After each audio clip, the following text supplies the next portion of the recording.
Let's go ahead and call the Senate to order. Sergeant at Arms will please secure the chamber doors. Members, please take your seats. Madam Clerk, please call the roll. Mr. President. All right, Senators, this morning we are very pleased to have Pastor Cheryl Menendez from Light of the World Family Ministries in Glen Burnie, Maryland, guest of the distinguished senator from the 32nd District. Please rise for the invocation.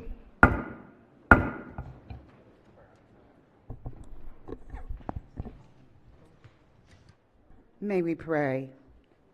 O Lord our God, how excellent is your name in all the earth. This morning we gather to pray for the work that must be accomplished during this 445th session in these chambers. We ask for special prayer for our newly elected governor of the state of Maryland, the Honorable Wes Moore, and his family.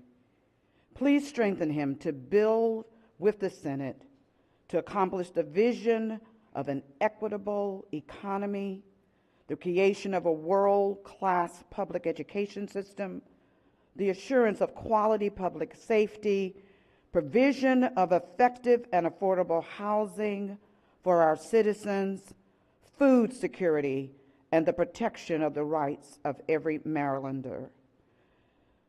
Also for the meeting, the urgency of this present moment with the type of leadership that every family, irregardless of race, ethnicity, gender, religious beliefs, or age deserves.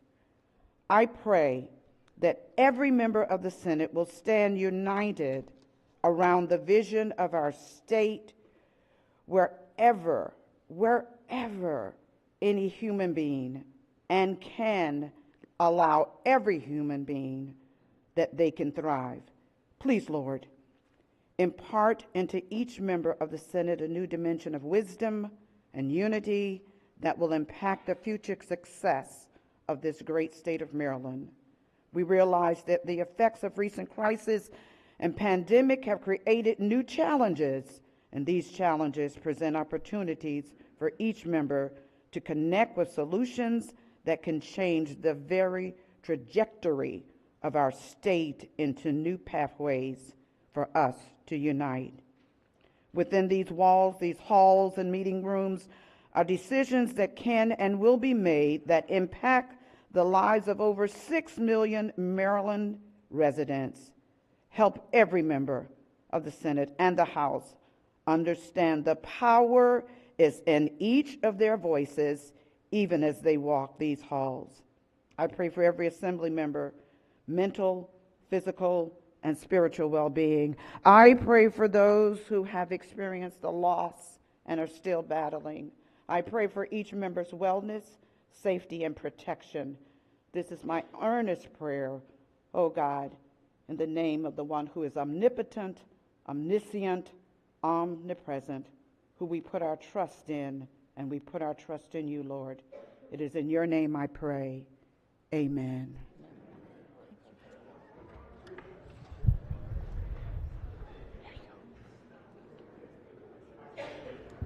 Chair recognizes the senator from the 32nd District. Thank you, Mr. President. So I want to thank Pastor Cheryl Menendez for coming and praying with us again this year. Pastor Cheryl is the pastor at Light of the World Family Ministries, which she carries on the work of her late husband, Frank Menendez.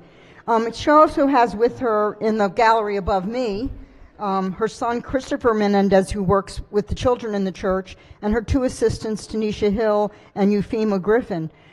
Pastor Menendez works for families in Annapolis, Brooklyn Park, and Laurel at Brockbridge Elementary, including a baby pantry, which provides formula and diapers for so many babies. So we thank her for the work that she does in our communities, and thank you for being here with us today. Can I ask that the prayer be journalized? Without objection, Senator, absolutely we will journalize the Pastor Menendez's wonderful invocation this morning, and thank her for her work and for being here with us again this year. Thank you so much. Thank you.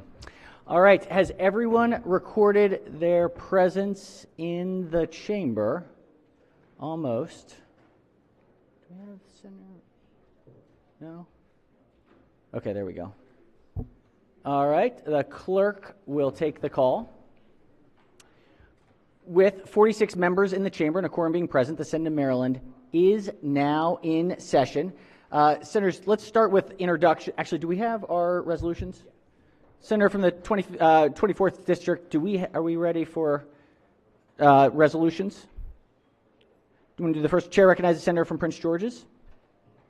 Let's start with deltas.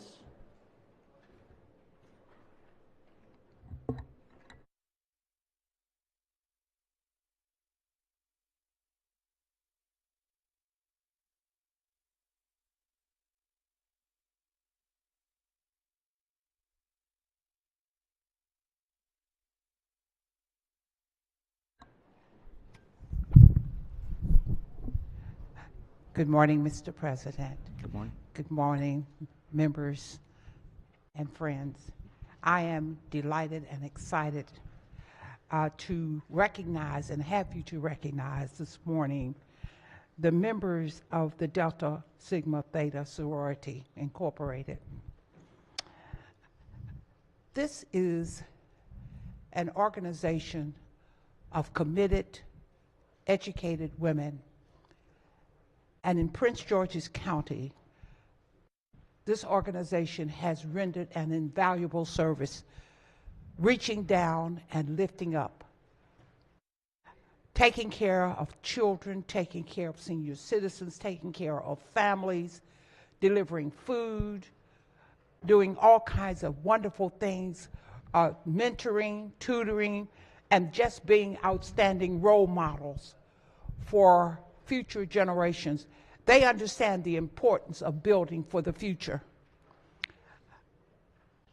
I cannot say enough about what they do for Prince George's County, but also they role model what is expected in the entire state of Maryland. Their unselfishness goes wide and deep, and I am just so pleased this morning that we have these members here before us. I want to thank all of the Deltas for the work that you do, giving long hours, doing those kinds of things that really pleases and raises the bar for future generations. You're not just planning for today, but you're planning for tomorrow. And I want to thank you all for what you do. And with that, Mr. President, I would ask that this resolution for the Delta Sigma Theta sorority be read. The clerk will read the resolution. Be it hereby known to all that the Senate of Maryland offers its sincerest congratulations to Delta Sigma Theta sorority in recognition of your unwavering and exemplary support as a public service organization who is engaged in promoting and supporting legislation, advocacy, and social action. The entire membership extends its best wishes on this memorable occasion and directs this resolution be presented on this 9th day of March, 2023. The clerk will call the roll. Mr. President? Has everyone recorded their vote? If so, the clerk will take the call. To the incredible women of the Delta Sigma Theta Sorority Incorporated, we thank you, we congratulate you, and just appreciate all of the amazing work that you do across the entire state of Maryland. Thank you all, and congratulations.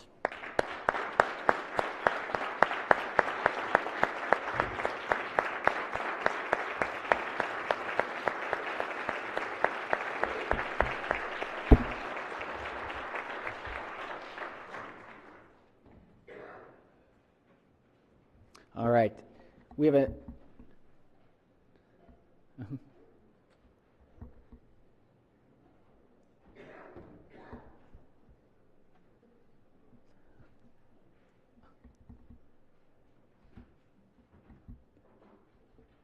all right. I think the senator from the 25th or from the 24th district has another resolution.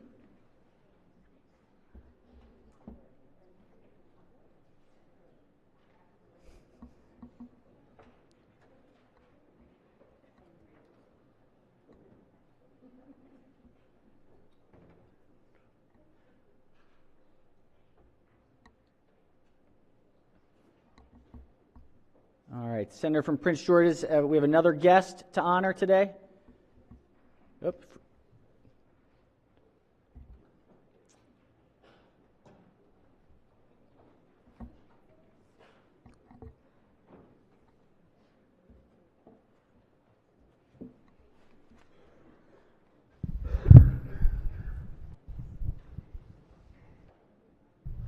Senator may proceed. Thank you, Mr. President.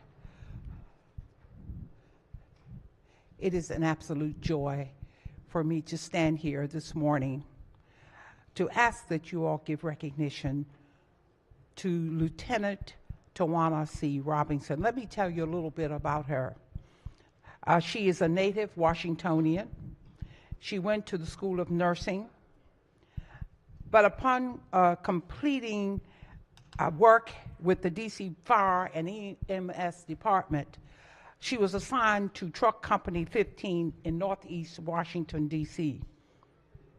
And that is where she received more hands-on job training and became more eager to learn and master the skills in knowing how to operate the apparatus, use each tool, equipment correctly, and learning my first due area as a probationer. She graduated from the training academy.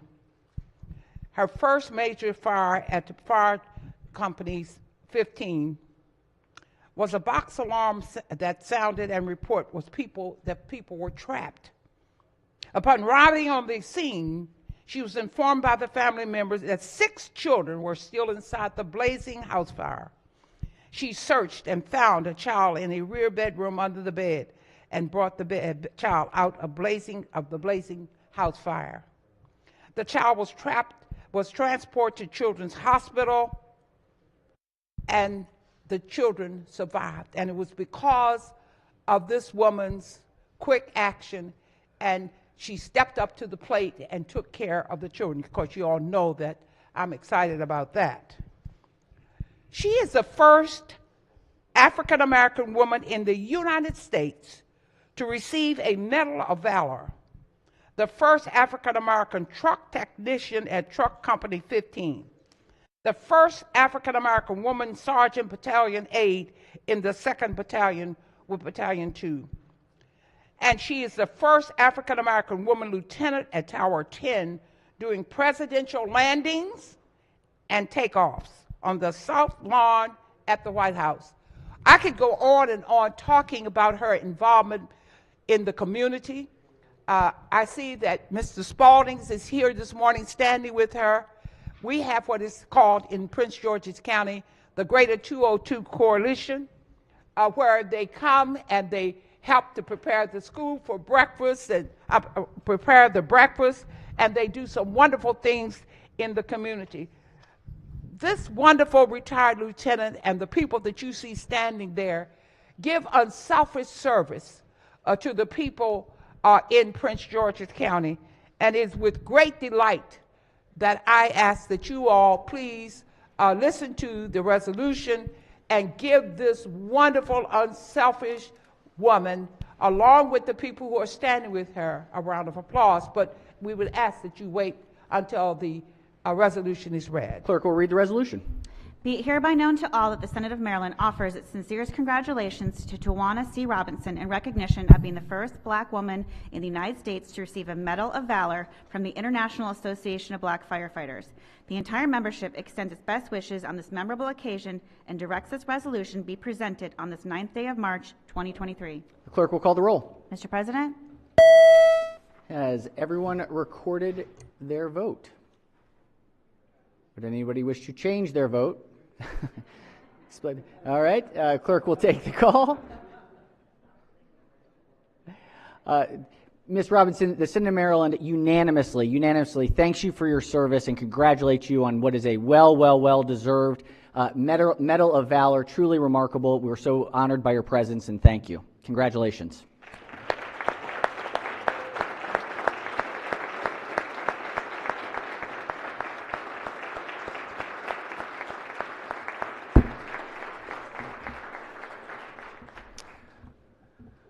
All right. Thank you all so much for joining us today. All right, let's do introductions. We've got a busy day today. Chair recognizes the Senator from Prince George's.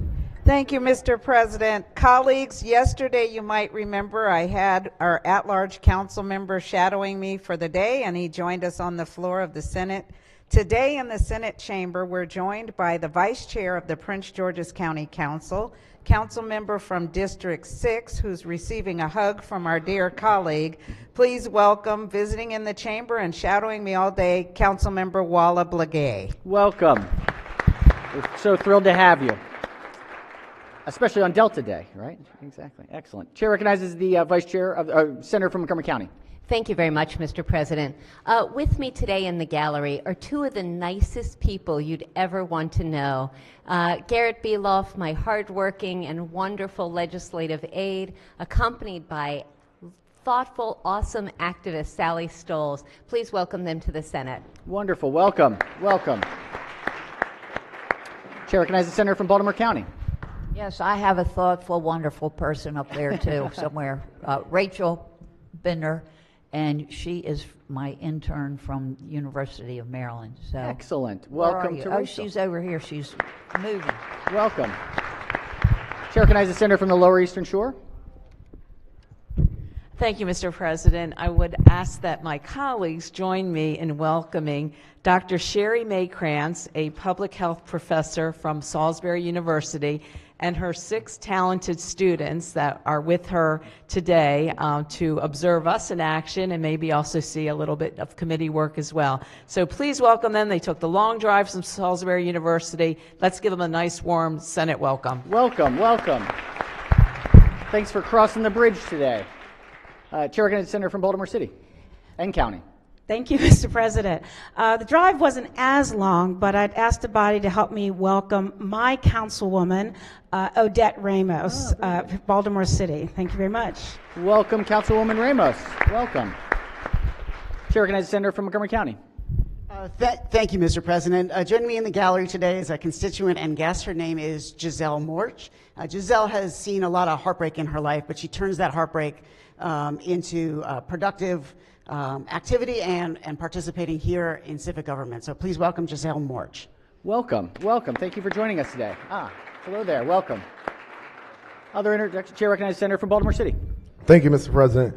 Good morning, colleagues. This year, the Legislative Black Caucus of Maryland has reached out and attracted interns from around the state to help with this work. Today, joining me on the floor, we have Nunso Dungor, who's currently a senior at Towson State University, majoring in political science and an economics minor. He'll be graduating this May. Colleagues, please join us in welcoming Mr. Dungor to the floor. Welcome, welcome.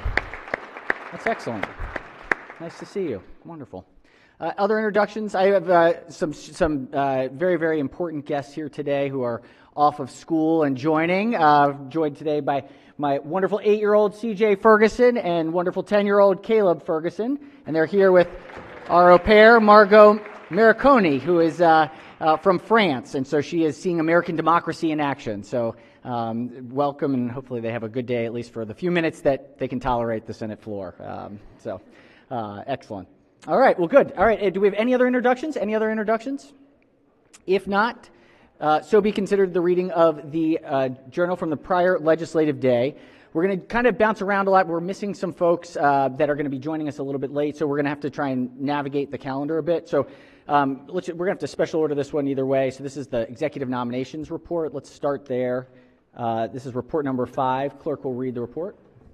The Senate Executive Nominations Committee reports favorably on the attached gubernatorial appointments and recommends that the Senate of Maryland advise and consent to these appointments.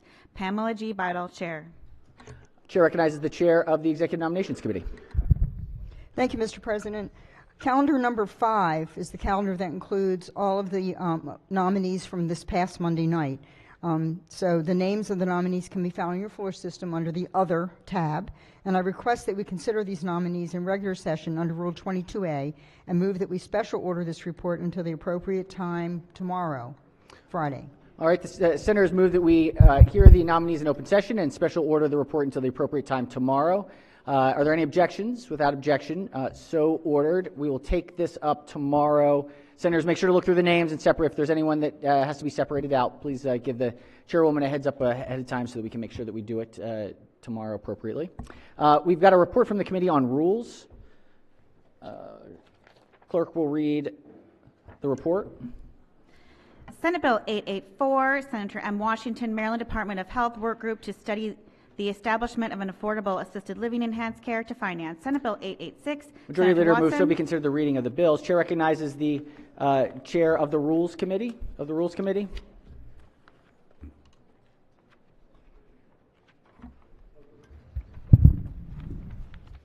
Thank you, Mr. President.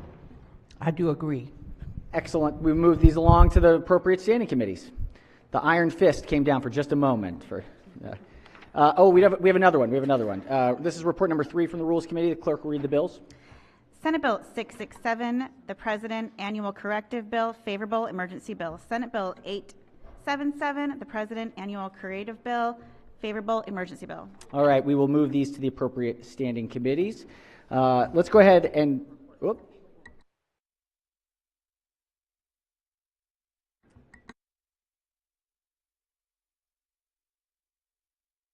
All right.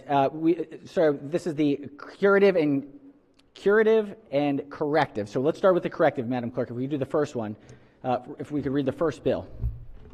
Senate Bill 667, the President Annual Corrective Bill, favorable. It's emergency bill. Chair recognizes the chair of the committee as the floor leader.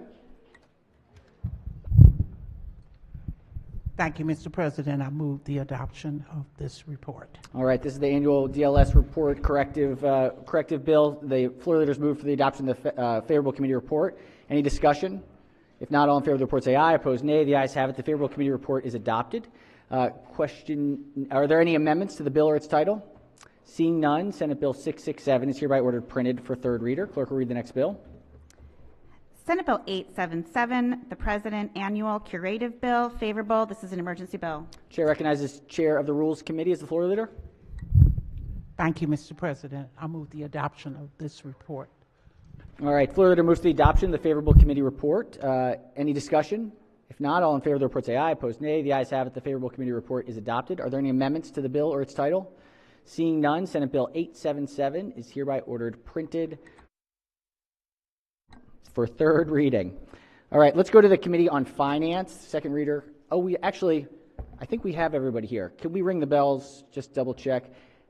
Let's do a quorum call before third reading calendar. Mr. President? All right, has everyone recorded their presence? Has everyone recorded their presence?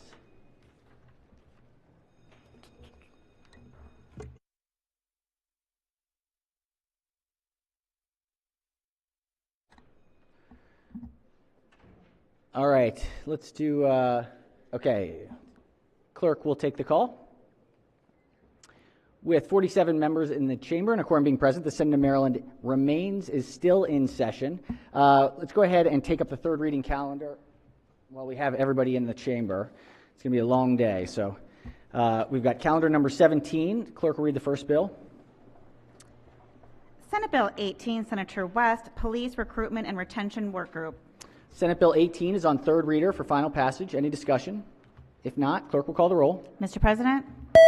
Has everyone recorded their vote? Anyone wish to change their vote? Explain their vote?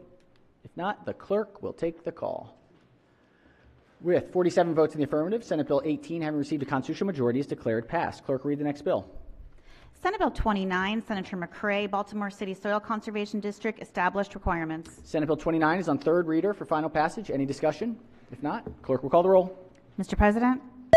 Has everyone recorded their vote? Anyone wish to change their vote? Explain their vote? If not, the clerk will take the call. With 47 votes in the affirmative, Senate Bill 29, having received a constitutional majority, is declared passed. Clerk will read the next bill.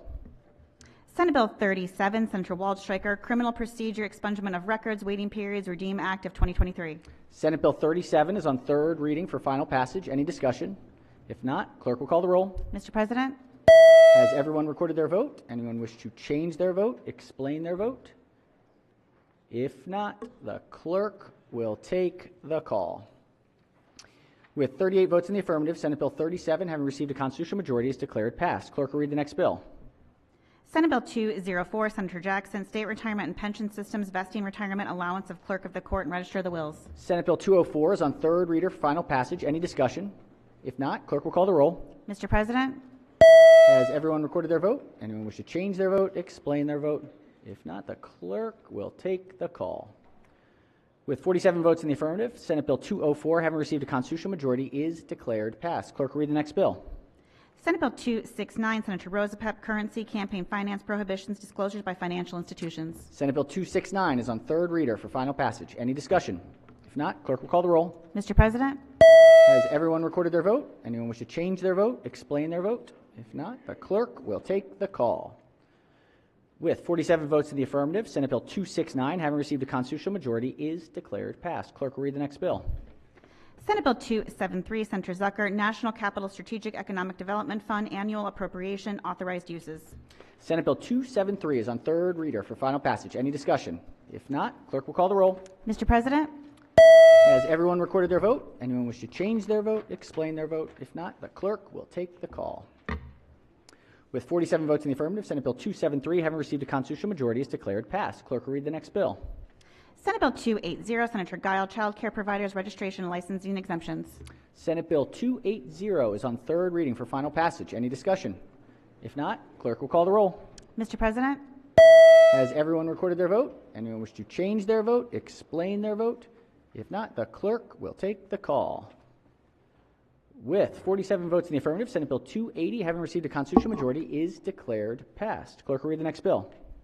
Senate Bill 290, Senator Smith, Office of the...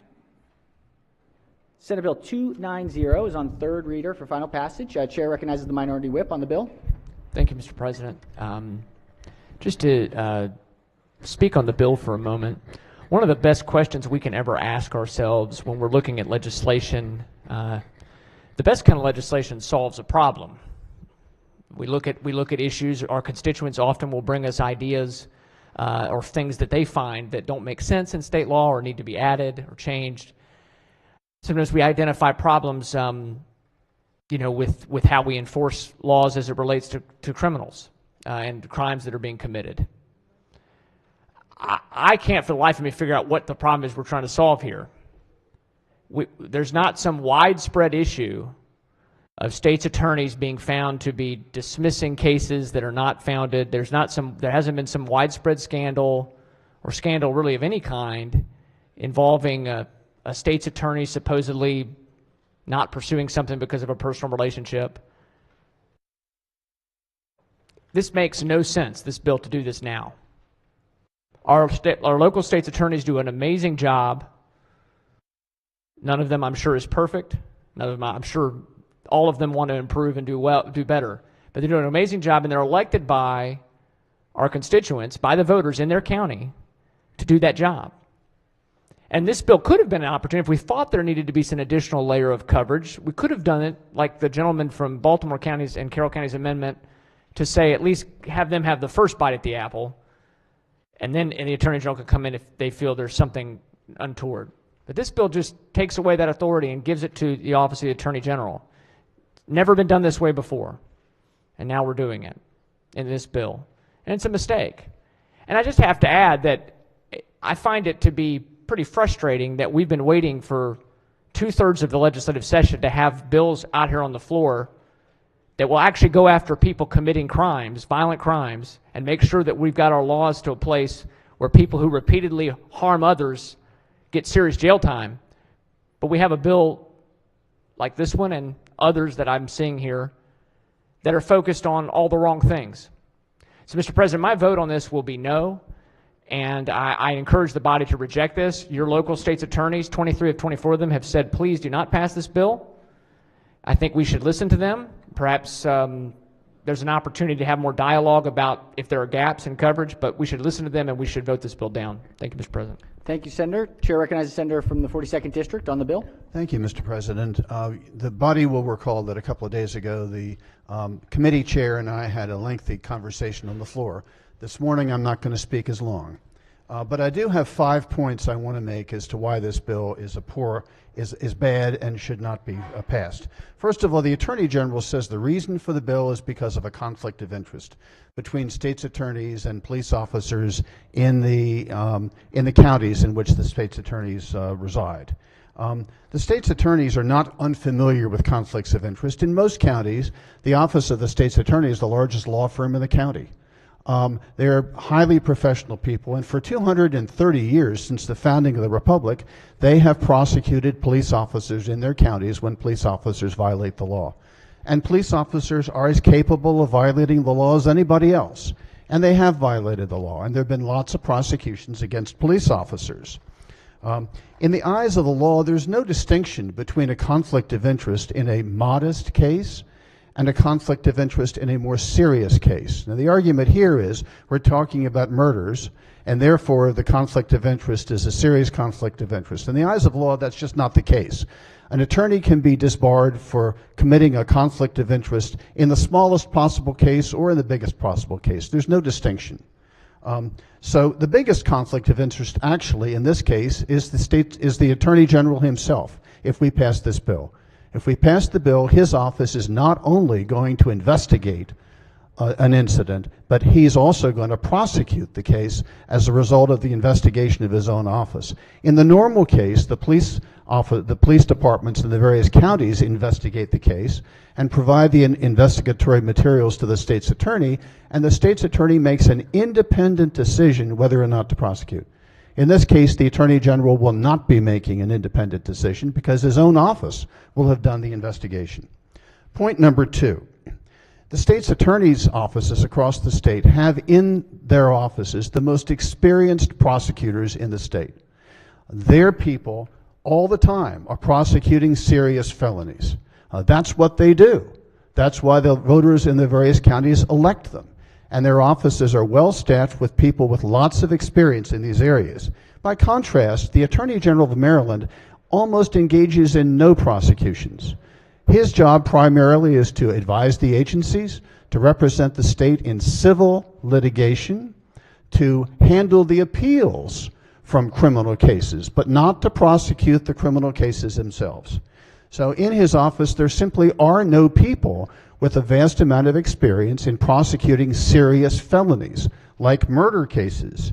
But in this case, because of this bill, we are going to consign those most serious cases of all to an office which has no real experience in the area. Point number 3. There's the allegation that no prosecutions of officers involved in such deaths have been initiated by our state's attorneys. But we specifically in our committee asked the Attorney General, who after all has done the investigations for the last several years, which, if any, cases he would have prosecuted if he'd had the power. He declined to answer that question. So he was not able to point to any instance in which he believed that a state's attorney had made the wrong decision in deciding not to prosecute the case. Fourthly, it's an article of faith among trial lawyers that in order to represent your client most effectively in court, you need to know your county, you need to know the people of the county who will be sitting on the jury, you need to know the courthouse, and most importantly, you need to know the judge who would be presiding over the case. It would be malpractice 101 to send someone into court in a serious case where that person has no knowledge of the county, no knowledge of the courthouse, no knowledge of the citizens of the county, and no knowledge of the judge. And that is exactly what we are going to do with this bill. We're going to send the Attorney General of Maryland with lawyers from Baltimore City down to Somerset County or St. Mary's County, counties in which they have never gone before, to prosecute the most serious cases of all with no knowledge of the county, no familiarity with the citizens of the county who will be sitting on the jury, no experience in working with the state's attorney in the county, no experience in appearing before the judge in the county and asking them to try these serious cases. We are tying at least one hand and maybe two hands behind the back of the Attorney General in that situation. And finally, point number 5. I can't understand who has advised the Attorney General on this, because within weeks of his inauguration, he's decided to pick a fight with the men and women who were elected in the 24 political jurisdictions around the state to represent them as their state's attorney. Why in the world, right out of the box, would the Attorney General want to launch such a fight? In his testimony before our committee, he told us that last year when he ran for office, his political position in public, expressed in public throughout last year's campaign, was that if one of these situations arose, the attorney general, the state's attorney in the county in question should have first dibs in terms of prosecuting a police officer in that county. And only if the state's attorney declined to engage in such a prosecution would the attorney general, as a backup, have the power to step in and initiate such a prosecution. Shortly after his election, he changed his mind 180 degrees. And now he's pursuing a public policy which he not only did not espouse to the voters during his election campaign, which he disagreed with during his election campaign. Not a single state's attorney in this state supports this bill. 23 of the 24 explicitly oppose this bill. And this includes not only state's attorneys in the Republican counties, but state's attorneys in the Democratic counties as well.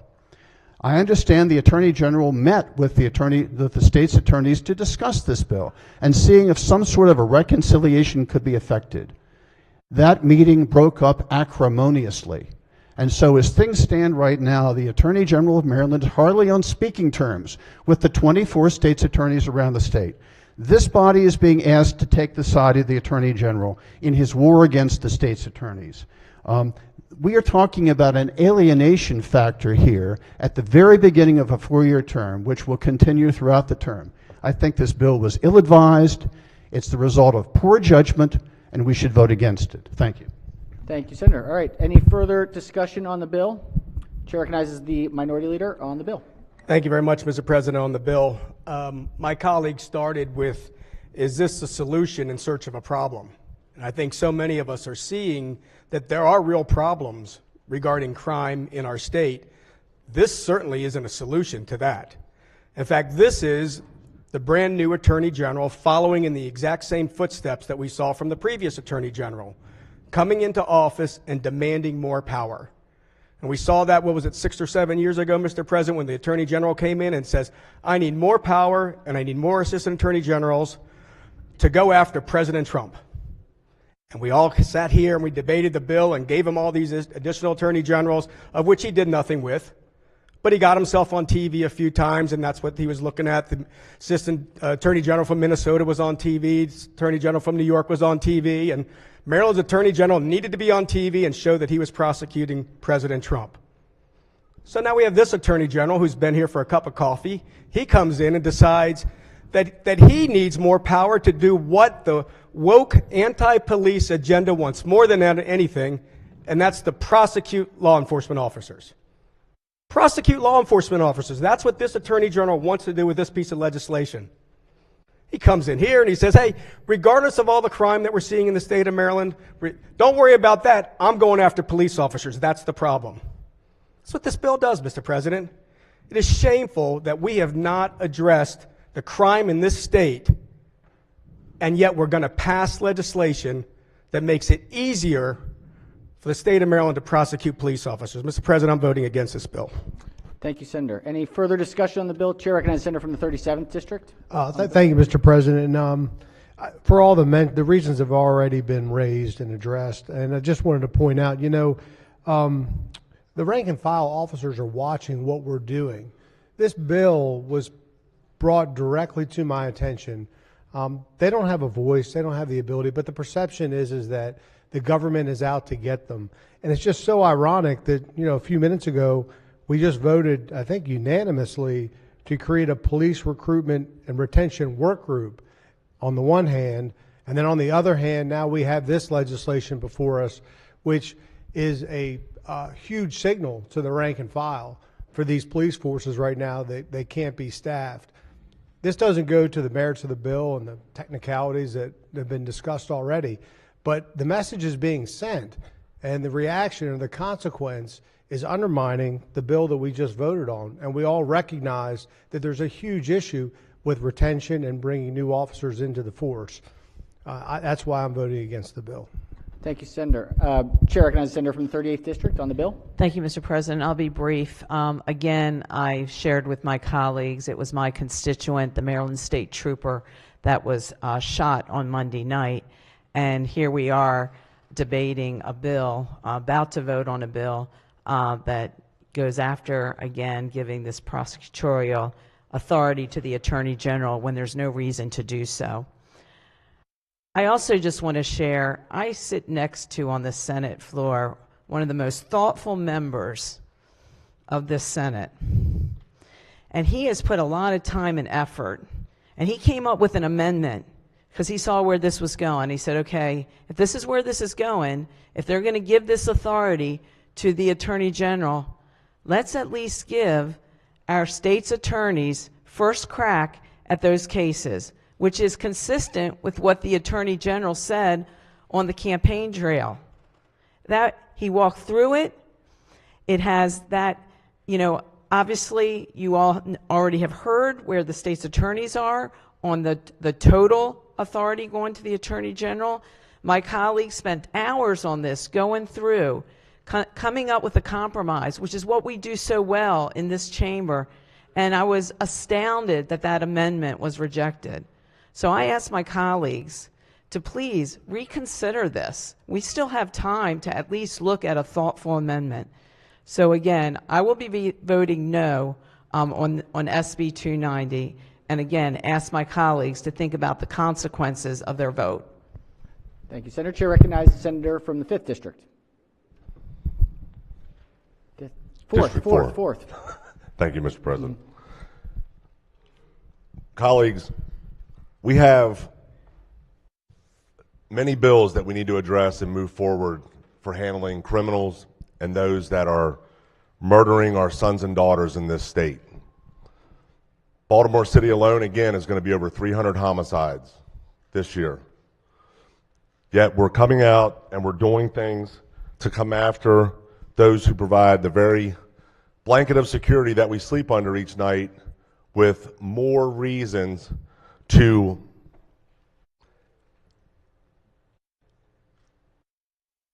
hesitate, to fail to act in their most critical moment without just cause. You see, there is no reason this bill was brought forward except it's a power grab again. Someone wants this position of authority. We want to have our little own mini DOJ here in Maryland, and we're going to allow this to be the case. There's no justification for it. There's no need. There's no case about a police officer that wasn't investigated appropriately or properly in any of them. All of these state's attorneys and every member of this esteemed body's county, every one of your state's attorneys wrote letters of opposition, and one standalone chose to remain silent out of respect, I would gather, for this bill sponsor. When I asked during the committee hearings about the composition of this investigative division, it's important that law enforcement be investigated by members that have a similar training and background.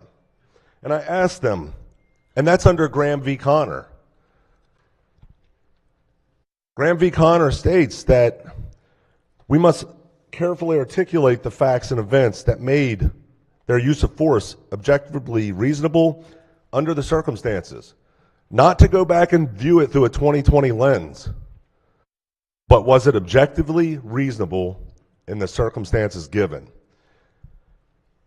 Who in that investigative body, when I asked if there was going to be a composition of a retired law enforcement or active law enforcement component to be a part of this, we have no judgment. There's no one with the equal training or lens to be able to represent law enforcement and the split-second decisions that are necessary in a hyper-changing environment.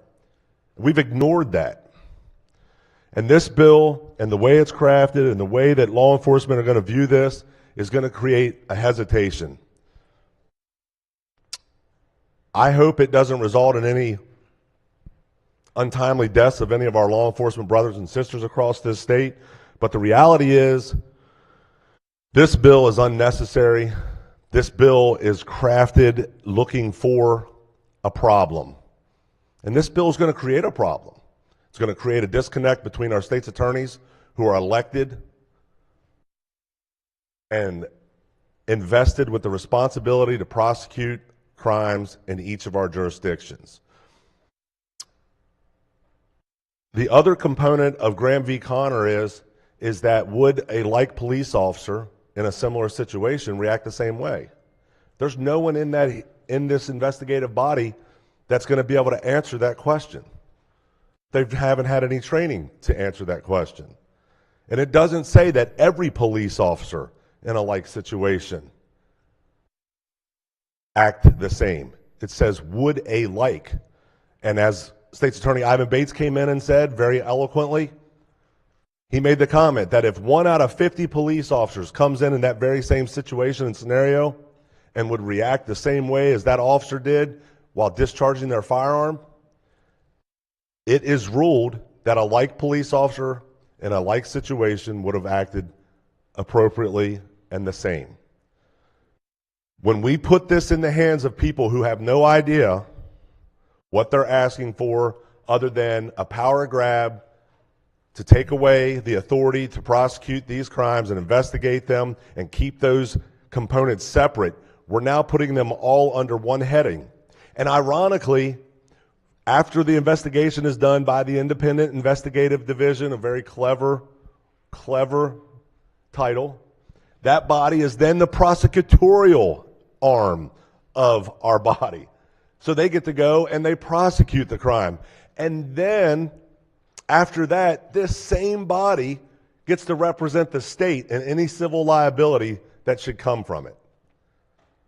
Folks, that's wholly inappropriate. There's a reason we have separation of responsibilities. And I will be voting against this, and I urge you to do the same out of respect for your state's attorneys and the citizens you serve. Thank you. Thank you, Senator. Chair recognizes the chair of the committee on the bill. Thank you, Mr. President, and I'll be brief.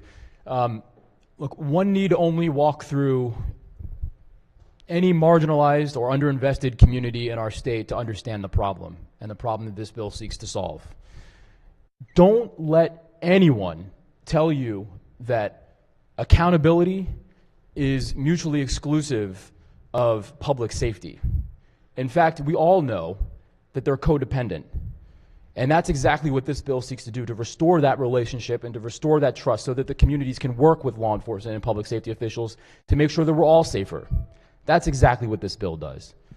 To the second point, look, we started this reform 3 years ago, 2 years before the current Attorney General announced his candidacy for this office. It's not a power grab. It's an effort for us to ensure that there's true accountability, true transparency, and true trust between the system. Another problem that has actually been, I'll be careful here, but we have a case study of the problem that was identified through the current system of investigation when it's not paired with the prosecutorial authority. One jurisdiction literally refused to go after, to pursue a case while the investigation was still pending and without having all the information. That's up front and center in our face. You can't deny that. So with that, Mr. President, I'll gladly be casting my vote in favor of this bill and transparency and public trust for our law enforcement officers and our system. Thank you. Thank you, Senator. Are there any senators who have not yet spoken who wish to speak? If not, Chair recognizes the senator from District 4. Thank you, Mr. President. Well, I was going to steer away from this, but since my good friend from Montgomery County recognized that there was a case in Harford County that he's referencing, I'll reference one of the investigations that was brought forward by this Independent Investigative Division that left some very misguided and misleading statements in it in regards to a shooting in Baltimore City last year with a police officer that fired 4 rounds into a car that was driving towards him and about to strike him. And unfortunately, as the officer dove to the side, the officer fired 1/4 round while he's in the air, falling to the side of the passenger side of the vehicle, and the round went through the passenger's window and struck the occupant, who was a wanted felon, who was who had a felony warrant out for him for carjacking, who had also, while he was out with his home monitoring device, had committed 2 other armed robberies of an Uber driver. They identified the subject. The officer is driven towards, the officer dives to the left, and on the 4th shot, it went through the passenger's window and struck the subject in the side and unfortunately resulted in his death.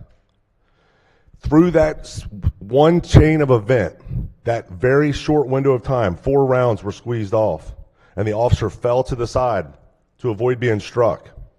And there was questionable, their point was made in this statement, in this investigative report, that the 4th shot could be ruled or deemed questionable.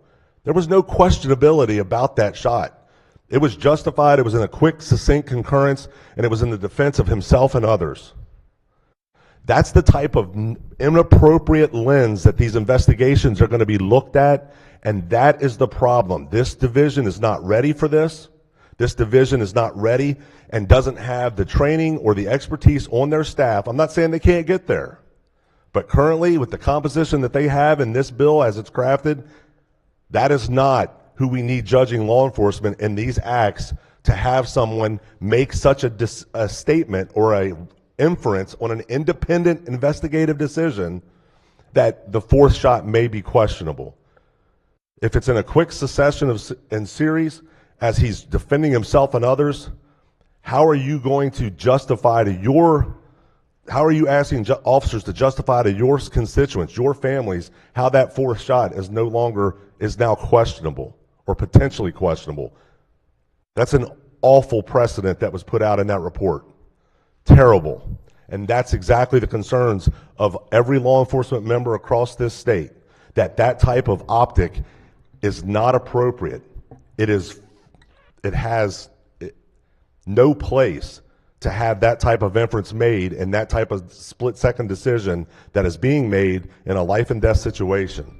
That's why there's such a concern, because the optics are wrong. And until they get their body and the composition of this investigative division appropriate, I urge everyone to take that in consideration as you cast your vote. Thank you.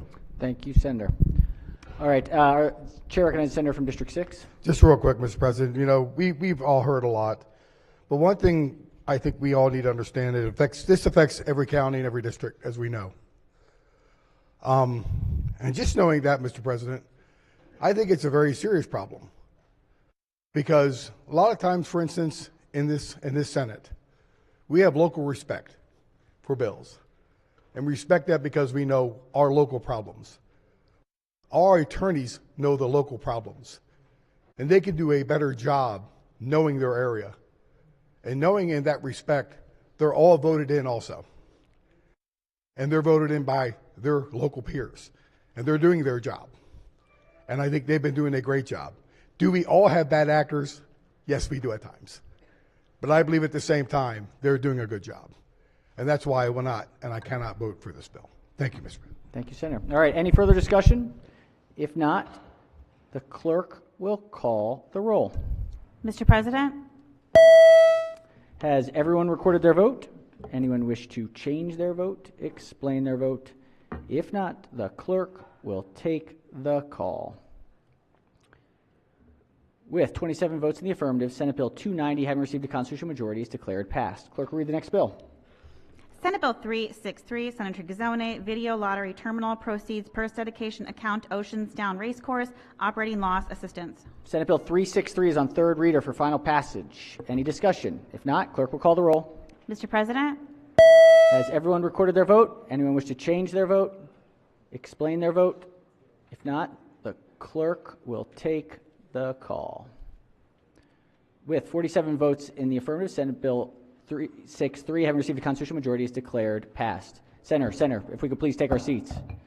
Clerk will read the next bill. Senate Bill 382, Senator M. Washington, Accessory Dwelling Unit Policy Task Force. Senate Bill 382 is on third reader for final passage. Any discussion? If not, clerk will call the roll. Mr. President? Has everyone recorded their vote? Anyone wish to change their vote, explain their vote? If not, the clerk will take the call. With 47 votes in the affirmative, Senate Bill 382, having received a constitutional majority, is declared passed. Clerk will read the next bill. Senate Bill 390, Senator Lewis Young, Provision of Veterinary Services Practice of Veterinary Medicine and Rabies Vaccinations. Senate Bill 390 is on third reader for final passage. Any discussion? If not, clerk will call the roll. Mr. President? Has everyone recorded their vote? Anyone wish to change their vote, explain their vote? If not, the clerk will take the call. With 47 votes in the affirmative, Senate Bill 390, having received a constitutional majority, is declared passed. Clerk will read the next bill. Senate Bill 442, Senator Quarterman, Economic Development, Sports, Entertainment Facilities, Financing, and Construction. Senate Bill 442 is on third reader for final passage. Any discussion? If not, clerk will call the roll. Mr. President, Has everyone recorded their vote? Anyone wish to change their vote, explain their vote? If not, the clerk will take the call. With 47 votes in the affirmative. Well, all right, a constitutional majority having been achieved, Senate Bill 442 is ordered printed for third reader. Clerk will read the next bill. Senate Bill 451, Senator Griffith, Procurement Improvement Council Membership Duties. All right. Oh, it's passed. Passed. Not printed for third reader. Sorry. Yes. All right. Senate Bill 451 is on third reading for final passage. Any discussion? If not, clerk will call the roll. Mr. President, Has everyone recorded their vote? And wish to change their vote, explain their vote? If not, the clerk will take the call. With 47 votes in the affirmative, Senate Bill 451, having received a constitutional majority, is declared passed. Clerk will read the next bill. Senate Bill 556, Senator Gazzone, Maryland Community Health Resources Commission, Compensation of Employees. Senate Bill 556 is on third reader for final passage. Any discussion? If not, clerk will call the roll. Mr. President, Has everyone recorded their vote? Anyone wish to change their vote, explain their vote? If not, the clerk will take the call. With 47 votes in the affirmative, Senate Bill 556, having received a constitutional majority, is declared passed. Clerk will read the next bill. Senate Bill 846, Senator King, Library, Circulation, Records, Inspection, Use, or Disclosure, Required Revision. Senate Bill 846 is on third reader for final passage. Any discussion? If not, clerk will call the roll. Mr. President, Has everyone recorded their vote? Anyone wish to change their vote, explain their vote? If not, the clerk will take the call. With 47 votes in the affirmative, Senate Bill 846, having received a constitutional majority, is declared passed. All right, let's go to Committee on Finance. Give it a little bit of a break here. This is report number 9. Clerk will read the first bill. Senate Bill 101, Senator Augustine, Maryland Medical Assistance Program, Collaborative Care Model Services, Implementation and Reimbursement, Expansion, favorable. Chair recognizes the senator from Montgomery County as the floor leader. Thank you, Mr. President.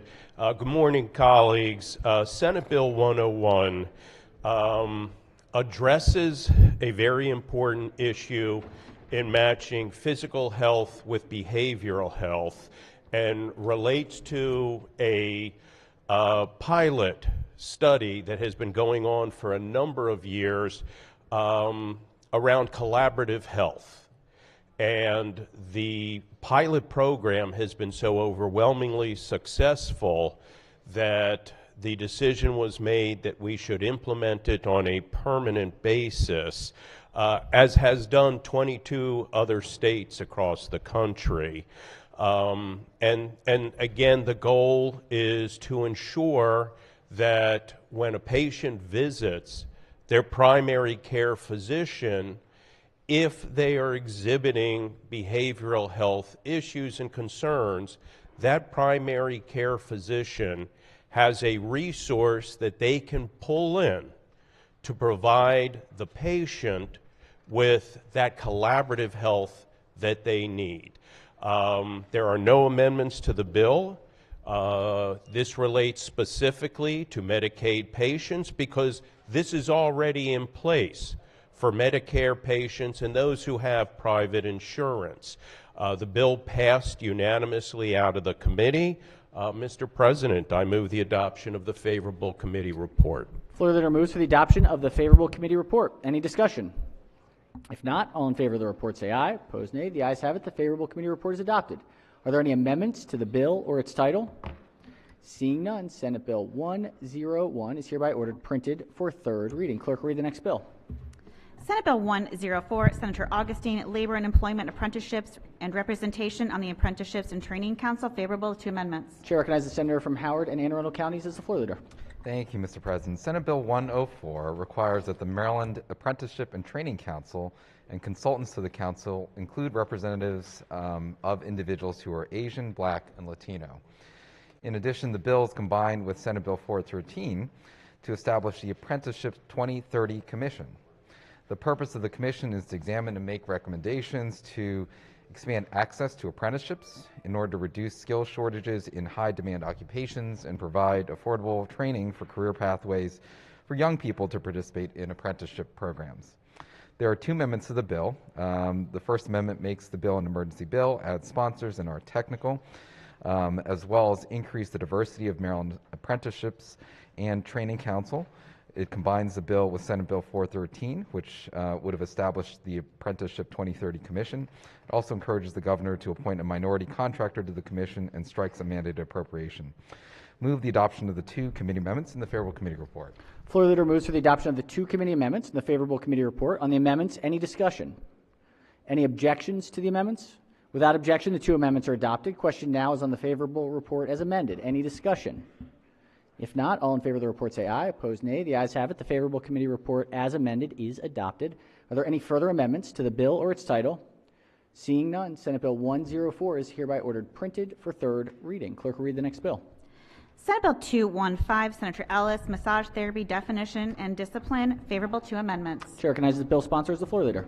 Yeah, thank you, Mr. President. Senate Bill 215, as amended, allows a 6-month grace period for practice after the expiration of a license or registration. The bill also authorizes the board to discipline specified individuals for failure to comply with a board order. It prohibits a court from staying an order of the board pending appeal, and authorizes the board to appeal a decision reversing or modifying an order. It also authorizes the board to appeal a decision reversing or modifying an order and specifies requirements for reinstatement of a license or registration. The bill also repeals a requirement that the board file notice for publication of each revocation or suspension in the Maryland Register. There are two amendments to this bill. Amendment 1 is technical. Amendment 2 strikes language from the bill that would have specified that practice massage therapy means to engage professionally with or without compensation, and it authorizes the board to grant a stay of enforcement of a board order in accordance with the Administrative Procedures Act. There is no fiscal impact. There was no opposition at the committee hearings. Therefore, I move the amendment and the adoption of the favorable committee report. Floor leader moves for the adoption of the two committee amendments in the favorable committee report. On the amendments, any discussion? Any objections? Without objection, the two committee amendments are adopted. Question now is on the favorable report as amended. Any discussion? If not, all in favor of the report say aye. Opposed, nay. The ayes have it. The favorable committee report as amended is adopted. Are there any further amendments to the bill or its title? Seeing none, Senate Bill 215 is hereby ordered printed for third reading. Clerk will read the next bill. Senate Bill 322, Senator Beidel, alcoholic beverages, Class 4 limited winery license, food service, favorable to amendments. Chair recognizes the bill sponsor as the floor leader. Thank you, Mr. President. Senate Bill 322 is really a very, very simple bill. It just allows our wineries to serve food, not just packaged food and not just catered when there's a catered event, but they can, serve food at any point. They can have their own kitchens. Maybe we'll be the new Sonoma Valley of the East. Amendment 1 is technical. Amendment 2 clarifies that specified food may be prepared as well as sold and served. There was no opposition at the committee. I move the amendments and the adoption of the favorable committee report. Floor leader moves for the adoption of the two committee amendments in the favorable committee report. On the amendments, any discussion? Any objections? Without objection, the two committee amendments are adopted. Question now is on the favorable report as amended. Any discussion? If not, all in favor of the report say aye. Opposed, nay. The ayes have it. The favorable committee report as amended is adopted. Are there any further amendments to the bill or its title? Seeing none, Senate Bill 322 is hereby ordered printed for third reading. Clerk will read the next bill. Senate Bill 331, Senator Hayes, Baltimore City West North Avenue Development Authority membership and procurement, favorable. This is an emergency bill. Chair recognizes the bill sponsor as the floor leader. Thank you, Mr. President. Senate Bill 331 is an emergency bill that alters the membership of the West North Avenue Development Authority and generally exempts the authority from state procurement law. The authority is still subject to written policy and procedure requirements for exempt units as well as the state's minority business enterprise program. There are no amendments. There is no fiscal impact. There was no opposition at the committee. I move the adoption of a favorable committee report. Floor leader moves for the adoption of the favorable committee report. Any discussion? If not, all in favor of the report say aye. Opposed, nay. The ayes have it. The favorable committee report is adopted. Are there any amendments to the bill or its title? Seeing none, Senate Bill 331 is hereby ordered printed for third reading. Clerk will read the next bill. Senate Bill 455, Senator Hayes, real estate appraisals, licensing qualifications, favorable to amendments. Chair recognizes the bill sponsor as the floor leader. Thank you, Mr. President. Senate Bill 455 establishes an alternative pathway to licensure as a real estate appraiser by allowing applicants for licensure as real estate appraisers to complete a federally authorized real property appraiser qualification criteria of the practical applications of real estate appraisers programs adopted by the Appraisal Foundation Appraiser Qualifications Board. Program completion may be substituted only for the existing statutory requirement that an applicant for a licensure complete at least 1,000 hours providing real estate appraiser services as a trainee under the supervision of a certified appraiser. All other requirements of the licensure are unaffected. This gives greater opportunities or pathway to become a real estate appraiser in the state of Maryland. Mr. President, there's one amendment that adds sponsoring and is technical. Amendment number 2 allows applicants for a certificate for residential or general real estate appraisers to also complete the real property appraiser qualification criteria of the practical applications of real estate appraisers program in lieu of completing 1,500 hours as a trainee. There was no opposition at the committee hearing. I move the amendments and the adoption of a favorable committee report. Floor leader moves for the adoption of the 2 committee amendments and the favorable committee report. On the amendments, any discussion? Any objections? Without objection, the 2 committee amendments are adopted. Question now is on the favorable report as amended. Any discussion? If not, all in favor of the report say aye. Opposed, nay. The ayes have it. The favorable committee report as amended is adopted. Are there any further amendments to the bill or its title? Seeing none, Senate Bill 455 is hereby ordered printed for third reading. Clerk will read the next bill. Senate Bill 498, Senator Hershey, Rural Health Collaborative Pilot Repeal and Midshore Health Improvement Coalition Funding, favorable. Chair recognizes the bill sponsor as the floor leader. Thank you, Mr. President. Senate Bill 498 repeals the Rural Health Collaborative pilot in the 5-county Midshore region of Maryland, and beginning in fiscal 2024 requires the governor to continue providing an annual appropriation in the state budget to fund the operations of the successor of the pilot program to the Midshore Health Improvement Coalition. There are no amendments. There's no fiscal impact since the current appropriation is maintained. There was no opposition at the committee hearing. I move the adoption of the favorable committee report. All right, floor leader moves for the adoption of the favorable committee report. On the report, any discussion? If not, all in favor of the report say aye. Opposed, nay. The ayes have it. The favorable committee report is adopted. Are there any amendments to the bill or its title? Seeing none, Senate Bill 498 is hereby ordered printed for third reading. We'll stay with finance. We've got calendar number 10. Clerk will read the first bill. Senate Bill 184, Senator Bidel, Health Insurance, Diagnostic and Supplemental Examinations for Breast Cancer, Cost Sharing, favorable 2 amendments. Chair recognizes the bill sponsor as the floor leader. Thank you, Mr. President. Senate Bill 184, Health Insurance, Diagnostic and Supplemental Exams for Breast Cancer, is really a very simple bill. It just means that if a woman has an abnormal mammogram and then has to go back for more diagnostic coverage, the diagnostic work will be also covered.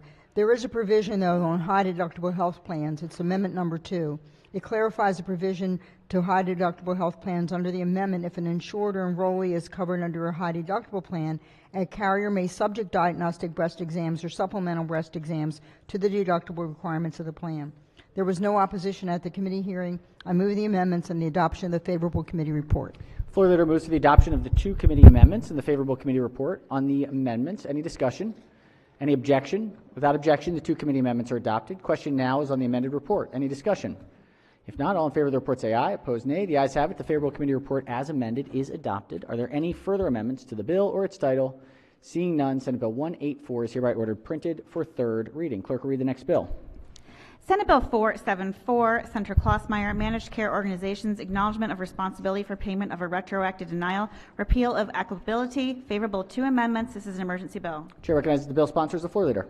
Thank you, Mr. President and members of the Senate. Senate Bill 474, an emergency bill, alters the information that must be included in a written statement provided by a Medicaid Managed Care Organization, an MCO, to a health care provider when retroactively denying reimbursement as a result of coordination of benefits. When a person has 2 sources of health care coverage, coordination of benefits is the process payers use to determine which payer is responsible as the primary payer. As amended, the bill clarifies that The written statement must include the name and address of the entity identified by the MCO as responsible for payment of the claim. This change makes clear that an MCO does not have to first obtain an acknowledgement of responsibility from the responsible payer to retroactively deny the claim based on coordination of benefits. The change is needed to align with federal requirements that Medicaid must be the payer of last resort. Amendment number 1 makes changes to the title of the bill. Number 2 amendment clarifies that the written statement from an MCO still must include the name and the addresses of the entity identified by the MCO as responsible for payment of the denied claim due to the coordination of benefits. There was no opposition at the committee hearing to the bill. As amended, I move the amendments and the adoption of the favorable committee report. Floor leader moves to the adoption of the 2 committee amendments and the favorable committee report. On the amendments, any discussion? Any objections? Without objection, the 2 committee amendments are adopted. Question now is on the amended report. Any discussion? If not, all in favor of the report say aye. Opposed, nay. The ayes have it. The favorable committee report as amended is adopted. Are there any further amendments to the bill or its title? Seeing none, Senate Bill 474 is hereby ordered printed for third reading. Clerk will read the next bill.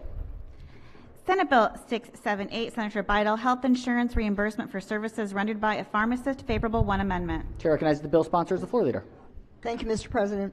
Senate Bill 678 requires Medicaid and the Maryland Children's Health Program, as well as health insurance carriers, to provide coverage for all services rendered by licensed pharmacists acting within the pharmacist's scope of practice to the same extent as services rendered by any other licensed healthcare provider. Pharmacist reimbursement may not be conditioned on whether the licensed pharmacist is employed by a physician, pharmacy, or facility, or acting under a physician's order. This bill came as a result of a work group that we had over the summer working with our pharmacists. There are 2 amendments. The amendment modifies an insurance-related provision in the bill to reflect that the intent is to require reimbursement of pharmacists for services that are covered under the policy or contract and not to create a new mandate for service. And the amendment also delays the implementation date of the requirements on health insurance carriers to January 1, 2024. That's so insurers have time to develop a credentialing process. I move the amendment and the adoption of the favorable committee report. Floor leader moves to the adoption of the 1 committee amendment and the favorable committee report. On the amendment, any discussion? Any objections? Without objection, the 1 committee amendment is adopted. Question now is on the favorable report as amended. Any discussion? If not, all in favor of the report say aye. Opposed, nay. The ayes have it. The favorable committee report as amended is adopted. Are there any further amendments to the bill or its title? Seeing none, Senate Bill 678 is hereby ordered printed for third reading. Clerk will read the next bill. Senate Bill 724, Chair, Finance Committee, Health Insurance Carriers Requirements for Internal Grievance Process Modification, favorable. Chair recognizes the chair of the committee as the floor leader. Thank you, Mr. President. Senate Bill 724 is a departmental bill that basically changes the way that health insurance carriers must inform members if their claim is denied. Basically, they have to inform the member's representative, or the healthcare provider acting on behalf of the member of their decisions by either orally or by telephone under current law, or with the recipient's consent by text, fax, electronic mail, online portal, or other expedited means. There are no amendments to the bill. There's no fiscal impact. There was no opposition at the hearing, so I move the amendment. Oh, there is no amendment for me to move. I just move the adoption of the favorable committee report. Floor leader moves for the adoption of the favorable committee report. Any discussion? If not, all in favor of the report say aye. Opposed, nay. The ayes have it. The favorable committee report is adopted. Are there any amendments to the bill or its title? Seeing none, Senate Bill 724 is hereby ordered printed for third reading. Clerk will read the next bill. Senate Bill 725, Chair, Finance Committee, Insurance Product and Service Offerings, favorable with 1 amendment. Chair recognizes the chair of the committee as the floor leader. Thank you again, Mr. President. Senate Bill 724 is also a departmental bill that authorizes insurers to offer or provide certain types of products or services in conjunction with an insurance policy at no charge or at a discounted price. This is basically where they might offer something like a pedometer to encourage people to get exercise that would impact their health and lower the cost of their health care. So the products and services allowed under the bill are those that are offered or provided to educate persons regarding to or to assess or monitor, control, or prevent loss to the person, substantially related to the insurance provided under the policy or offered or provided to enhance the health of the insured. And so the risk of loss, a product or service is being designed to address must be associated with the risks insured against by the insurance policy. An insurer is not allowed to increase the cost of the premium or deny a claim if the policyholder accepts, rejects, uses, or fails to use a product or service authorized under the bill. So in other words, if you don't use the pedometer, you can't be penalized. The amendment allows an offer or provision of a product or service in conjunction with an insurance policy or an annuity contract that is primarily designed to enhance the financial wellness if the commissioner determines that the product or service includes an enhancement to the financial protection component of the policy or contract. There was no opposition at the committee hearing. This time, I do move the amendment and the adoption of the favorable committee report, Mr. President. Interesting issue, changing world. Yeah. All right, floor leader moves to the adoption of the one committee amendment and the favorable committee report. On the amendment, any discussion? Any objections? Without objection, the one committee amendment is adopted. Question now is on the favorable report as amended. Any discussion? If not, all in favor of the report say aye. Opposed, nay. The ayes have it. The favorable committee report as amended is adopted. Are there any further amendments to the bill or its title? Seeing none, Senate Bill 725 is hereby ordered printed for third reading. All right, we're going to take up the final finance report, and then we'll move to the layover calendar. So the layover calendars after the finance report. So this is finance report number 12. Clerk will read the first bill.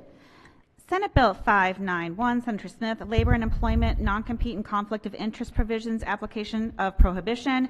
Favorable. Chair recognizes the chair of the committee as the floor leader. Thank you, colleagues. You may remember a few years ago we had a conversation about employees that were required to sign non-disclosure agreements even though they were making very low wages. This bill seeks to further correct that issue. Senate Bill 591 increases the amount that an employee must earn in order for a non-compete or conflict of interest provision in an employment contract to be allowed under state law. The current earnings amount is more than $15 per hour or $31,200 annually, and the bill changes that threshold to more than 150% of the state's minimum wage. So basically that means if somebody makes $22.50 or less an hour, they should not be required to pay a non-disclosure or conflict of interest statement. Mr. President, there are no amendments, so I move the adoption of the favorable committee report. Floor leader moves for the adoption of the favorable committee report. On the report, any discussion? If not, all in favor of the report say aye. Opposed, nay. The ayes have it. The favorable committee report is adopted. Are there any amendments to the bill or its title? Seeing none, Senate Bill 591 is hereby ordered printed for third reading. Clerk will read the next bill. Senate Bill 672, Senator Klossmeyer, Alcoholic Beverages, Use of Alcoholic Beverages for Educational Purposes. Chair recognizes the bill sponsor as the floor leader. I know this one. It's nice. I'm going to keep it simple.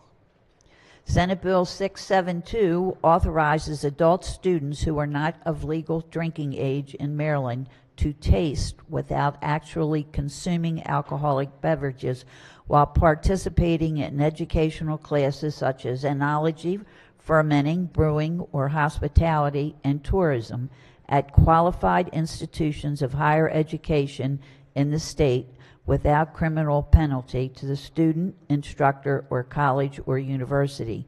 Tasting may only occur during the college course or program, and the student must be at least 18 years of age.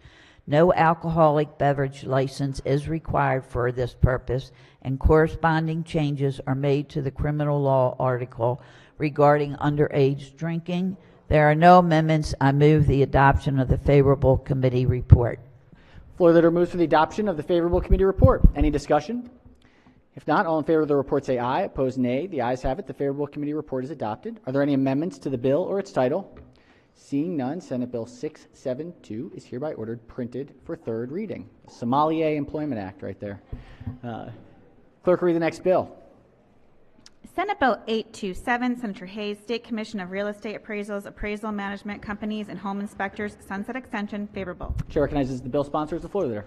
Thank you, Mr. President. Colleagues, many of you all are familiar with several news reports about appraisal bias that have happened throughout our state. The Commission of Real Estate Appraisals, Appraisal Management Companies, and Home Inspectors is the department within the Maryland Department of Labor that is responsible for enforcement and monitoring of complaints in this area. This bill is their sunset bill. It essentially extends the authority of this board for an additional 3 years. In addition to, it authorizes an independent study of the board to make sure that they're in compliance with the National Appraisal Board Foundation's criteria around diversity and inclusion. There are no amendments. I move for the adoption of a favorable committee report. Floor leader moves for the adoption of the favorable committee report. Any discussion? Not all in favor of the report say aye. Opposed, nay. The ayes have it. The favorable committee report is adopted. Are there any amendments to the bill or its title? Seeing none, Senate Bill 827 is hereby ordered printed for third reading. All right, let's go to the layover calendar. Let's start with the first one, which is number 9. Layover number 9. Clerk will read the bill. Senate Bill 40, Senator Sidnor, Public Information Act, Inspection of Records from Body-Worn Digital Recording Devices. Question is on the adoption of the one committee amendment and the favorable report. All right, question is on the adoption of the one committee amendment. Chair recognizes the senator from Montgomery County. Thank you, Mr. President. I just want to acknowledge the good senator from District 44 as well as the senator from District 9 and Jamie Lancaster, counsel. There have been a lot of emails flying back and forth, but I think this is a good bill and look forward to voting for it. Onwards we go. All right, on the amendment, any discussion, any further discussion? If not, all in favor of the amendment, any objections to the amendment? Without objection, the committee amendment is adopted. Question now is on the amended report. Any discussion? If not, all in favor of the report say aye. Opposed, nay. The ayes have it. The favorable committee report as amended is adopted. Are there any further amendments to the bill or its title? Seeing none, Senate Bill 40 is hereby ordered printed for third reading. All right, let's go to layover calendar number 10. Clerk will read the bill. Senate Bill 1, Senator Waldstreicher, Criminal Law Wearing, Carrying, or Transporting Firearms Restrictions Gun Safety Act of 2023. Question is on the adoption of the two committee amendments and the favorable report. All right, senators, the question is on the two committee amendments. Any discussion on the committee amendments? Any objections to the committee amendments? Without objection, the two committee amendments are adopted. Question now is on the amended report. Chair recognizes the minority whip on the report. I wonder if I could ask the floor leader to yield for a couple of Appears questions. So. Senator may proceed. Just to be sure we understand where we are and where the committee amendments that were just accepted were from the floor from yesterday, correct? I don't believe so. I believe the committee amendments were the committee amendments of the reprint of the bill. We have some friendly amendments that will be adopted today on the floor. Okay, but we haven't done those yet. Correct. Okay, just making sure I understand. I think now would be the appropriate time for those who have received their friendly amendments to offer them. I would be happy Just a moment. to. It's after the adoption of the favorable report. Okay, then I'm we would sorry. Take the Yep. Okay. Then let me ask a couple of questions, and then we can proceed with that. So, as the bill came in, it was much different. It's been amended. Is the version we have on our computers right now where we are before the friendly amendments, the reprint? That's correct. And is that available? Has that been available online as well for the public, or do we know? Just as a point of parliamentary inquiry, the reprints are not available online publicly because they're not official copies of the bill. Got it. That's fine. I'm just curious. Okay, thank you. I know we move all the time with these, so that's not an indictment. I'm just saying. Sure. Can you talk about where we are now as opposed to where we were? Sure. Happy to. As the bill came in, the bill would ban firearms at all places of public accommodation. That was a bill passed in Montgomery County that we modeled it after and had a hearing on that bill and realized the bill was drafted way too broadly, could accidentally jam people up who are law-abiding, responsible citizens, and may be difficult to defend constitutionally. And so working with advocates on both sides of this issue and members of the committee in both parties, we began the process of significantly narrowing and strengthening the bill. And so we very quickly rejected the place of public accommodation moniker and instead decided to utilize three very specific types of places: government buildings, schools and places where other vulnerable people gather, and special purpose areas, and delineated which types of facilities within those categories are sensitive places under Bruin. And so it's been substantially narrowed, and from a constitutional point of view, substantially strengthened. If I could continue, Mr. Certainly, President. You mentioned government buildings, sensitive areas, schools. It was already not allowed in schools and government areas, correct? There was already the ability to not allow that, correct? That's correct. We don't need this bill to do that. Correct. Okay. Can I ask, I understand with the Bruin decision, at which, you know, I think most people in this room know, but for the benefit of people who may be watching this or listening, the Bruin decision struck down our unconstitutional concealed carry law, which tried to restrict, said a law-abiding citizen had to prove why they needed a permit as opposed to the state needing to show why someone shouldn't have one. And I don't think you'll find anybody on this side of the aisle saying there aren't situations where that should be denied, but we believe law-abiding citizens have that right. So in the intervening time, there was an expansion of people requesting permits, correct? I mean, an expansion of people being awarded permits, I think it's fair to say. Okay. In that intervening time, is this legislation in response to any sort of surge in crime involving these individuals? It is not. The legislation is in response to the Bruin case itself. Bruin requires us to repeal certain provisions in our law that are no longer constitutional. This bill, SB 1, includes that repeal. So the good and substantial reason portion of our law that you referred to that was struck down, this bill strikes it from our code so that we can come into compliance with Bruin. Bruin also provides a roadmap of which gun regulations are acceptable, including limitations on licensing, limitations on private property, and limitations on sensitive places. This bill includes provisions as to all three of those things that Bruin allows us to do and provides us a roadmap for doing so. In this legislation, there was I think an attempt at one point to add some fees, but that's not in this bill. There's no additional fee increase? Correct. There is no fee increase in the bill. What are we doing in this bill to deal with the inequity of people who live in certain areas? It is much more difficult for them to achieve the training requirements and that involve usually going to a range and other types of services, and it's expensive to get one. What are we doing in this bill to make sure that we're not inequitable in how people are able to access this fundamental constitutional right?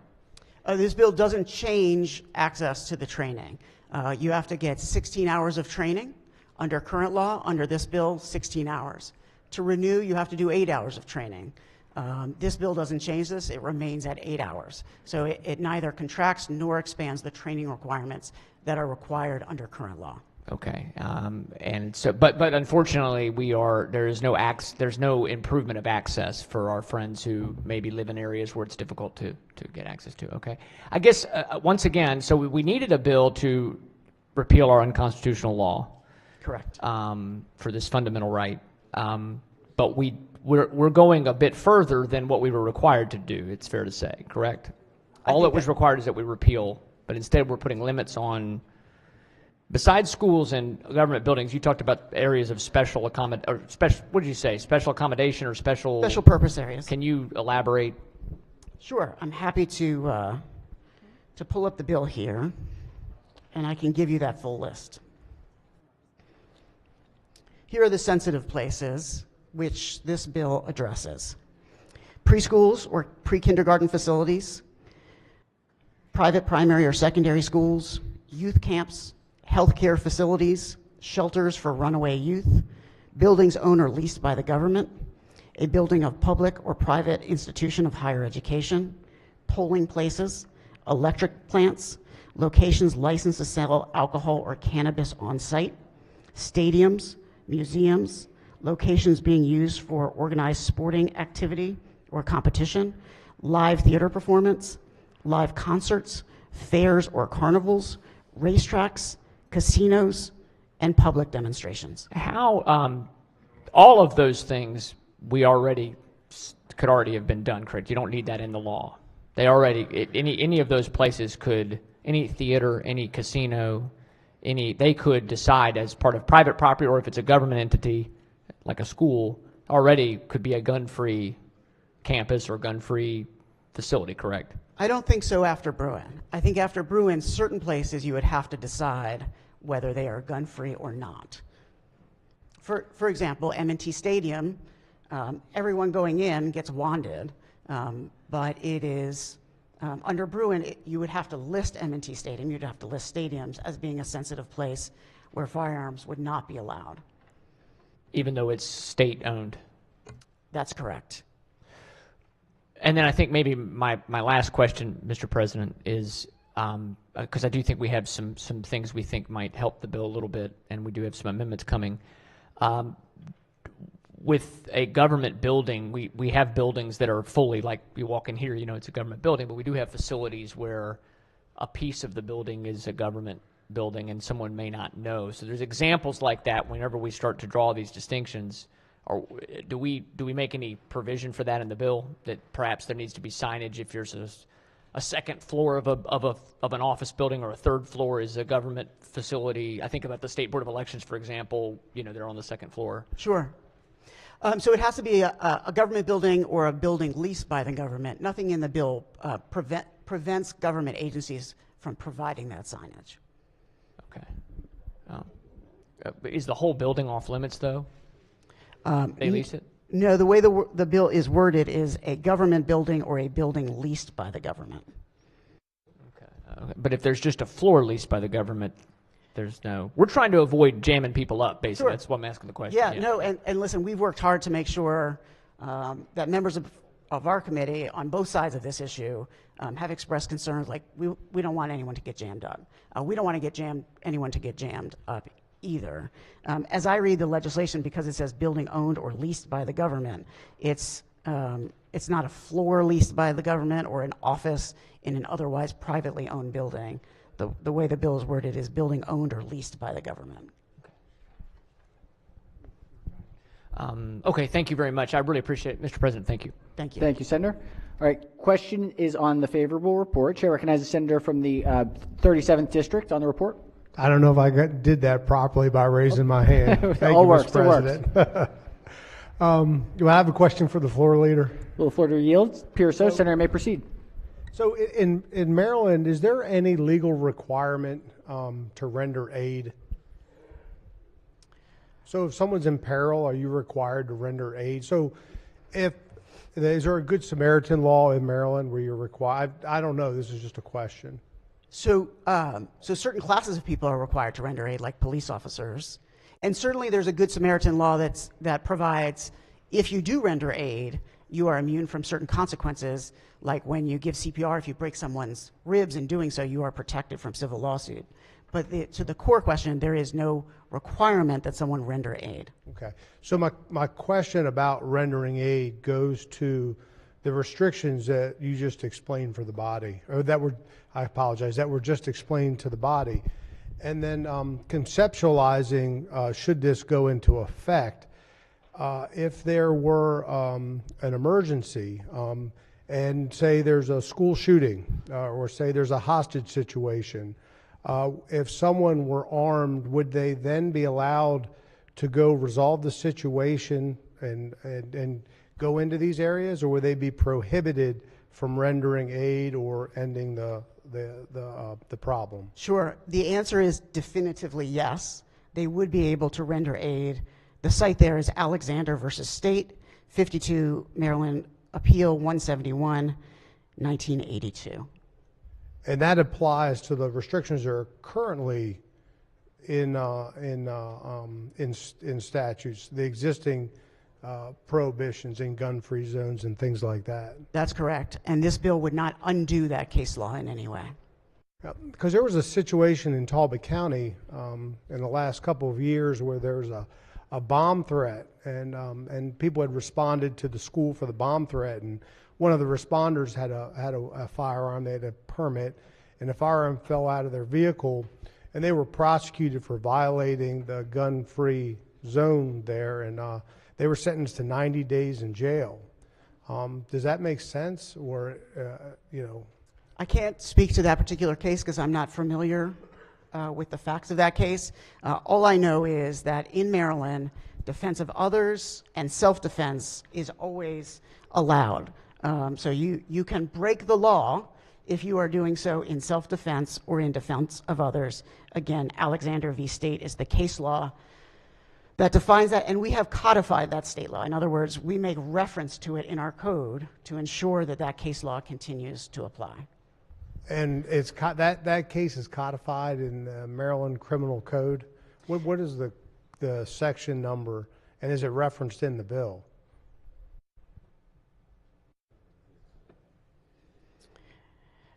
We do not have that right now, but the history of the self-defense and defense of others is originally we kind of worded it out in the code. And then Alexander came down, which phrased it slightly differently than was in the code. And then here in this assembly, this was before anyone here got here, removed the wording of defense of others and self-defense, and instead said the application is as judicially defined, which is specifically a reference to Alexander and the cases that reaffirm Alexander, including Bright v. State. The site there is 68 Maryland Appeals 41, 1986. I appreciate you answering my questions, because there have been a number of instances just as recently as the other evening with the shooting of the state trooper where there was a citizen, an armed citizen, lawful gun owner that detained two of the three that were involved in that incident. And it sounds to me like it is already accepted that the rendering aid is a permissible standard. And it sounds to me like what happened in Talbot County was that a bomb, thank goodness, did not go off at the school, but someone responded to an incident that was definitely verified because it was put out, the police responded.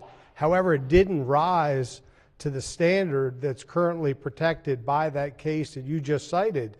And so to me, I think it'd be in our best interest, if this were to move forward, is to make sure that public safety at all levels is promoted, and that we ensure that if there is a clear and imminent threat, that the prohibitions that are in this, I'm on the bill now, I'm off, aren't I? Okay. Senator, you're on the report, Senator, you're fine. Okay. So would you agree that that would be the spirit of this law, that if there is someone that can render aid who is armed, would be able to go into these areas to render aid should there be a clear and imminent threat? The answer is yes. Oh, thank you. Thank you. Thank you, Senator. All right, question is on the favorable committee report. Chair recognizes the senator from the 42nd District on the report. Thank you, Mr. Chair. It's interesting. Here's this senator who I don't believe is a lawyer, who's asked a question that I don't think we addressed in committee. And I frankly think he has asked a good question. If the answer to his question is there's a case from some years ago in the Maryland Court of Appeals, I assume, which says that a person can go onto a school property with a weapon to try to protect people, the law is that a subsequent statute can overrule a case of the Court of Appeals and can adopt a different rule, and that the statute is written on its own, or is interpreted on its own terms, consistent with the language of the statute. So in this case, we have, let me get my computer down, we have a statute which, if we pass it, will say, a person may not wear, carry, or transport a firearm in an area for children or vulnerable individuals, and that is defined as including pre-kindergartens and schools. normal schools, 1 to 10, 1 to 12 schools.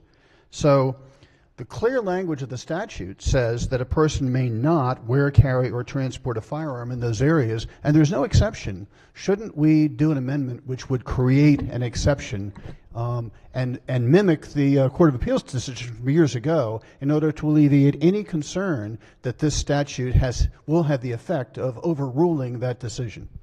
So thank you. It's a good point, but I think the amendment is unnecessary. We pass new criminal laws in this body all the time. Every time we pass a new criminal law, just because it's after the Court of Appeals case, under your theory, we'd have to also add, and necessity is also a defense to this, or defense of others, or self-defense is a defense. Self-defense, necessity, and defense of others is a common law defense upheld in Alexander, re-upheld since, that exists until we say otherwise, and this bill does not say otherwise. All right, so you're saying that the answer to the question raised by the senator is that this is a common law defense, which is always applicable, not that the defense is a result of an opinion of the Maryland Court of Appeals from some years ago. That's right. It was a common law defense that was recognized in that opinion, I think is the best way to phrase it. I understand, and what you say makes sense. Thank you. Thank you, Senator. All right, on the report, Chair recognizes the Senator from the 35th District on the report. Thank you, Mr. President. Would the floor leader yield for a question? Senator may proceed. I had some folks in the farming community that have reached out and asked this, and I'd like to ask it directly. It's dealing with folks that have wear and carry permits at farmers markets. You know, they're doing their business there in what are considered public parking lots. Matter of fact, in Bel Air, there's a farmers market that's in the parking lot right next to the courthouse. Would they still be allowed to carry in a situation like that? Yes. So even though they're next in a public parking lot, they're next to a courthouse, and they're still able to carry. That's covered.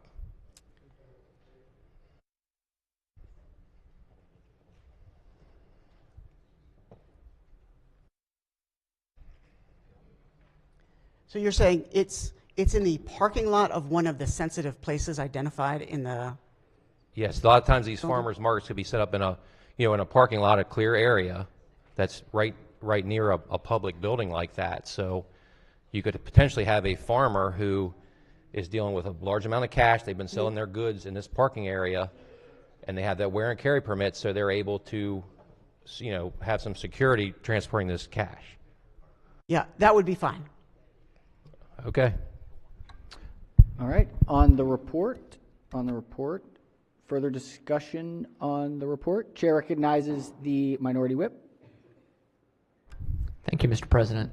We are awaiting some amendments. We had some. Obviously, this was in a bit of state of flux last night into this morning. I wondered if we could special order this bill so that we have the opportunity to get the rest of the amendments that we are preparing. I think we have a long session, so we'll check with the floor leader and see, maybe we can push it back a little bit, but... That's totally fine, Mr. Actually, President. let's make sure we know the motion. What is this special order to the appropriate... Next week. No. I was going to ask for tomorrow. I think... Just a question, Mr. President. Sarah, may proceed. We have some friendly amendments. Would you like to take the friendly amendments and perhaps then entertain the special order motion? Mr. President, could I have a slight challenge? Yeah. So I think let's take Mr. President, if I could amend my request or say could we do what the floor leader is asking and then perhaps visit it then? I could ask for a time sensitive special order then. Or if you prefer the special order now, Mr. President, happy to accede to the minority whip's I think request. we actually... Why don't we do this? Let's do this. Why don't we special order it until the end of the layover calendars, and then we'll take it up and see where we are with the amendments coming up and see where things stand. That's fine. Thank you, Mr. President. Thanks. All right. Without objection, are there any objections? Without objection, we'll special order it to the end of the layover calendars. So let's go to layover calendar number 11. Clerk will read the bill. Senate Bill 858, Firearm Safety, Storage Requirements, and Youth Suicide Prevention, Dalen's Law. Senator Smith questioned the adoption of the 5 committee amendments in the favorable report. Chair recognizes the, let's see, the question before the body is on the 5 committee amendments. The 5 committee amendments. On the amendments, any discussion on the committee amendments? Any objection to the committee amendments? Without objection, the 5 committee amendments are adopted. Question now is on the favorable committee report as amended. Chair recognizes the chair of the committee on the report. Thank you, Mr. President. So the amendments that were adopted on before it came out of committee were done in consultation with both parties to address constitutional and some logistical issues, but also I have an additional set of amendments, or an additional amendment that I think further discussion has led to. So I'd like to offer those. All right, so let's adopt the report first. Let's make sure that let's check to see if they're on the report. On the report first, Chair recognizes the minority whip. Yes, Mr. President, one question about, if I could ask the chair to yield. Senator may proceed. One question, it's obviously a dense bill, a lot's been going on. I know you all have been working with everybody, which is great. There's an exception here to part of the law dealing with minors if it's a shotgun or rifle. Why did we single out just 2 very specific firearms? It's just the difference between generally a regulated firearm and unregulated firearm. So these, shotguns and rifles don't really fall into those restrictions. And it covers any sort of long gun. Correct. That's right. Okay. So yeah. All right. Thank you, Mr. President. All right. The question is on the favorable report as amended. Any further discussion on the report? If not, all in favor of the report say aye. Opposed, nay. The ayes have it. The favorable committee report as amended is adopted. Chair recognizes the chair of the committee who has an amendment. Again, these amendments were born out of further discussion, members of both parties. It's essentially what the amendment does. One second. Oh, sorry. One moment. Senator, let's collect and distribute the amendment. Make sure we get it up on the senators' desks.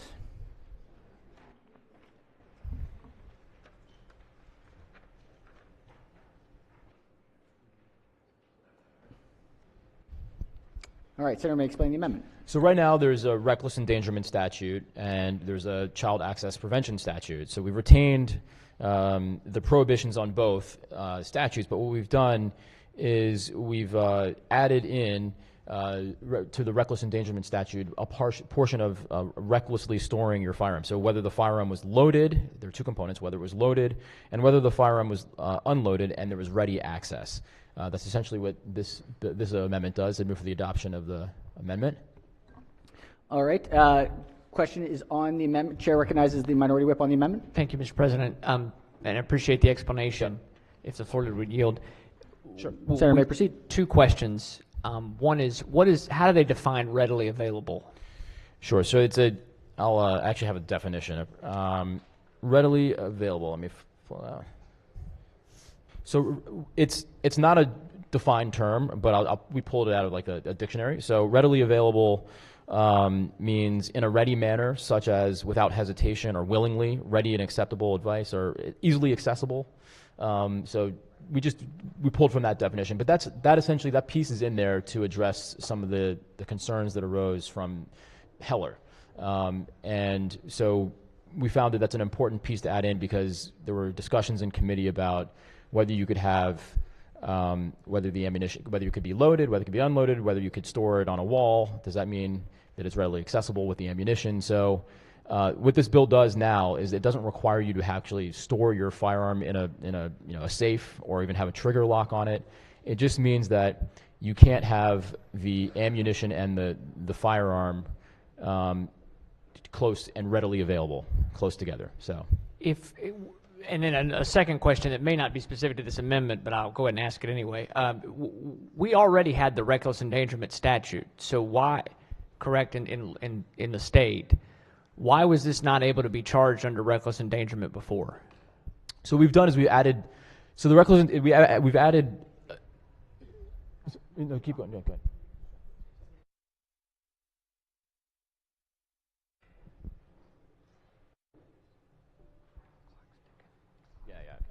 Again, goes back to the Heller, just the operability of the firearm. So right now, under current law, you could have a firearm next to a magazine, but you cannot store it openly. You couldn't have a firearm loaded, and so what this does is it allows for, again, just easy access. It addresses our Heller concern. To explain it, so this bill still allows easy access, but it makes it so that if you leave easy access, but a minor can get to it. A minor or a prohibited person. Or a prohibited person, right, okay. So this doesn't forbid somebody from having a firearm near them, but it's just a question of, okay.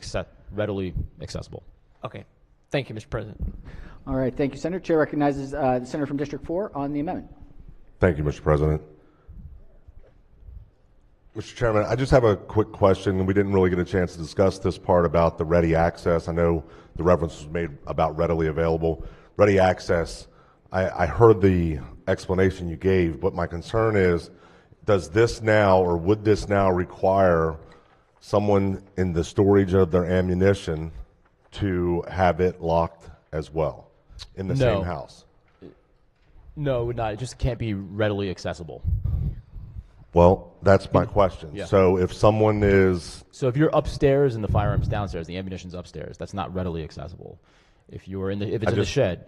I'm glad to hear that. I just wanted to make sure we hear. So it could be downstairs in the basement. Ammo is stored in a cool place.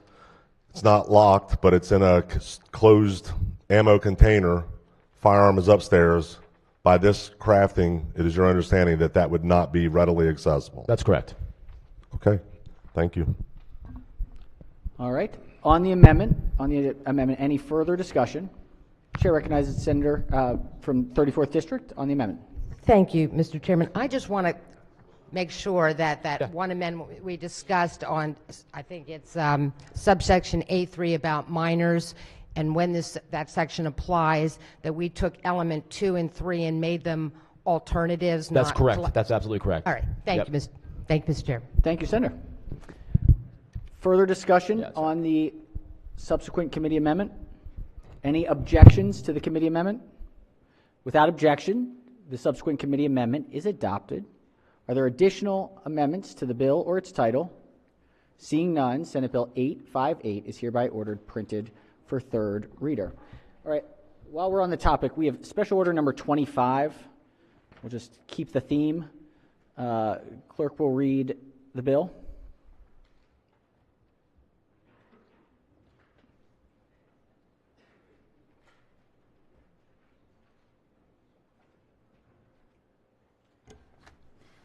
Senate Bill 185, Senator Bidel, Maryland State Police Gun Center firearms surrendered until final protective orders. Question is on the adoption of the favorable report. All right, question is on the adoption of the favorable report. Any discussion? Any discussion? No discussion. All in favor of the report say aye. Opposed, nay. The ayes have it. The favorable committee report is adopted. Are there any amendments to the bill or its title? Seeing none, Senate Bill 185 is hereby ordered printed for third reading. All right, we have the next layover calendar, which is number 12. Clerk will read the bill.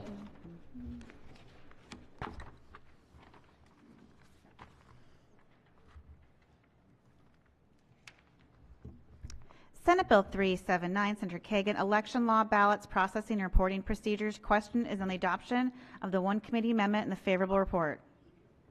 All right, question is on the adoption of the one committee amendment and the favorable committee report. On the amendment, any discussion?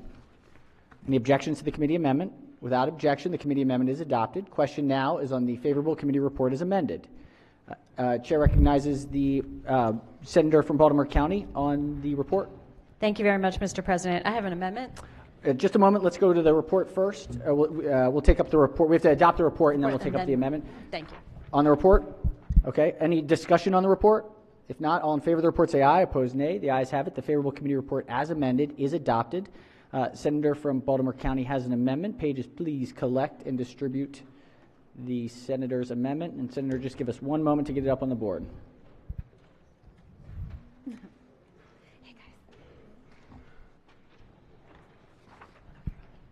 Oh, right.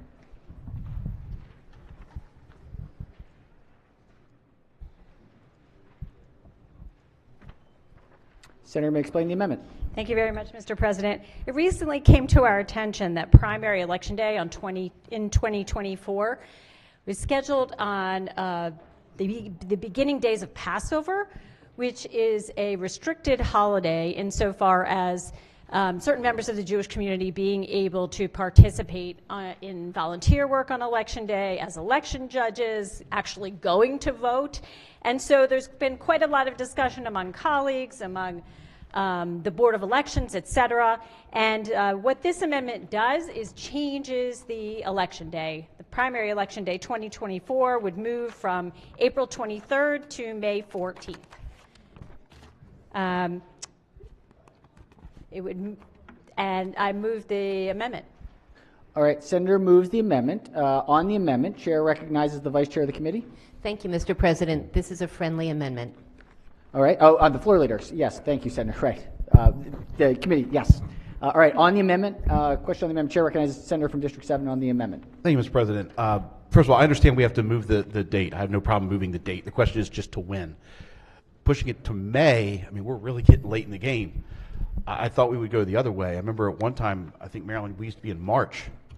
And, you know, we're more relevant as a state for people running for federal office or president. I'm just curious, have we looked to go the other way instead of May? I'm happy to respond to that. Senator, may proceed. Thank you. There was a great deal of consideration about going earlier. It conflicts with session. It conflicts with early vote. And so the decision at looking at all the different votes and in discussions with the Board of Elections, the decision was made to go farther out into May. Okay. I mean, I understand the session issue, but we used to have it for years in again, March, so we were able to manage then. That's just my concern. I think we should be earlier in the process than later. Thank you, Mr. President. Thank you, Senator. All right, Chair recognizes the Minority Whip. Thank you, Mr. President. I don't know if we've had the opportunity to discuss this more with our party folks. I mean, this coming presidential election, there's going to be a Republican presidential primary, and I don't think there's going to be one on the other side. But you know, this is I totally support moving it, no problem. I'm kind of disappointed to move it so late. Whenever you ask, I love our friends at the state board and our county boards of elections, but whenever you ask them, would you like it to be earlier in the process or later, they're always going to say later. I don't want to vote against an amendment because I don't know if there's a way to solve this, but. Does the Senator want to special order the bill for a day? I'd be happy to special order the bill for a day, but not because I'm against the amendment. Right. Just want to be clear. Let's make sure that we're all on the same page. Yes, all right. thank you. Senator moves to special order the bill for a day. No objections. Without objection, the bill will be special ordered to the appropriate time tomorrow. We just want to make sure we get it right. All right. Let's see. We're back up. I think that was the end of the layover calendars. So let's go back to Senate Bill 1. Clerk will read the bill. Senate Bill 1, Senator Waldstreicher, Criminal Law Wearing, Carrying, or Transporting Firearms Restrictions, Gun Safety Act of 2023. Question is on the adoption of the favorable report as amended. All right, so the question right now is on the adoption of the favorable report as amended. Any further discussion on the report before we take up amendments? If not, all in favor of the report say aye. Opposed, nay. The ayes have it. The favorable committee report as amended is adopted. We have an amendment. Yes, Chair recognizes the Senator from District 4 as an amendment. Pages will collect and distribute the amendment.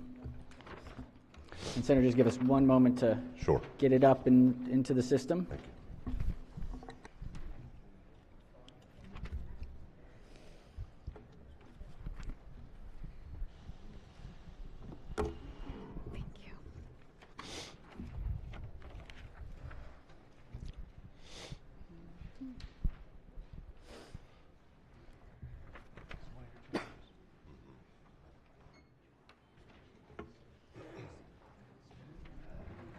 Senator may explain the amendment.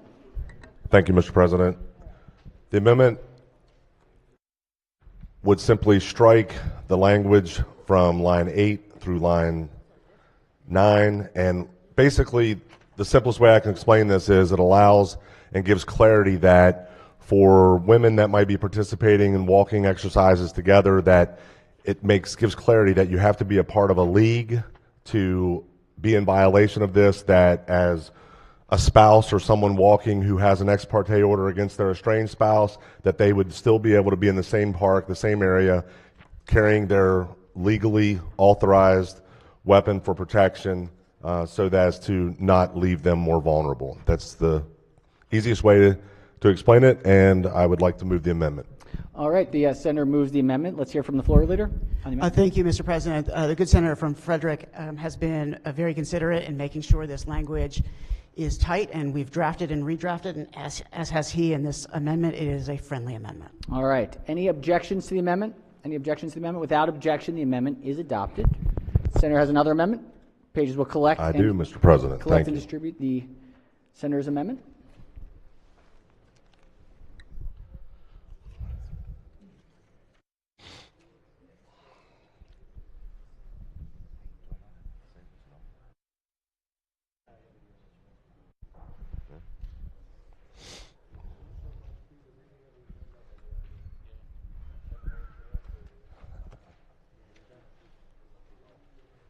Senator may explain the amendment. Thank you, Mr. President. The amendment offered is for the purposes of this section that a requirement to keep a handgun concealed is not violated by the momentary and inadvertent exposure of the said handgun or the momentary or inadvertent exposure of the imprint or outline of the handgun. This basically allows, we'll call it a win provision, should the person move their body in such a manner that the weapon would become temporarily displayed, not as a show of force, but as an inadvertent act, that this would not fall and violate this section of law. And with that, I would move the amendment. All right, Senator moves the amendment. Let's hear from the floor leader. Again, we thank the senator for his amendments. As the minority leader referenced, we are not trying to jam anyone up with this bill. That is not the intent of the bill. This amendment makes sure no one gets jammed up. We accept this as a friendly amendment. All right, committee sees it as a friendly amendment. Any objections to the amendment? Without objection, the amendment is adopted. We've another amendment. Any further amendments? Chair recognizes the senator from the 34th district. Senator has an amendment. Thank you, Mr. President. I do. Going to hand that. Thank you very much. We'll just distribute it. One moment, Senator. Let's make sure we can get it up on the board.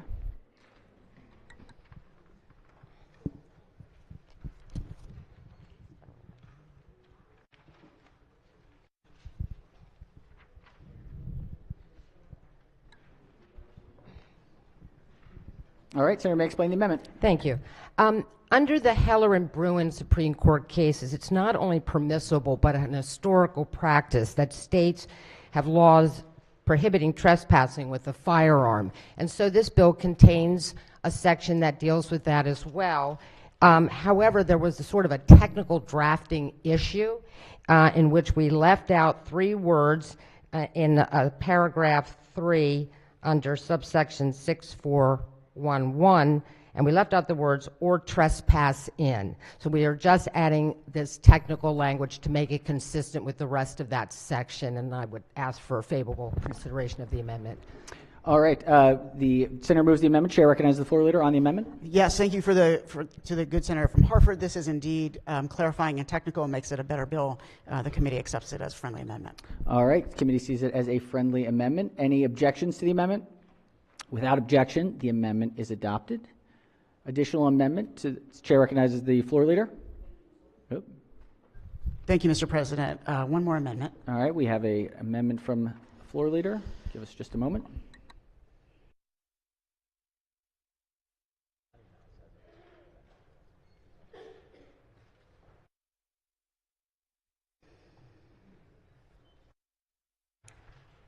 All right, Senator may explain the amendment. Thank you, Mr. President. This was at the suggestion of the senator from Appalachia. It clarifies that a polling place has to be currently used as a polling place. It is technical and clarifying. All right, technical amendment. Any objections? The senator has moved the amendment. Any objections to the amendment? Without objection, the amendment is adopted. Additional amendments to the bill or its title. Chair recognizes the minority whip. Thank you, Mr. President. I do have an amendment here at the that I'd like to offer. All right, let's collect and distribute the senator's amendment. Too many things happening.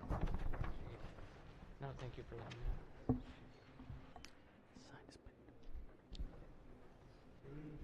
All right, senator may explain the amendment. Thank you, Mr. President. I alluded to this in some questioning earlier, but just wanting to make it in the section of the bill where we have government buildings that could be partially leasing a partial office space or a floor. This amendment would very simply just require that a sign be displayed identifying it as an area in which the carrying of a firearm is prohibited. We don't want any sort of accidental problems where someone's walking in and doesn't realize that it's a part of the building is a government building. So it's a pretty simple amendment. I just ask for what I'm sure is going to be a joyous approval of the amendment from the committee. All right, senators move the amendment. Let's hear from the floor leader. Thank you, Mr. President. And I appreciate the intent of the sponsor of the amendment. Unfortunately, this is not a friendly amendment and may accidentally do damage to the bill. This amendment, as it's drafted, essentially requires signs everywhere in government buildings. You can't have a gun here. You can't have a gun here. You can't have a gun here. You're not allowed to have a gun in this assembly, but we don't have signs at every point where you're not allowed to have a weapon. And in fact, there are some entrance points where we don't have such signage. But over time, people understand that there are certain places that are sensitive where you are not allowed to have a weapon. This would create a burden on state agencies and would essentially allow a loophole in the bill where if someone happened to enter in a building where the sign was not located, they could say, oh, I brought this firearm in and intending to do damage, but I didn't see the sign, so I'm good to go. So I don't think that's the appropriate solution to what we're doing here. Sensitive locations are known to be sensitive locations. Let me do one other additional thing because, as many of you know, we have some people in this chamber who work in intelligence or law enforcement. There are some state buildings which you do not know are state buildings and are intended not to be known as state buildings for use by law enforcement in an essentially unmarked or undercover capacity. And this would essentially require them to say, hey, look, you're not supposed to know this is a government building, but suddenly we're putting signs out front that you can't bring guns in here, so then everyone in fact knows it's a government building. So I'd ask the body to reject this amendment. Mr. President, if I could Sir, you may proceed. perhaps respond. Number one, folks don't often pay close attention to the proceedings of the Maryland State Senate and General Assembly, much to my disappointment. So I think what we do is very important. But so number one, the idea that everybody knows what the different rules are is not correct in any way. But I would ask as a follow-up then to the assertion about the secret government buildings, which of course there are some that are kept incognito, where the sign doesn't say you have to identify it's a government building. If somebody doesn't know it's a government building, they very well could walk in and and by the way, it's a little disturbing to hear, oh, you don't want people to say, oh, I didn't know it was a government building. Well, we shouldn't be trying to worry about whether someone's carrying a firearm unless they're a dangerous person, which they're not able to get in Maryland. So I would just really press my amendment, Mr. President, but I would ask if they don't know, are they going to be getting in trouble because they didn't know it was a government building?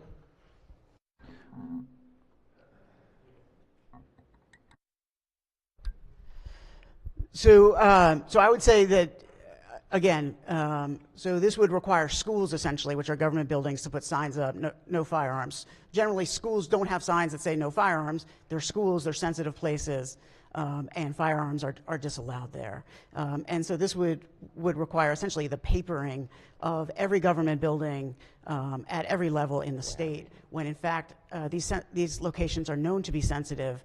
Firearms should not be allowed there, and we shouldn't provide essentially a loophole for people to say, oh, I didn't know, when in fact these government buildings are sensitive locations. Thank you, Mr. President. Mr. President, if I may, I would just press my amendment. I think it would be best to make sure we're being very clear. And a lot of schools I've seen have some sort of signage but schools are a little different. I think that is one thing most people generally know. They can't bring a firearm into a school, but a lot of schools have signs like that that I have seen just anecdotally. So I would say it would be best just to be on the safe side, and I would move my amendment and ask for a roll call. All right, on the amendment, any further discussion? If not, clerk will call the roll. Mr. President? Has everyone recorded their vote? Anyone wish to change their vote? Explain their vote? If not, the clerk will take the call. With 28 votes in the negative, the senator's amendment fails. Additional amendments to the bill or its title. Chair recognizes the senator from the 29th district has an amendment. We will collect and distribute the amendment. Thank you, Mr. President.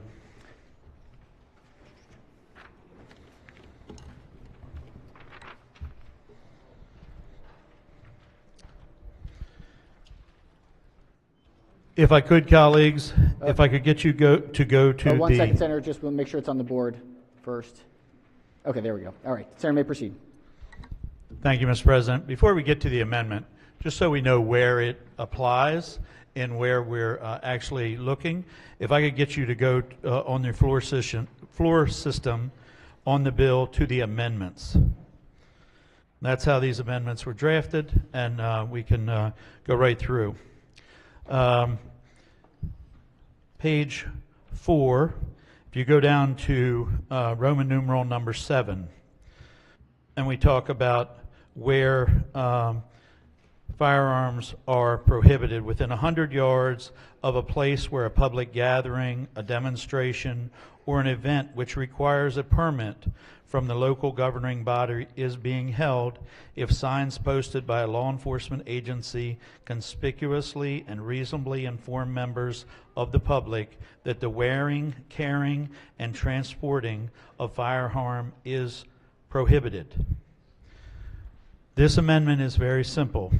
All it says is when we talk about transporting of, it says transporting of a regulated firearm. It doesn't involve a shotgun or a rifle, right? It involves if you had a assault rifle, if you had a handgun, this would be covered. But if you were traveling down 301, give you a simple example. You're leaving to go on a hunting trip. You have a long gun in your vehicle. As you're traveling down 301, if there is something, a demonstration within 100 yards of the Route 301 where you're traveling. Now, I can point out many police stations, many high schools, many things where we demonstrate and we gather. They are within 100 yards of the road. So if that demonstration is going on and you're traveling down Route 301, you in fact would be going to a legal event. You could be going, just like I did in December, took my children hunting in Missouri. We had firearms in the truck and we drove down Route 301. We went right by a police station. We went right by schools that are well within 100 yards of the side of the road. If there was a demonstration going on there, any single person that had a firearm for legal purposes, because in the way a firearm is determined, this includes in this a rifle or a shotgun. This simple part of this amendment just says that it's regulated. It's a handgun or it's an assault weapon. Right? I think this makes perfect sense. I'd ask for your support. All right, the maker of the amendment moves the amendment. Let's hear from the floor leader. Thank you, Mr. President. I urge the body to reject this amendment. What this amendment would do essentially is out on Lawyers Mall where there is a permitted gathering, you would not be allowed to bring handguns under the bill, but under the Senator's amendment you would be allowed to bring rifles and shotguns. That's not a policy we can accept here in the state of Maryland, and places where people are gathering and permitted for a protest or an assembly should be protected from all firearms, not just handguns. I think the gentleman seemed to imply that if you're 100 yards from a sensitive place that you are covered by the bill. That's not how the bill is worded. This section is very specific to public protests. It's public protests and the 100 yards outside those public protests. Those protests need to be permitted protests, and there needs to be signage indicating that you are not allowed to take firearms within 100 yards. Again, this would essentially allow anyone to bring shotguns and rifles to public protests, and we don't think that's a good policy for the state of Maryland. Ask the body to reject this amendment. So if I may, when you say that the bill covers this, the bill clearly says transporting. And when you get out at a public event, you are no longer transporting. You are carrying, right? This specifically is done for this reason, to say that if you're driving down the highway, right, you cannot carry a long gun or a rifle. If I simply went hunting, or any one of our constituents went hunting, and they had their boat in tow, they'd gone out on the river, they had had a day of waterfowl hunting, and they were on their way home to their house, and they drove by a school where a demonstration was taking place. The only road that came to their house from where they were, right, if there was a demonstration, they couldn't go home or they would be a criminal, and they were involved in a legal activity. So I would press the amendment, and I would ask for a roll call. All right, Senator moves the amendment. Any further discussion on the Senator's amendment? If not, the clerk will call the roll. Mr. President? Has everyone recorded their vote? Anyone wish to change their vote? Explain their vote? If not, the clerk will take the call. With 27 votes in the negative, the Senator's amendment fails. Senator has another amendment. Pages will collect and distribute the amendment.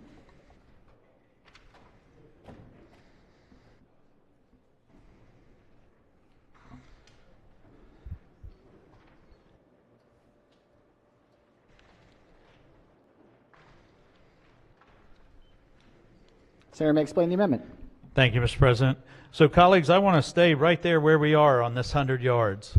And I'd like to go ahead and use the term that we didn't want anyone to get out and carry a long gun, right? So we didn't want them actually to be in that walking around Lawyers Mall. So this is a pretty simple amendment.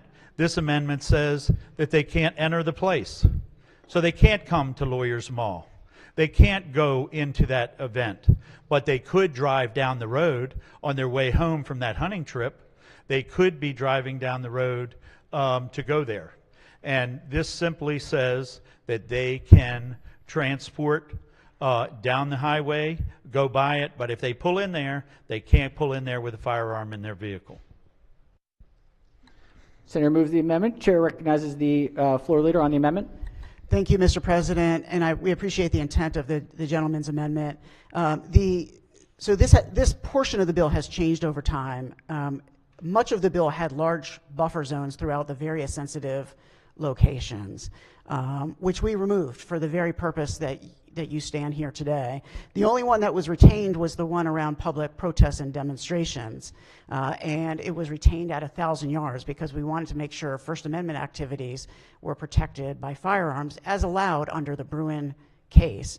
What we were informed is that 1,000 yards wasn't current law, that 100 feet, meaning 100 yards, meaning the length of a football field, was already in current law, and that we should mimic current law. And so if you were to look at 4208 of the criminal law title, it is already at current law with that exact same buffer zone, and has worked up till this point. And so we mimic that in our bill because there has been no testimony of any problem with the 100-yard buffer at public protests under the current law section. So I would urge the body to reject the amendment. It's working under current law. I'd ask for a roll call. All right, Senator requests a roll call vote. Any further discussion? If not, clerk will call the roll. Mr. President? Has everyone recorded their vote? Anyone wish to change their vote, explain their vote? If not, the clerk will take the call. With 32 votes in the negative, the Senator's amendment fails. The Senator has another amendment? Yes, Mr. Pages President. will collect and distribute the Senator's amendment.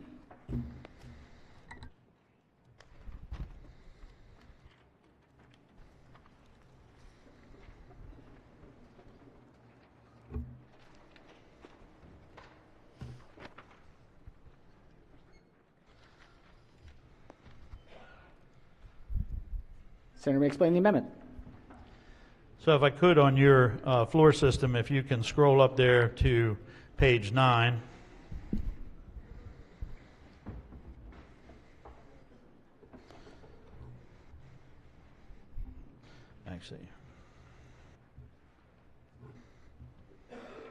Actually, it's the top of page 11.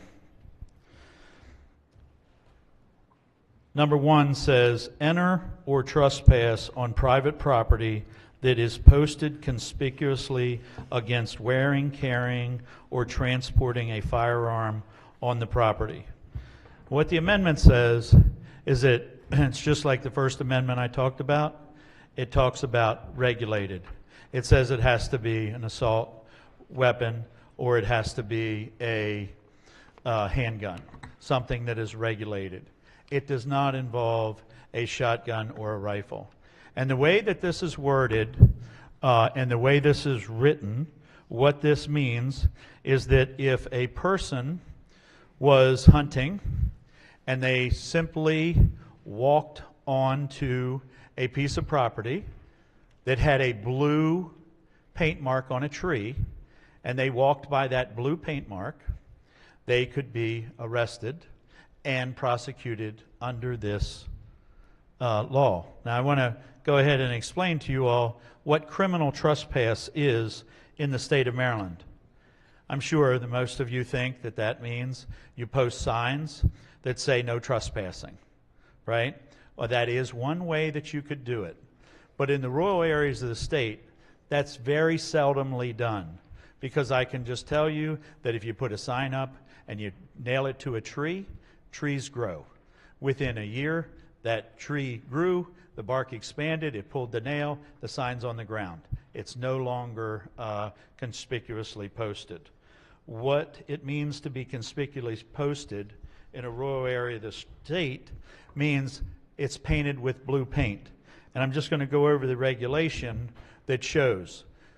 And what it says is that the requirement is that signs be placed where they may reasonably be seen, or identifying paint marks on trees or posts shall be placed at each road entrance and adjacent to public roadways, public waterways, and any other lands adjoining the property. For purposes of this regulation, a paint mark shall be a vertical line that is at least 2 inches in width and at least 8 inches high.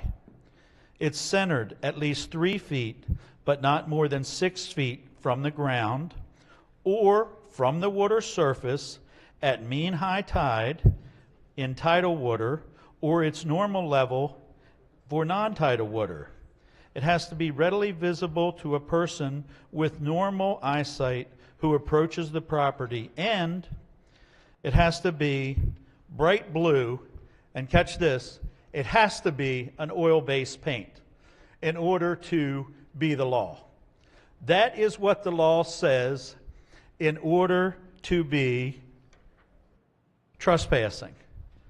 So if you happen to be walking and you were hunting, you got lost, and you're walking along, and I can tell you by the smiles I see in this room right now that not everyone here knew that you would walk across somebody's posted property if it looked like somebody went out there with a paintbrush and their children just had a good time for a few minutes. But that's exactly what this law is saying. And my issue with this is the fact that I think we should have in there the term regulated to be an assault rifle or a handgun that are regulated. And if somebody simply gets lost and they're walking along, or they're walking along when it's, you can hunt a half an hour before dark. You can hunt up a half an hour before dawn, and you can hunt up until dusk. And you're not going to come out of the woods. You're going to wait, and you're going to come out after dark, or you're going to go in before dark. And if you get turned around just for a moment, right, and you go past some blue marks on a tree that aren't retroreflective, they're not shining, and if it's raining, they're very difficult to see, right?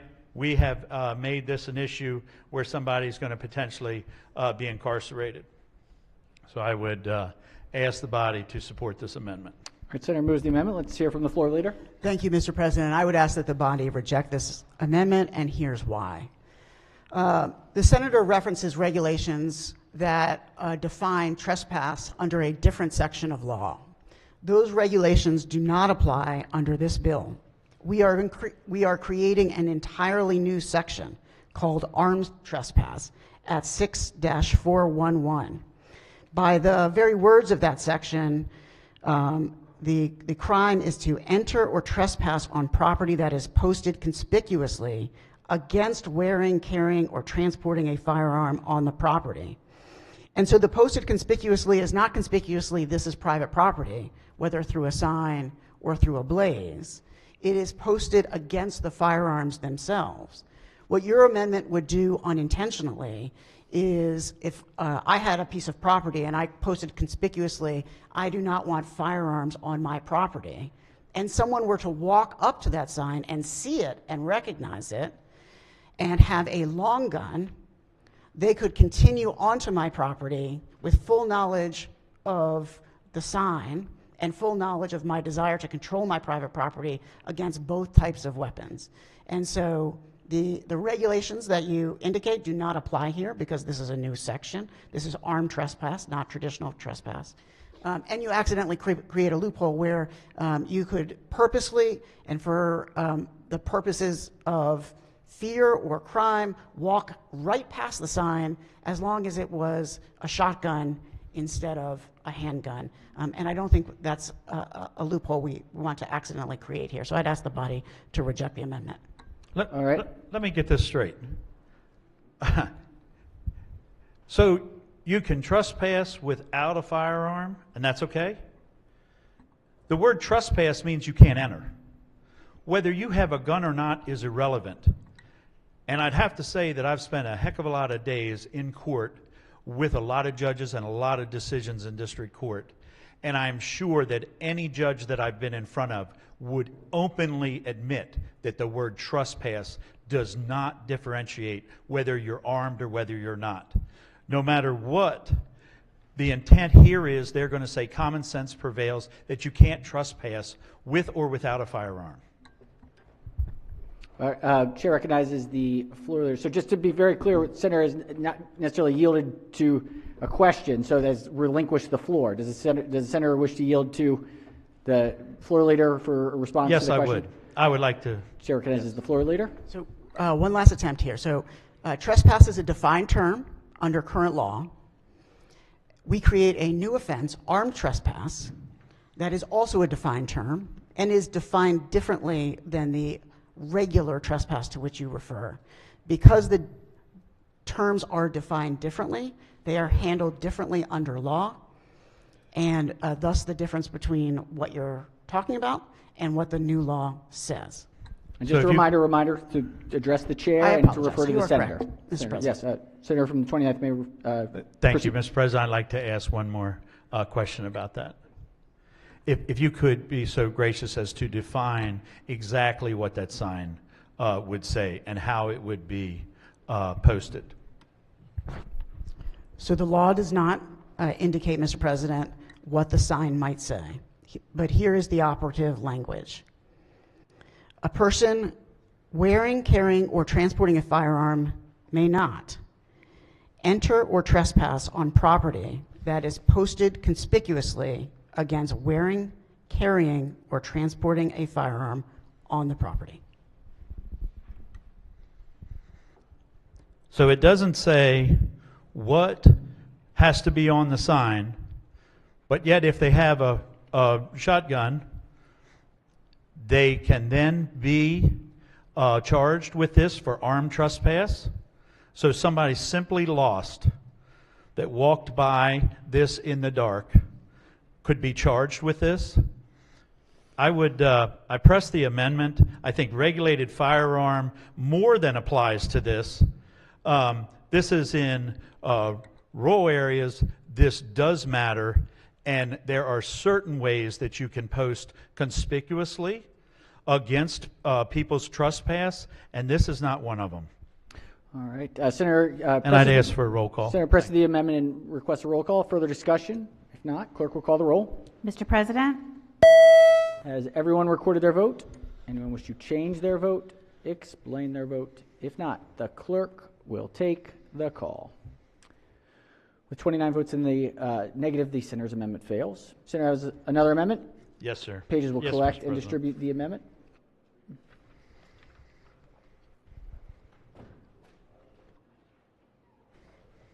Whoop.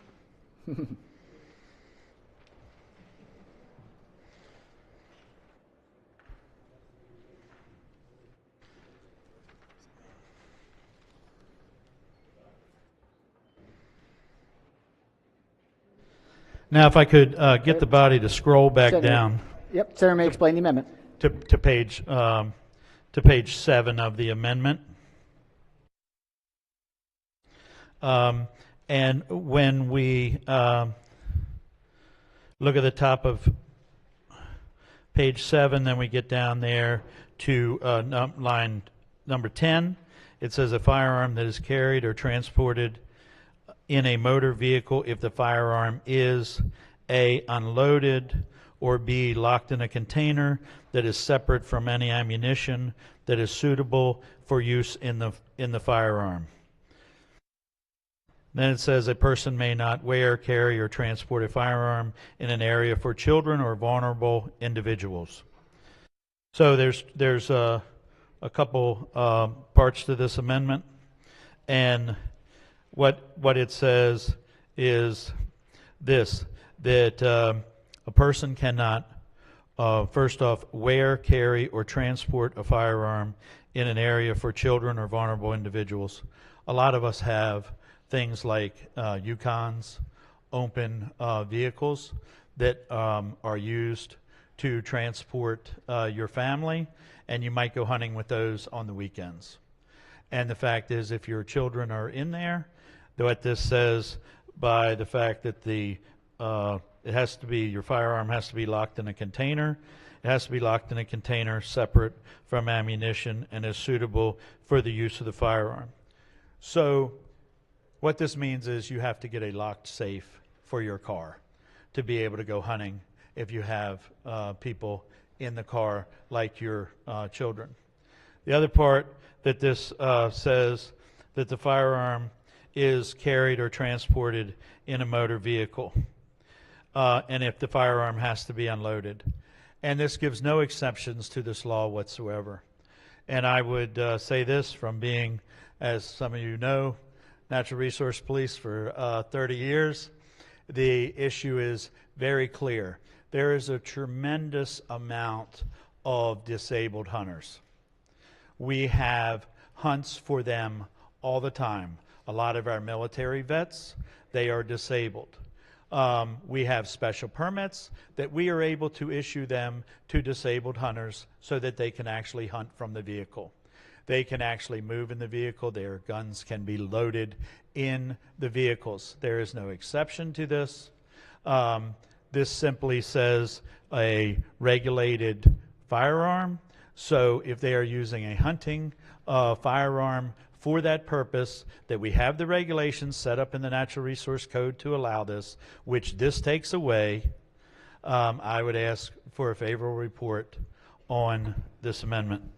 All right, Senator has moved the amendment. Let's hear from the floor leader. Thank you, Mr. President. I just want to be clear about the portion of the bill that you're referencing. The portion of the bill that you're referencing is that the senator is referencing. I'm sorry, that the senator is referencing is the safe harbor provision of the bill that was added at the suggestion of Second Amendment advocates. It's designed to make sure no one gets jammed up. The bill does not prohibit you from having a loaded weapon in your vehicle. It does not prohibit you from having a loaded weapon in your vehicle if you have children in the vehicle. The bill does not say anything of the sort. The bill only disallows you from having a loaded weapon in your vehicle if you are specifically at one of the listed sensitive places. And so when we talk about places where children are present, that is not a general provision. That is then defined as schools and child care facilities and homeless shelters and hospitals and the like. So the bill as currently drafted does not include the behavior you're referenced, and I would ask the body to reject this amendment. All right, Chair recognizes the maker of the amendment. Roll call. The senator has requested a roll call vote. All right, any further discussion? If not, clerk will call the roll. Mr. President? Has everyone recorded their vote? Anyone wish to change their vote, explain their vote? If not, the clerk will take the call. With 31 votes in the negative, the senator's amendment fails. Are there additional amendments to the bill? Chair recognizes the senator from Baltimore City. Senator has an amendment. Mr. President, I'd like to be counted as red on the last amendment. In the last, senators moved to change the vote from green to red. Any objections? Without objection, so ordered. Chair recognizes the senator from Montgomery County has an amendment. Thank you, Mr. President. It does not include the word regulated. Senator, let's collect. Yes, please do. Let's collect and Sorry, distribute, Michelle. please. Give us just a moment. Get it into the. We want to make sure it's in the computer. Got to keep the proceedings correct. Absolutely. I don't think we'll need a roll call on this. This is Senator may proceed. This is a sponsor amendment, and I would propose it to the good floor leader and sponsor the bill. Move the amendment. All right, Senator has moved the amendment. Let's hear from the floor leader. Any objections? Appears there are no objections to the senator's amendment. Without objection, the amendment is adopted. Are there any further amendments to the bill or its title? Chair recognizes the Minority Leader. Thank you, Mr. President. We had talked about the potential amendment coming from the senator from District 37 to see if that could be here. I think the senator has it. Did you receive it? I've been in touch with the amendments office, but I don't have it in hand. Was requested today? Correct. So we don't have anything before us. We had an amendment before us, so we don't have a question before us. Are there other amendments to the bill or its title? Can we go back and revote that last amendment? Yeah. I mean, we can. At this point, Mr. President, we had brought it up earlier, right? During the conversation. Understood. Yeah, I mean, look, let's do this. We can. How long do we think it'll be? Do we have any idea? All right, let's do this. Let's reconsider the vote by which the last amendment passed. Are there any objections? Any objections? Without objection, the reconsideration is adopted. We have the Senate Amendment 729 before us. The Minority Leader has moved to special order the bill to the appropriate time at the end of the calendar today. Are there any objections to the Senator's motion? Without objection, so ordered. Let's take a little bit of a, give everyone a moment if they have to. Oh, yes, one moment. Chair recognizes the senator from Capital City. Thank you very much, Mr. President. I voted, or would like to change my vote on one of the amendments, Amendment 543026/1. I'd like to be recorded in the red. What were the last three digits? 026. 026. Any objections? Without objection, so ordered. Chair recognizes the senator from District 9. Thank you, Mr. President. I'd like to change two amendments. All right, let's do one at a time. Okay, the first one is 353620/1. 620. From what to what? From green to red. From green to red. Any objections? Without objection, so ordered. And the second one is 703329-1. From red to green. From red to green. All right. Any objections? Without objection, so ordered. Chair recognizes the senator from the 32nd District. Thank you, Mr. President. On Amendment 513321/1, from green to red. 321 from green to red. Any objections? No objections, so ordered. All right, let's go to the Budget and Tax Committee. We've got some second readers. This is report number 10. Clerk will read the first bill. Senate Bill 82, Senator Moutz, Correctional Officers Retirement System, Talbot County, favorable. Chair recognizes the senator from the 27th District as the floor leader. Thank you, Mr. President. Colleagues, Senate Bill 82 is a local bill that would enable Talbot County Detention Center officers to become a participating government unit in the Correctional Officers Retirement System. The bill also specifies the provision in current law that govern the transfer of credit to CORS, which is Correctional Officers Retirement System, for affected members. There were no amendments. Move adoption of the committee report. Floor leader moves for the adoption of the favorable committee report. Any discussion? If not, all in favor of the report say aye. Opposed, nay. The ayes have it. The favorable committee report is adopted. Are there any amendments to the bill or its title? Seeing none, Senate Bill 82 is hereby ordered printed for third reading. Clerk, read the next bill. Senate Bill 274, Senator Jackson, State Retirement and Pension Systems, non-vested former members, return of accumulated contributions, favorable to amendments. Chair recognizes the chair of the Pension Subcommittee. Thank you, Mr. President. Colleagues, Senate Bill 274, as amended, is a joint committee on pensions bill that requires the Board of Trustees of the State Retirement and Pension System, after receiving proof of death of a former member, to pay any remaining accumulated contributions of a deceased non-vested former member to the former member's designated beneficiary, or if there is no beneficiary, to the former member's estate. There were two amendments. First amendment is technical, changes the title. Second amendment clarifies positions under existing law with immediate vesting and clarifies retroactive salary increases are not pensionable compensation. Move adoption of the committee report. Floor leader moves for the adoption of the two committee amendments and the favorable committee report. On the amendments, any discussion? If not, all in favor of the amendments say aye. Opposed, nay. The ayes have it. The two committee amendments are adopted. Question now on the favorable report as amended. Any discussion? If not, all in favor of the report say aye. Opposed, nay. The ayes have it. The favorable committee report as amended is adopted. Are there any further amendments to the bill or its title? Seeing none, Senate Bill 274 is hereby ordered printed for third reading. Clerk, read the next bill.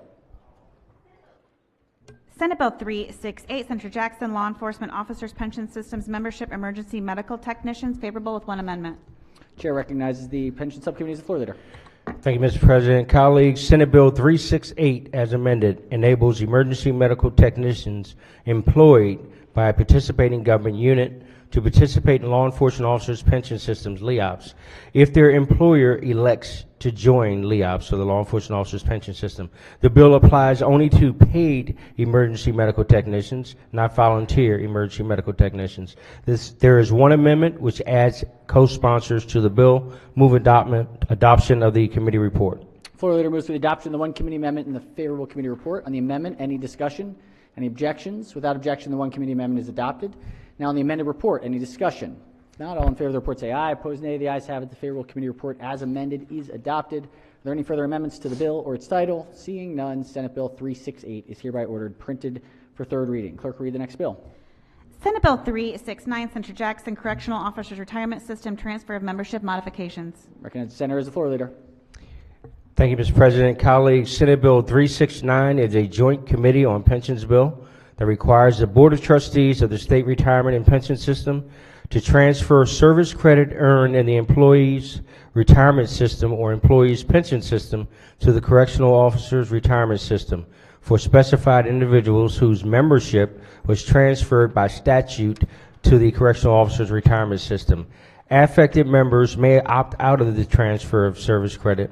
The bill also requires the State Retirement Pension System Board to include any credit for unused sick leave accrued during membership in the employee system in its calculation of unused sick leave credit for specified individuals whose membership was transferred by the statute for the Correctional Officers Retirement System. The bill takes effect July 1, 2023, and the transfer provisions terminate on June 30th, 2024. There were no amendments. Move adoption of the committee report. Floor leader moves for the adoption of the favorable committee report. Any discussion? If not, all in favor of the report say aye. Opposed, nay. The ayes have it. The favorable committee report is adopted. Are there any amendments to the bill or its title? Seeing none, Senate Bill 369 is hereby ordered printed for third reading. Clerk, read the next bill. Senate Bill 395, Senator Bailey, State Employees and Retirement Health Benefits Credible Service Historic St. Mary's City Commission, favorable to amendments. Chair recognizes the senator from Southern St. Mary's as the floor leader, and Calvert. Thank you, Mr. President. Senate Bill 395 as amended requires any credible service for state employment to be included in the calculation of credible service to determine eligibility for state retiree health insurance benefits for state retirees of one of the several systems of the state retirement and pension systems or the optional retirement program. There are two amendments. Amendment 1 makes technical changes to the title. Amendment 2 strikes the bill as introduced and substitutes provisions to make any credible service for state employment in the executive, legislative, or judicial branch count towards determining eligibility for retiree health benefits, including the scope of the bill as introduced and any other currently affected individuals. I move for the adoption of the committee report. Floor leader moves for the adoption of the two committee amendments and the favorable committee report. On the amendments, any discussion? Any objections? Without objection, the two committee amendments are adopted. Question now on the favorable committee report is amended. Any discussion? If not, all in favor of the report say aye. Opposed, nay. The ayes have it. The favorable committee report as amended is adopted. Are there any further amendments to the bill or its title? Seeing none, Senate Bill 395 is hereby ordered printed for third reading. Clerk, read the next bill. Senate Bill 466, Senator Jackson, State Retirement and Pension System, amortization of unfunded liabilities and surpluses, favorable with one amendment. Chair recognizes the senator from the 27th District as the floor leader. Thank you, Mr. President. Colleagues, Senate Bill 466, as amended, is a joint committee of on pensions bill that alters the statutory policy for amortizing unfunded accrued liabilities or surpluses for the state retirement and pension system. It authorizes the Board of Trustees, on the recommendation of the system's actuary, to adjust the period of amortization under the new policy for the purpose of mitigating tail volatility in the annual contribution rate. The State Retirement Pension Board may not certify contribution rates that are below the normal cost as determined by the system's actuary. There is one amendment, Mr. President. The amendment clarifies the current amortization period, clarifies the new amortization layers are closed periods and clarifies the amortization for early retirement is for incentive programs, not the statutory early retirement options. Move adoption of the committee report. Floor leader moves for the adoption of the one committee amendment and the favorable committee report. On the amendment, any discussion? Any objections? Without objection, the one committee amendment is adopted. Question now on the amended report. Any discussion? If not, all in favor of the report say aye. Opposed, nay. The ayes have it. The favorable committee report as amended is adopted. Are there any further amendments to the bill or its title? Seeing none, Senate Bill 466 is hereby ordered printed for third reading. Clerk will read the next bill. Senate Bill 481, Senator Lewis Young, State Retirement and Pension System, non-vested accounts, regular interest, favorable to amendments. Chair recognizes the Pension Subcommittee Chair as the floor leader. Thank you, Mr. President. Colleagues, Senate Bill 481, as amended, requires the state retirement and pension system to pay regular interest in the account of a non-vested former member who has not withdrawn the accumulated contributions and resumes employment as an active member in the state retirement pension plan. Interest remains payable as long as the former member remains an active member in the state retirement plan. The bill applies to the accounts of non-vested former members of several systems. There are two amendments. Amendment number 1 makes technical changes to the title. Amendment number 2 makes a correction adding the teacher system to the bill and applies the bill retroactively for any member who is an active employee of the effective date on the effective date of the bill. Move adoption of the committee report. Floor leader moves for the adoption of the two committee amendments and the favorable committee report. On the amendments, any discussion? Any objections? Without objection, the two committee amendments are adopted. Question now on the amended report. Any discussion?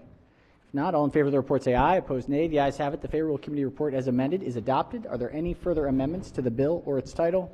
Seeing none, Senate Bill 481 is hereby ordered printed for third reading. All right, we've got another budget and tax report. This is number 11. Clerk will read the first bill. Senate Bill 156, Prince George's County Senators, Prince George's County Reentry Employment Incentive Program funding, favorable. Chair recognizes the senator from Prince George's as the floor leader. Thank you, Mr. President. Colleagues, Senate Bill 156 is a local bill that requires the governor to include an appropriation of $500,000 for the Prince George's County Reentry Employment Incentive Program in fiscal years 2025 through 2028. The mandated appropriation applies.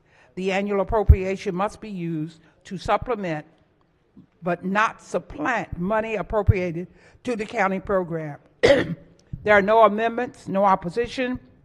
I move the adoption of the committee report. All right, floor leader moves for the adoption of the favorable committee report. Any discussion? If not, all in favor of the report say aye. Opposed, nay. The ayes have it. The favorable committee report is adopted. Are there any amendments to the bill or its title? Seeing none, Senate Bill 156 is hereby ordered printed for third reading. Clerk, read the next bill. Senate Bill 334, Senator Hayes, State Procurement Minority Business Enterprise Program Extension and Reports, favorable to amendments. Chair recognizes the senator from Prince George's as the floor leader. Thank you, Mr. President. Colleagues, Senate Bill 334, as amended, extends the termination dates for the state's Minority Business Enterprise Program and the authorization of MBE preferences for procurements related to offshore wind projects and video lottery terminals to align with the termination of the statutory authorization for the state's MBE program. It also extends the deadline for the completion of the MBE program's disparity study and aligns the deadlines for related disparity studies or analysis for offshore wind projects, public-private partnerships, capital projects that receive state bond proceeds, and pension system investment brokers and managers with the new deadline for the completion of the MBA program disparity study. There are two amendments. Amendment number 1 makes technical changes to the title, and Amendment 2 makes a technical correction regarding the extension of the report regarding offshore wind projects and extends the authorizations and deadlines related to the state's MDA program. Move the adoption of the committee report. All right, floor leader moves to the adoption of the two committee amendments and the favorable committee report. On the amendments, any discussion? Any objection to the two committee amendments? Without objection, the two committee amendments are adopted. Question now is on the favorable report as amended. Any discussion? If not, all in favor of the report say aye. Opposed, nay. The ayes have it. The favorable committee report as amended is adopted. Are there any further amendments to the bill or its title? Seeing none, Senate Bill 334 is hereby ordered printed for third reading. Clerk will read the next bill. Senate Bill 425, Senator Elfreth, Maryland Historic Trust, Historic Preservation Partnership Program and Fund established, favorable to amendments. Chair recognizes the bill sponsor as the floor leader. Thank you very much, Mr. President. Colleagues, there currently exists a historic preservation loan fund under the Maryland Historical Trust that has existed for about 40 years. Unfortunately, it's not been incredibly well utilized. So what this bill does, as amended, is it authorizes the transfer of funds in that loan fund to a qualified nonprofit. That nonprofit must then use the funds to acquire historic property, restore it, or make loans to other entities to do the same. And that, as amended, the bill ensures that a competitive process will be used and developed by the qualified nonprofit in making those awards. The committee believes that under this, with this amended bill, that not only can we preserve historic property, but we can also get it out and make sure it's spinning off some economic development as well. So, Mr. President, there are two committee amendments. The first is technical, and the second alters the bill as I just described. I move the two committee amendments and the favorable committee report. Floor leader moves for the adoption of the two committee amendments and the favorable committee report. On the amendments, any discussion? Any objection to the committee amendments? Without objection, the two committee amendments are adopted. Question now on the amended report. Any discussion? If not, all in favor of the report say aye. Opposed, nay. The ayes have it. The favorable committee report as amended is adopted. Are there any further amendments to the bill or its title? Seeing none, Senate Bill 425 is hereby ordered printed for third reading. Clerk will read the next bill. Senate Bill 426, Senator King, University System of Maryland Board of Regents Quasi-Endowment Funds, favorable to amendments. Chair recognizes the majority leader as the floor leader. Thank you, Mr. President. Senate Bill 426 authorizes the Board of Regents of the University System of Maryland to make transfers of no more than $150 million from fund balances to establish a quasi-endowment fund. The board may use the investment income produced by the quasi-endowment fund in accordance with the USM policy of endowment fund spending rule to provide funding for student financial aid. There are two committee amendments. The first is technical, and the second corrects an error in drafting and ensures that the funds may be used for need-based financial aid for all USM schools. And I move adoption of the amendments and the favorable committee report. All right, floor leader moves for the adoption of the two committee amendments and the favorable committee report. On the amendments, any discussion? Any objection? Without objection, the two committee amendments are adopted. Question now is on the favorable report as amended. Any discussion? If not, all in favor of the report say aye. Opposed, nay. The ayes have it. The favorable committee report as amended is adopted. Are there any further amendments to the bill or its title? Seeing none, Senate Bill 426 is hereby ordered printed for third reader. Clerk will read the next bill. Senate Bill 833, Prince George's County Senators, Prince George's County Violence Interrupter Support Program Fund, favorable with one amendment. Chair recognizes the senator from Prince George's as the floor leader.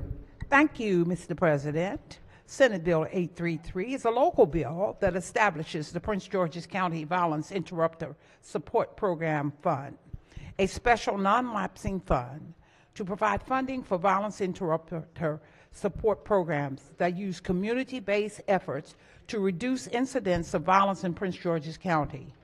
The Office of the County Executive for Prince George's County must administer the fund. For fiscal years 2025 through 2028, the bill is amended. The bill as amended authorizes the governor to include in the annual budget bill an appropriation of $1 million to the fund. The committee amendment, there is only one amendment to the bill that authorizes the governor to include $1 million in the annual budget.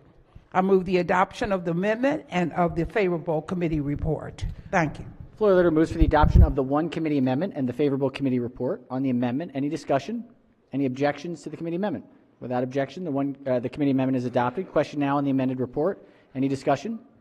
If not, all in favor of the report say aye. Opposed, nay. The ayes have it. The favorable committee report as amended is adopted. Are there any further amendments to the bill or its title? Seeing none, Senate Bill 833 is hereby ordered printed for third reading. All right, we've got special order calendar number 23. Clerk will read the bill.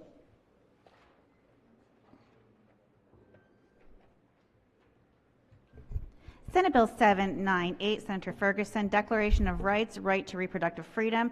Question is on the adoption of the favorable report. This is a constitutional amendment. All right, question is on the adoption of the favorable committee report. Any discussion on the report? Chair recognizes the minority leader on the report. Quick change of topics. Thank you, Mr. President. Just kind of briefly on this topic, we've seen this now 2 years in a row. And I've been on record to say that I think that this is simply a symbolic gesture, that we have not necessarily seen the need or the reason to put this type of an issue on the Maryland Constitution. Last year when the bill came before the committee, the sponsor of the bill was asked, if this bill doesn't go forward, if the constitutional amendment doesn't go forward, does that in any way affect the abortion care access bill that was also moving through the General Assembly? And the simple response was no.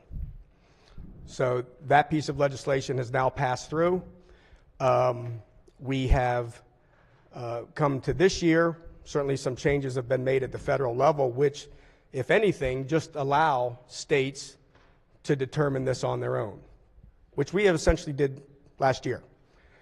So again, I come and asked when the bill was brought to us this year, what happens if we don't pass this? What happens if this gets before, what happens if we pass it, it gets before the voters, and they say no? What changes here in Maryland? And we still really haven't got that answer. We still don't know if anything is different. Does it affect negatively or positively last year's legislation? Or do things just go on as normal? So one of the things that we have opposed is just the necessity of something like this on the Constitution of the state of Maryland. We see many things are important. We've debated Senate Bill 1 for a long time today. You know, the United States Constitution says that we have the right to bear arms. But yet in this chamber, that's being challenged.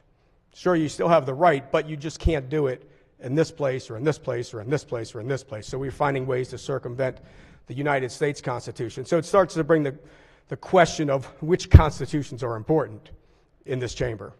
And as we continue to talk about reproductive care and where Maryland is with respect to that, you know, it was very unfortunate that we heard in our testimony last year that they looked at this as economic development, that they look at this as job creation, that they wanted Maryland's access to reproductive care to be known throughout the country and certainly through adjoining states, that they could come into Maryland for the services that they need. So, Mr. President, certainly in opposition to this, certainly don't think that it's necessary to be in the in the Maryland Constitution. Feel that we have passed legislation that has addressed the issue. I think that it's gone too far as who can provide these services. Last year we also had an amendment on that piece of legislation that was going to try to look at the safety of who performs these services. We talked about a certificate of need. You know, these are sometimes surgical care centers. Any other type of surgical care center that has more than 2 rooms would need a certificate of need. That amendment was pushed to the floor. We don't need that. There's been a lot of questions about how these services could be provided safely, and I don't think those were addressed in last year's legislation. This certainly doesn't address any of those concerns. So with that, Mr. President, again, I'll be voting against this this constitutional amendment, and that's it. All right. Questions on the report. Chair recognizes the floor leader. Thank you, Mr. President. To the senator's question about why this is necessary, the Dobbs decision effectively took away a fundamental right that we had for 50 years, a right of an individual to make their own decisions about their own bodies. When that opinion came out, I sat on my couch and cried. But I cried not just for me. I cried for my 3 daughters. I cried that they lost a fundamental right that their mother had, that their grandmother had. I also cried for women in states with anti-abortion laws who lack the resources to travel for essential medical care. I have a very close family member whose life was saved by an abortion of a pregnancy very, very much wanted. And it pains me to think about what would have happened to her if she had not had access to that abortion care. In Maryland, we will not be intimidated. We will not be deterred. We will provide Marylanders with the opportunity to safeguard our reproductive freedom by sending the constitutional amendment to the voters. We will not let anyone dictate our ability as Marylanders to make our own decisions about our bodies and our lives. Senate Bill 798 states clearly and unequivocally that reproductive freedom will be given the highest legal protection we can provide in Maryland. With the Dobbs decision, we must act. The U.S. Supreme Court made it clear that the U.S. Constitution will no longer protect reproductive liberty, so it is now up to the states. We had a freedom that was taken from us, and we want it back. By enshrining these rights in our Constitution, we will be protecting Marylanders now and for generations in the future. It is the single most important step we can take to protect and preserve reproductive freedom for our children, for my children, grandchildren, and generations beyond.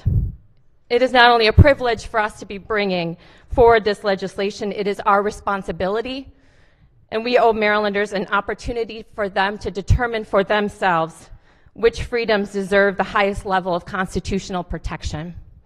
And thank you, Mr. President. Thank you, Senator. Yes, Chair recognizes the minority whip on the report. Thank you, Mr. President. And I wonder if I could ask a couple of questions on this amendment. On the report. On the report. On Yes. the report. Yes. Will the floor to yield for questions yield. on the report? Yes, Mr. President. Senator Thank may you. proceed. Thank you. And I know we sat on the committee discussing this issue. I think a question I would have before we decide, before we do the report, whether to adopt or not, would be the constitutional amendment will enshrine it as a fundamental right in Maryland's Constitution. Correct? That's what it does. It was not considered a fundamental right by Roe versus Wade. That Roe versus Wade did not establish it as a fundamental right. Correct? Well, I would disagree with that conclusion. In fact, I think Roe versus Wade held that it was indeed a constitutional right in that it was held to strict scrutiny. There was a decision that that constitutional right was found in the 14th Amendment, what any of us who have endured law school would call the penumbras of the 14th Amendment. It was a guarantee of substantive due process, and that was from the progeny of Griswold versus Connecticut at the outset, that right of privacy, and ultimately it was determined that there was a right for abortion care up until viability. Yeah, I was looking at some interesting testimony we'd gotten in the committee that about the issue of fundamental rights and government infringement, because there were, Casey found that you are able to put some restrictions, though, on this fundamental right, correct? Correct. Planned Parenthood versus Casey did indeed change the legal standard by which restrictions for abortion care would be determined, yes. So in follow-up, and thank you, Mr. President, for the time, in follow-up to that question, if we pass this constitutional amendment, that it will mean that there can be no restrictions on abortion at all after this in Maryland? And thank you for that question. So that's what this bill does is ultimately set the legal standard, the strict scrutiny legal standard by which any regulations on abortion would have to be analyzed. So if there was a challenge to any sort of legislation that would be denying or bridging or somehow limiting that right to reproductive freedom, then the level of legal standard would be based on this strict scrutiny standard. It would be a compelling state interest by the least restrictive means. So would a compelling state interest be we found that a particular way of performing abortions is like inhumane or not safe, or could that be is that enough of a compelling, and I'm asking because you're an attorney, you definitely know more about that side of things than I do. Would that be a compelling state reason, or would that not be enough? I appreciate the question. I think there are a lot of hypotheticals, but in the absence of having some sort of legislation before a court and knowing how that court would ultimately look at that constitutional challenge, I just simply cannot stay. I'm just saying that what this bill does is says that this is the legal standard by which any constitutional challenge would be made to any particular piece of legislation or regulation. Okay, so but what this does do is if, for example, there are regulations on types of abortion surgical facilities, that would now be able to be taken to court as a violation of a fundamental right, and it would have to defend that in court here in the state, correct? If this passes, if the voters approve this. This bill is simple in saying that this is the legal standard by which any challenges to any regulation or any statute would be looked upon. So any existing regulations on any clinics, medical care that's provided, that there would have to be a constitutional challenge, and then the court would look at, this is just the legal standard by which those would be interpreted or evaluated. So we don't have very many protections, if at all, as far as the procedures. You pretty much can get an abortion at any time in Maryland up through birth. There are some things you have to satisfy, but it's very limited. So that this would enshrine that we could never make any changes even to a late term, the late term abortion parts or that process. That if we put this in the Constitution, that's pretty much going to say no more changes ever, correct? This bill ultimately sets the legal standard by which we are saying that this is a fundamental right for reproductive freedom, and this is how any challenges would be determined. As far as the viability, it doesn't do anything to change what Maryland's viability law currently is. Maryland's law prohibits state restrictions up to viability, except for certain protections to protect the life and safety of the pregnant woman. So that now, though, if we pass this, just want to be clear, that would put that up for court challenge if we pass this. This bill does not do anything to change Maryland's current existing law on viability. Okay. I appreciate that. And Mr. President, I think it's just important to be very clear. I have one final question, and then I do appreciate the answers in the dialogue, and I think it's important. If I have my brother and his wife are about to have a child, which is great. They're, I think, 2 or 3 weeks from the delivery date. Are we saying with this, passing this in Maryland and the voters approving it, will that say that an unborn child 2 to 3 weeks, 4 weeks from birth has no rights beyond the rights of the mother? Is that what this would say? Thank you for the question. So what this bill does is it ultimately enshrines in Maryland's Constitution, subject to the ratification of Maryland voters, that we are saying that reproductive freedom is a fundamental right. It does not change Maryland's current existing viability law. Maryland's law recognizes that each pregnancy is unique and that only a health care provider is in the position to determine liability. We do not legislate clinical judgments for other health services, and we do not treat reproductive health any differently. Okay, thank you very much. Thank you so much for the answers and the conversation. Mr. President, just in speaking against the bill. Senator, may proceed. Because we've heard the answers, and it's interesting that last point about we don't legislate clinical diagnosis, which I totally agree. We don't want to do that in medical procedures. That would be a bad idea. There's not a whole lot of others that deals with another human being as part of the clinical diagnosis, but I just think it's important to note this is not just about whether you believe abortion as a principle should be legal at some level, or whether you believe when life begins, or what you think about life begins. I have my own views about that. Maryland's law is far from draconian. It's, as we've heard, very liberal, I would say radical in a lot of ways, but very, very liberal about abortion. This, though, is going to enshrine that basically, you've heard it, there is no real limit, and any regulation can be challenged as being against a fundamental right in court, which is different from where we are now. It does not, my colleague from the Finance Committee is correct that the language does not change the law. What it does do is it will be nearly impossible to ever make any adjustments. Maryland is not going to be a state where someone tries to come. We passed a referendum many years ago. Maryland's always going to be a state that abortion is legal. The question is always about, what you do with safety, what you do with post-viability. So I just think it's important to frame that this is not about whether you think abortion at any particular level should be legal, voting for this. This is about, ultimately, because that's not what this is. This is about setting a standard that you really can never, ever make any regulations or changes relative to anything dealing with abortion, because it is a fundamental right. And any kind of even regulation for safety or regulation of abortion clinics is going to be challenged. So I think it's important that we vote this down.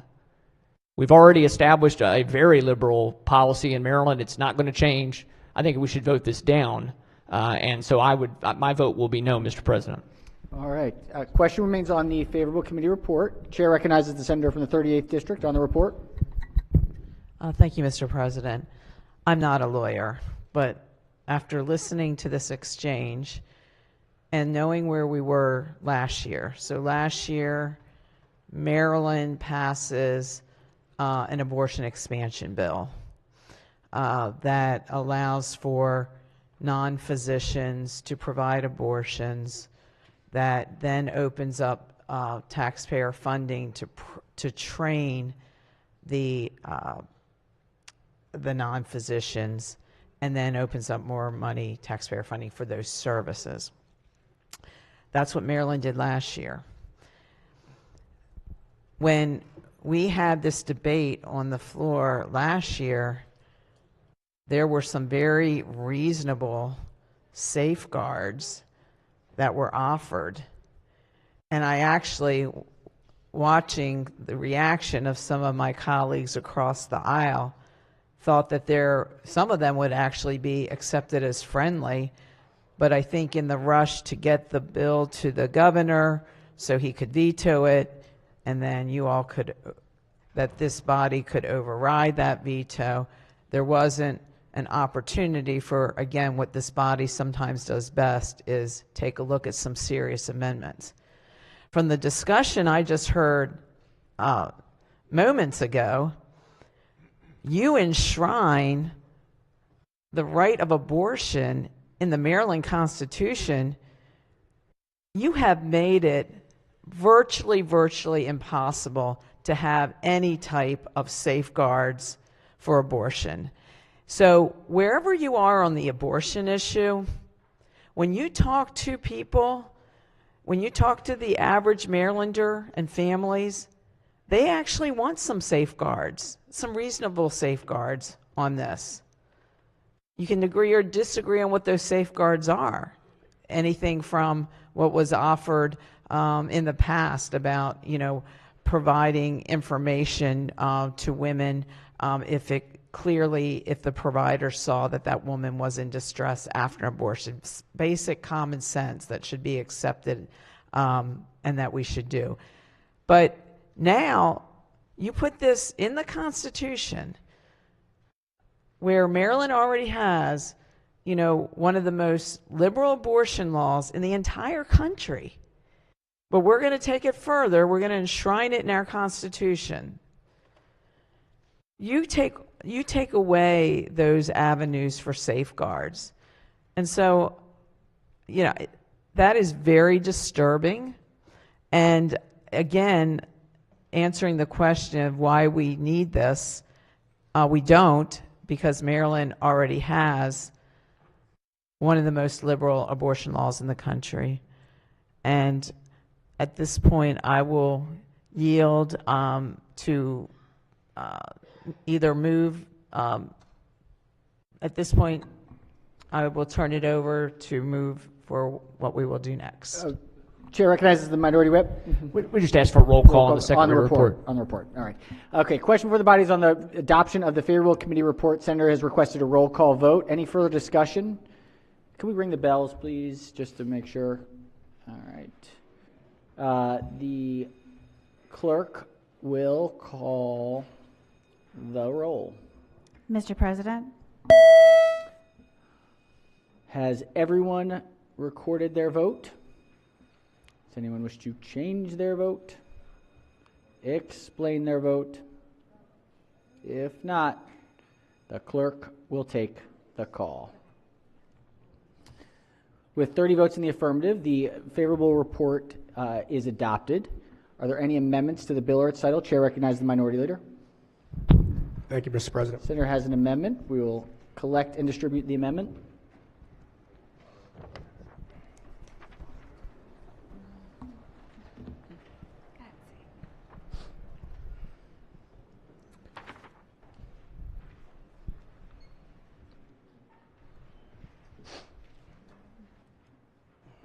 Senator may proceed. Thank you very much, Mr. President. There's been a lot of conversation about safety and the manner in which these procedures are held. And this amendment simply inserts the word safely when discussing the rights to make decisions to now say to safely prevent, continue, or end one's own pregnancy. And Mr. President, I'd like to have the bill and the amendment lie over under the rule. Senator has moved the amendment and moved to lay the bill and the amendment over under the rule. Senator's motion is in order. The bill and the amendment will be laid over under the rule. We have a special order calendar number 24. Clerk will read the bill.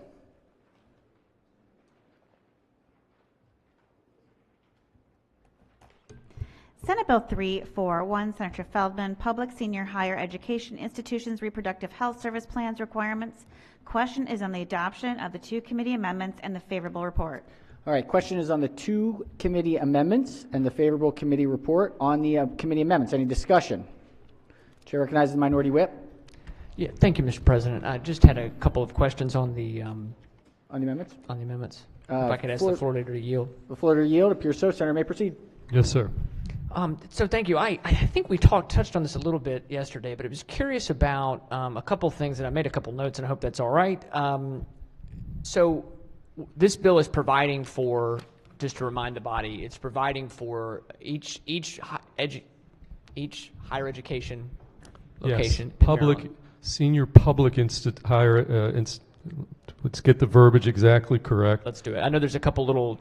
We're talking about basically our four-year public institutions of higher learning in the state of Maryland. And there's an exception for the commuter schools to deal with. We don't want to say commuter. Yeah, it's not an exception. They're simply not included in the bill. They're not included in the bill. Okay.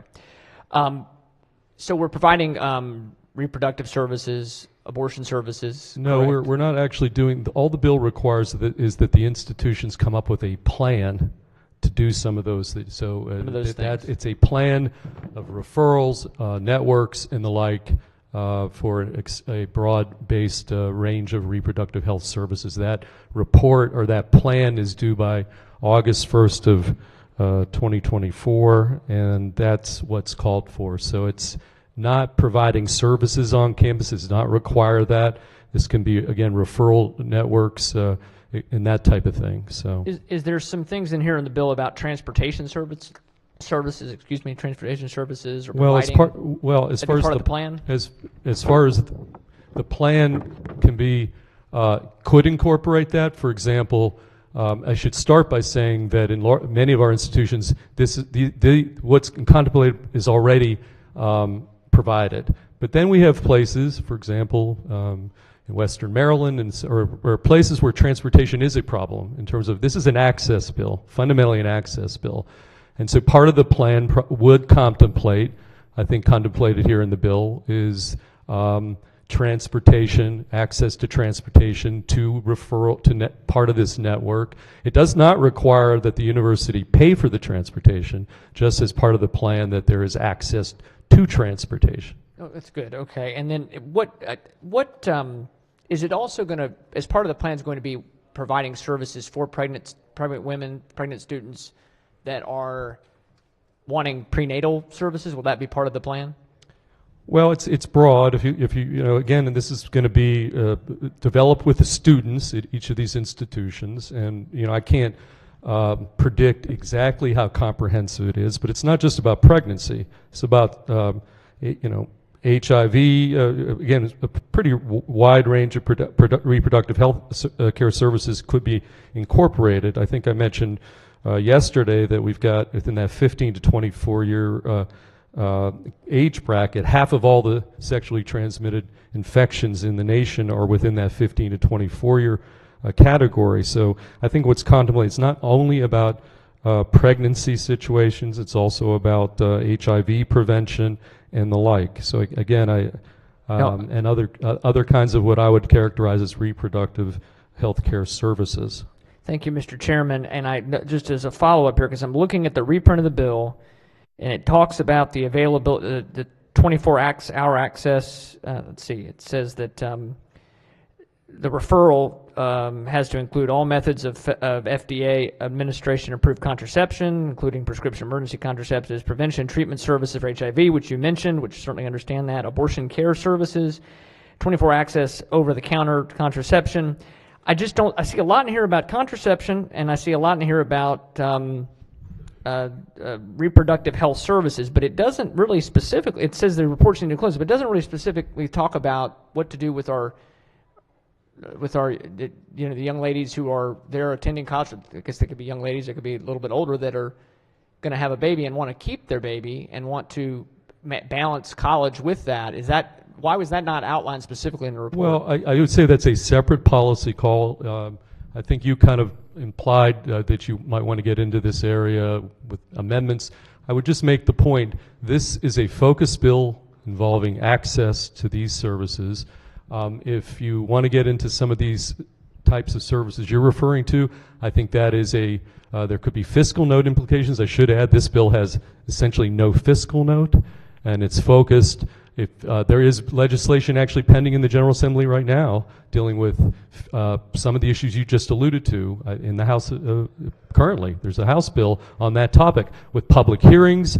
I would just characterize where you're going with this as a separate public policy, a conversation that should have a separate public hearing. It's a complicated debate, and so if your intention is to, I don't know, because I see a big stack of amendments right in front of you, but anticipating that, I would suggest that that's a separate standalone bill kind of a conversation, not a very focused, without a fiscal note, access bill. So the previous bill we just discussed, reproductive freedom, this isn't about reproductive freedom. This is just about ending, if you'd like to end or prevent a pregnancy, as opposed to if you'd like to have a healthy pregnancy and continue. No, as I say, it's a plan that would be all the FDA approved.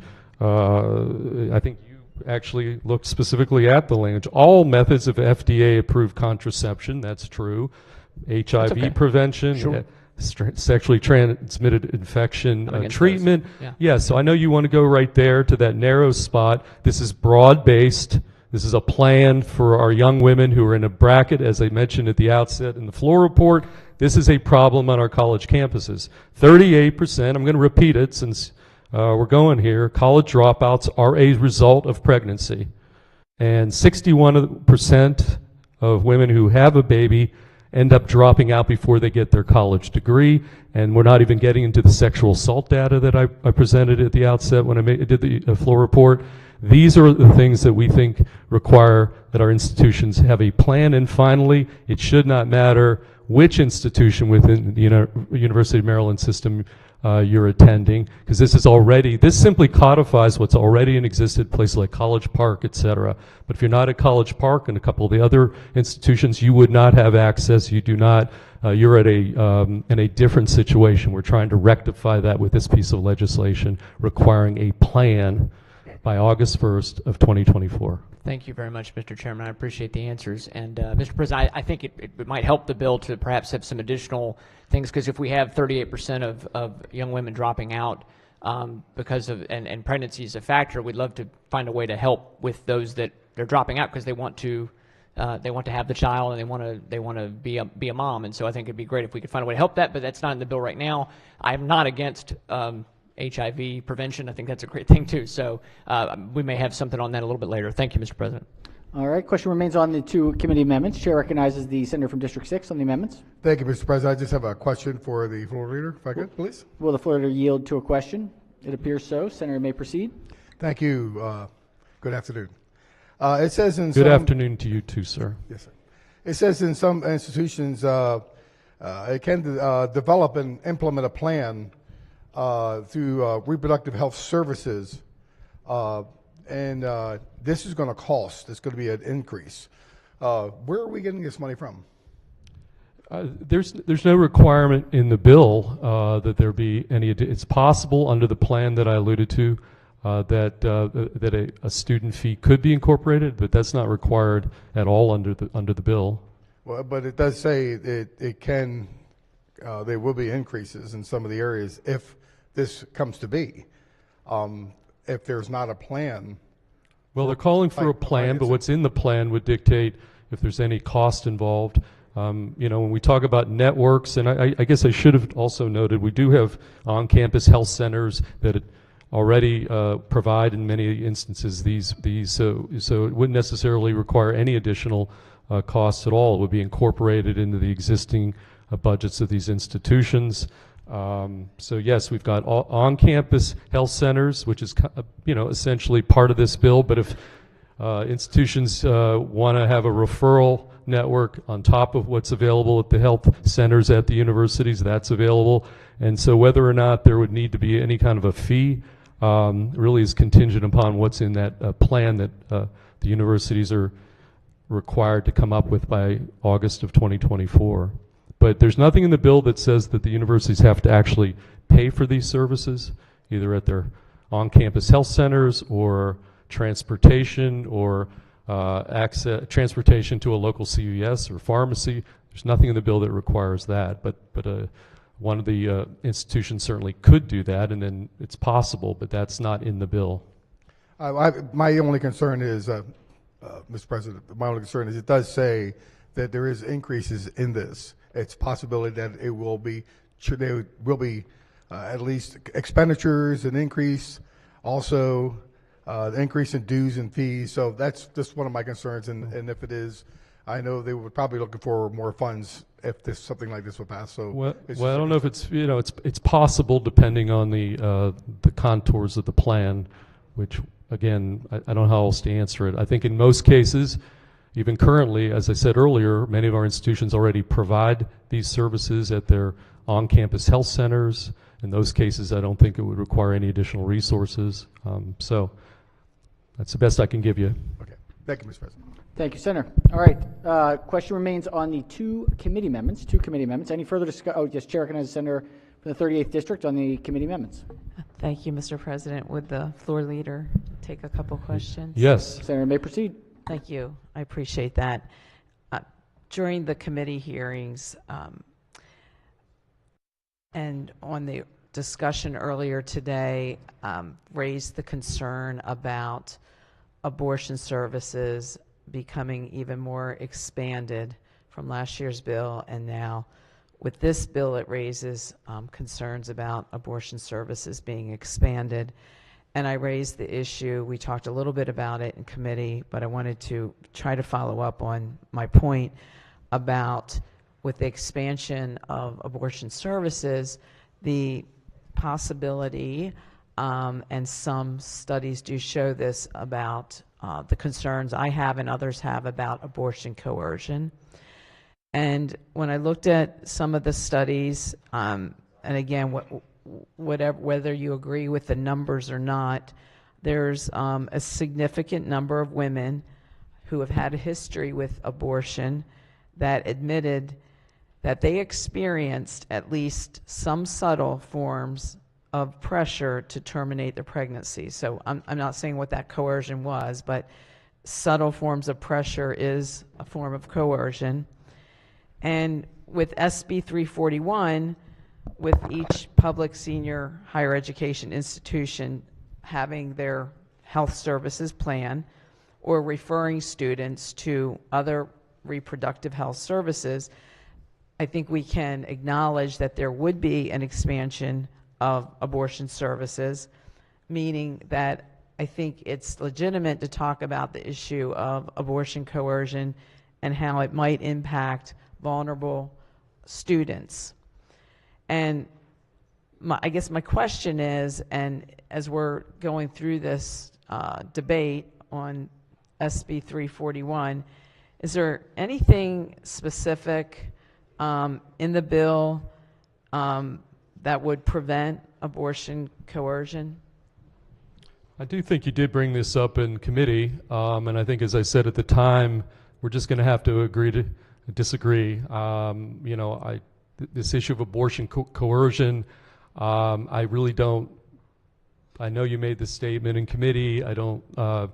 Candidly, other folks in the chamber can make their own assessment of that. This is an on-campus situation. This is an issue that I indicated I think is a problem for folks on campuses, and this is an access bill, as was the case last year when we had an access bill here on the floor, and you know, I'm not going to be able to sort of persuade you, is I guess bottom line, that that this bill brings in the issue of abortion coercion any more than, you know, any other aspect of this, I guess, complicated debate that That's we're fair. having. And I guess if I could, Sure. I think the one question I didn't raise in committee that I wanted to raise here is, shouldn't there be some expectations of our institutions of higher education to make sure that, you know, they prevent abortion coercion, since we're now requiring them to have the plans? It seems to me that and most likely there's going to be money with that some expectations that they should have something in place to prevent abortion coercion? Again, the bill's much broader than abortion. I want to reiterate the point I made to the senator earlier. This is a, you know, all wide scope of reproductive health services, not just that one.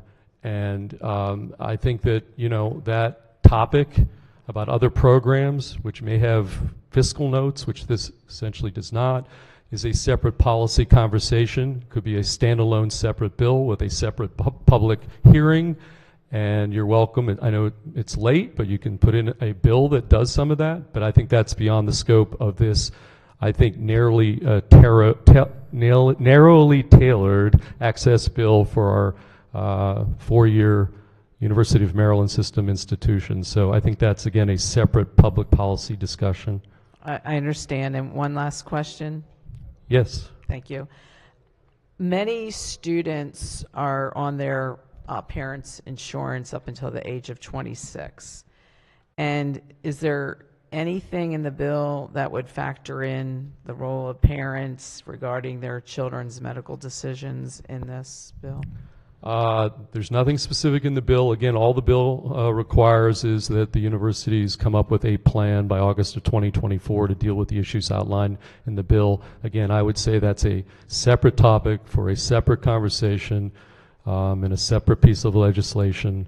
And you know, I think that's my response to that one. Thank you, Mr. Floor Leader. All right, question remains on the 2 committee amendments. Any further discussion on the 2 committee amendments? If not, all in favor of the amendment say aye. Opposed, nay. The ayes have it. The 2 committee amendments are adopted. Question now is on the amended report. On the amended report, Chair recognizes the minority whip on the report. Thank you, Mr. President. I have an amendment. We got to do the report first. Sorry. All right, on the report, any discussion? If not, all in favor of the report say aye. Opposed, nay. The ayes have it. The favorable committee report is amended, is adopted. Chair recognizes the minority whip has an amendment. Thank you, Mr. President. All right, let's we'll collect and distribute. Just give us one moment to get it up on the board.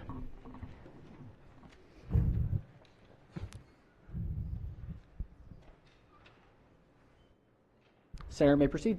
Thank you, Mr. President. And just to lay the groundwork quickly, I do believe it's really important that we include in this report provisions to make sure that pregnant young women that want to continue their pregnancy, as we talked about in the constitutional amendment, are given the opportunity to do so without it hurting their ability to finish school. And I think that's a great thing that we can all agree on.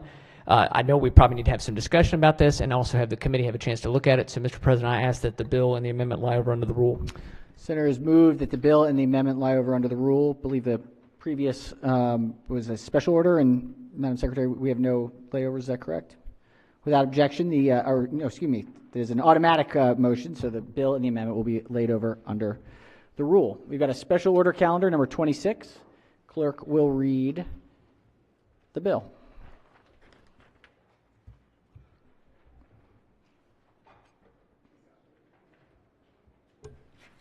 Senate Bill 144, Senator Feldman, Public Utilities, Energy Efficiency and Conservation Programs, Energy Performance Targets and Low-Income Housing. Question is on the adoption of the substitute committee amendment, the one substitute committee amendment offered from the floor by Senator Feldman, and the favorable report. All right, so the question is on the substitute committee amendment. Chair recognizes the minority leader on the amendment.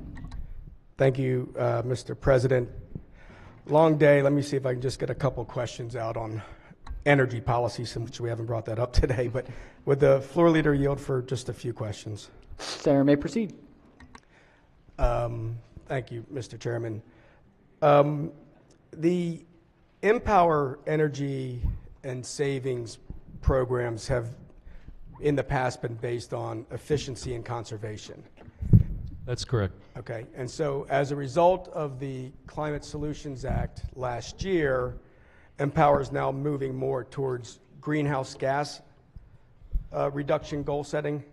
Well, I think that was contemplated. We actually have, there is legislation that has not yet moved out of the General Assembly that would perhaps do that, but we don't have that in the body. Those bills have not yet moved, so we, as a formal matter, as a matter of legal principle, I think you're getting out ahead of your skis, if you will. That was actually my next question. I Sure. said, therefore, we're seeing a number of bills that are resetting the programs and looking for additional spending through Empower. So you got me, right? So that's where I am going with that. But the reason that I'm bringing this up is because we are still have a number of concerns about the cost of Empower and its effect on ratepayers. And as I understand, this piece of legislation alone was projected to be almost $200 million. Is that right? Yeah, I think you brought that up. In fact, just as a reminder, I know you don't want me to bring this up. This came up on an identical piece of legislation. This bill, identical piece of legislation, virtually passed this body 47-0 last session, including the senator from the Eastern Shore's vote. I know that so this did come up last year. It did miss one important signature at the end, though, right? Well, fair. Here's what I would say, because if you look, I think conveniently you're picking out that $200 million number. What I think you did not read was a little 2 lines further down in the fiscal note, which is, I think, the key here, is specifically says, and I should add that that 47-0 vote last year is actually more compelling this year because of what the fiscal note writer specifically highlights is that to the extent federal funding is available to implement the bill, special fund expenditures and revenues, again, may be partially supplanted. And so that brings me specifically to your question about that $200 million. So we had the Office of People's Counsel in the committee on this, and he was asked this exact question. Actually, he testified on the House side, and he mentioned that. And by the way, he is for those of you who are not on the committee, the Office of People's Counsel is basically his core mission is to make sure and look out for the interests of residential ratepayers in our state. And that office strongly supports this piece of legislation, and in fact, this piece of legislation was covered in an editorial in the Baltimore Sun earlier this week. He found that this $200 million number that you're citing is, quote, confounding, and here's the reason why. And work with me, because I really want to get you back to where you were on this bill last year. First of all, the senator. Want to get the senator right, back there. The senator from the Eastern Shore was last year. In the green spot, I want to get you green again. And by the way, not only that, but the committee voted unanimously. And by the way, Mr. President, there was no opposition to this bill in the committee. So with that, back to your question. So there's a couple things. In the Empower program, we have these targets you alluded to. The utilities actually asked in the last cycle for about $131 million, but they only spent $110. So there's about $25 million that could have been deployed to our folks in the low moderate income category, which is what this bill's about. I should say to the body, I'm going to answer your question in full, but you may forgotten what the bill's about. The very folks with the highest energy burden as a percentage of the income, the ones who need the money on their to live, have the lowest participation in the Empower program. Literally only 6% of the eligible households even participate. The number in the committee was they pay in $50 million, they only get back $28 million. The Baltimore Sun article even went back a little further, the editorial this past week.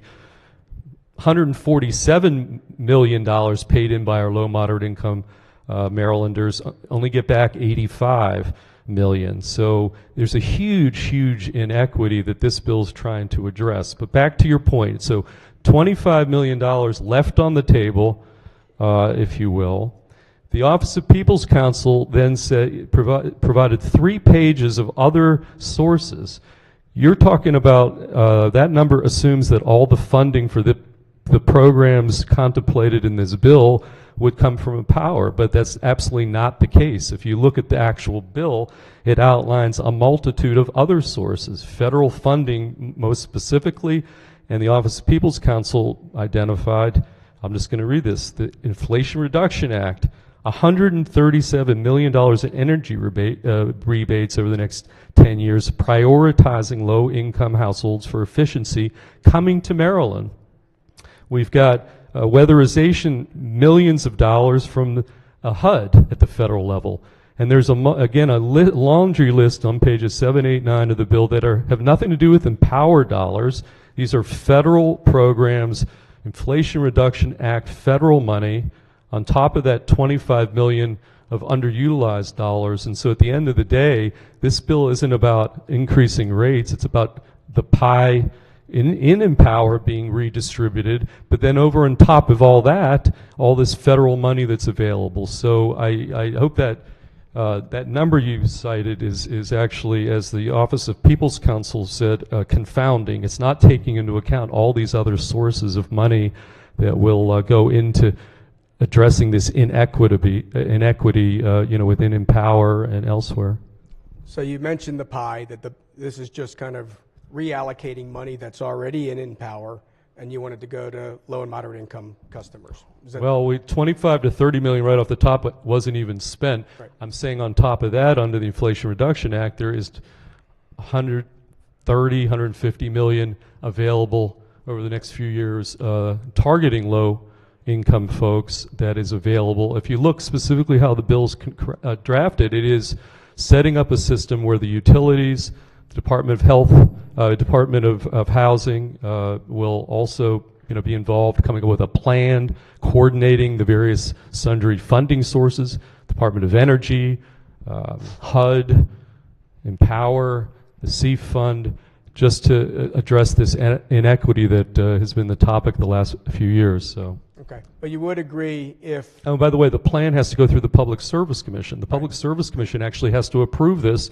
and look and see if this is sound and does what it's intended to do. So going to the Public Service Commission, they recently took a look at, because they've been trying to keep rates down, and as a result of Empower, they looked back and Empower has almost $800 million in arrears, the public utilities has in arrears, that the PSC has finally gone back to the public utilities and say, we're not going to hold these in arrears anymore. You need to go forward through rate recovery and start charging the customers for this, correct? Right. You're focused, again, I'm going to say it again, you're focused purely on the Empower program? My focus is on the rate, is on the increase in ratepayer costs, because you asked me what's different from last year when I may have liked this bill to what's happening now. And my concern continues to be the effect on ratepayers. So Empower is one. Everybody can see it on their bill. There's a line item, and you know how much you're paying for Empower. We are continuing to expand the programs for Empower, regardless of how it's assisted through federal funding or anything else. Ratepayers are funding Empower through their utility bills. That number continues to go up. So a simple question is, does this bill increase Empower spending? I don't think it's designed. I think first and foremost, I think, I won't say the testimony strongly suggested that you can redistribute the existing pie, but redistribute it more towards, like I say, 28 million, this category of folks are paying in 50. Essentially, we have low-income people subsidizing to the tune of 22 million, the 50 million going to the upper bracket people. So I think this allows the Department of, and I should have said this earlier, Housing and Community Development to go to the Public Service Commission and say, look, because for the first time we have targets that we need to meet, and to get to these targets, we need a bigger portion of the share of Empower. That's one. But I also have to reiterate, we created an Office of People's Counsel specifically to look out for residential ratepayers, and he came in and said he did not see ratepayer impact as a result of this bill and strongly is supporting the bill. That's his core mission for the state of Maryland, protecting ratepayers. We tweaked his responsibilities a little bit, that now he has to consider the environment when looking at rate. Okay, well, he didn't mention anything about the environment. Of course he did. Well, right. but my point is we have tweaked it. We have required that he now, I say he, the Office of People's Counsel now has to consider the environment and environmental attributes when they look at pending legislation. So he can certainly come in and say, well, sure, rates are going to go up, but he may think that the trade-off for the environmental attributes is worth it. So it's not strictly, are rates going to go up or not? Because they are. And if I read the fiscal note, it says all electricity customers will ultimately pay for additional expenditures incurred by DHCD under the bill and funded through Empower when those costs are recovered by electric companies through increases in electricity rates. The key is and funded by Empower. There's 7 or 8 other things in the bill where are funding sources to achieve here these targets. Again, other states have targets for our low and moderate income households. We are one of the states that has chosen not to do so. All the bill essentially does is, for the first time in our history, out of the broad savings, and by the way, Empower's been very successful. It's provided essentially, I don't know, for every dollar in surcharges, $1.60 in benefits. So it's been hugely, wildly successful. But all the bill essentially saying is, for the very, very first time, the folks who are getting nothing from paying this, they pay this, everybody pays the surcharge, including folks at the low income, moderate income people pay surcharge, but they're not getting any of the money out of Empower. So this is establishing some targets, some very low, modest targets nonetheless, but it gives them, the department, the ability to make the case to the Public Service Commission that they should get a little more than they have in the past to, again, address this pretty massive inequity. Mr. Chairman, I would agree that there is a policy decision to be made within how Empower dollars are being spent. My concern is, and as you've mentioned, Empower has been successful. Many believe that Empower has reached the end of its useful life. When we used to talk about Empower, we talked about light bulbs, right? We were able to go to Home Depot or Lowe's and buy light bulbs cheaper because Empower was paying the subsidy of that. That's essentially gone now.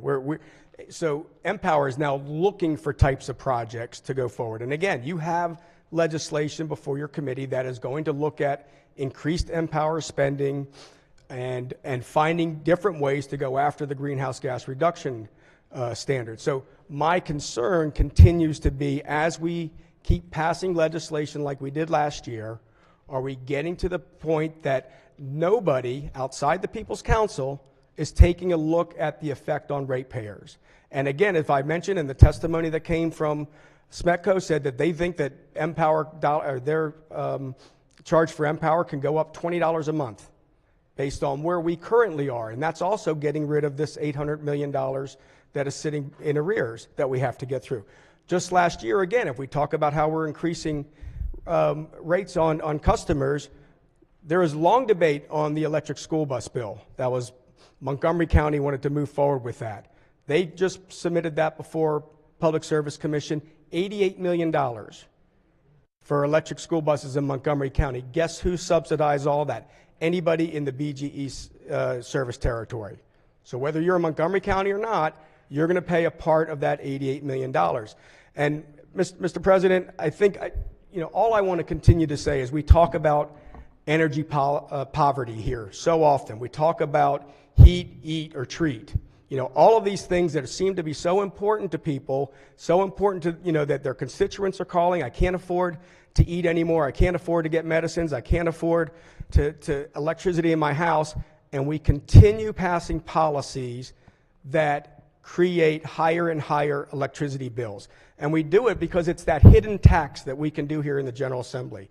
Nobody's accountable in this room because the bills don't come from the General Assembly. They don't come from the state of Maryland. They come from public utilities that people will say, oh, geez, XYZ utility increased my fees again. Let's be mad at them. And everybody's back here sitting back and saying, yeah, you know what? They're going up because of the policies that we continue to create.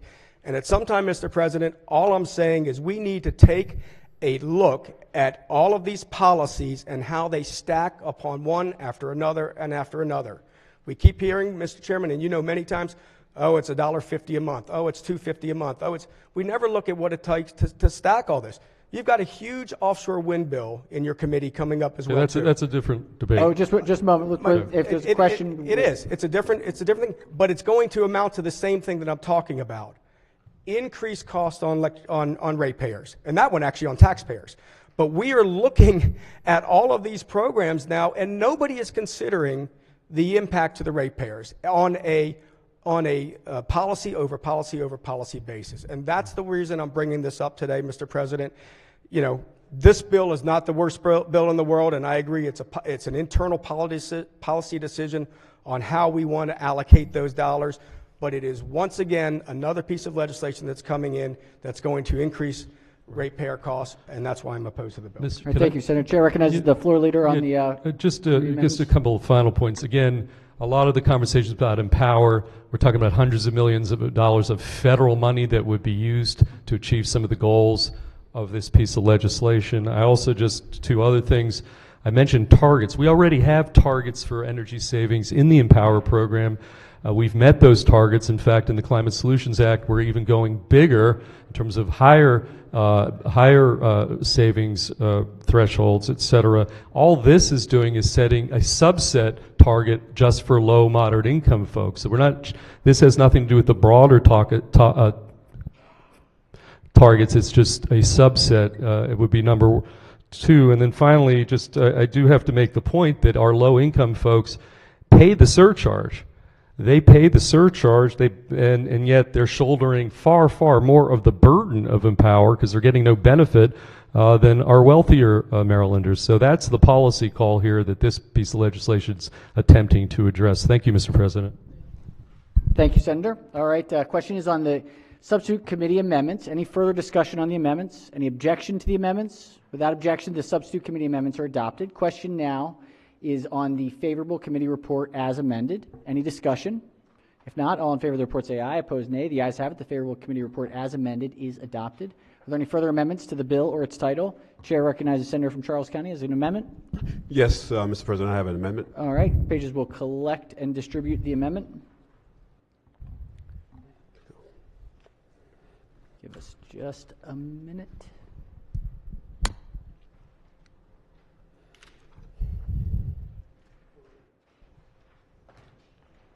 Senator may explain the amendment. Yeah, thank you, Mr. President. So, Mr. Chairman, in presenting the bill, said the bill initially had an MBE component in the bill, which the Attorney General went over and said, hey, you know, that doesn't meet constitutional muster, we have to take it out. So that portion was taken out, minority business enterprise. And we asked the question, well, what can we do constitutionally to keep this important program going? So I want to thank Mr. Chairman for working with us to come up with a alternate language.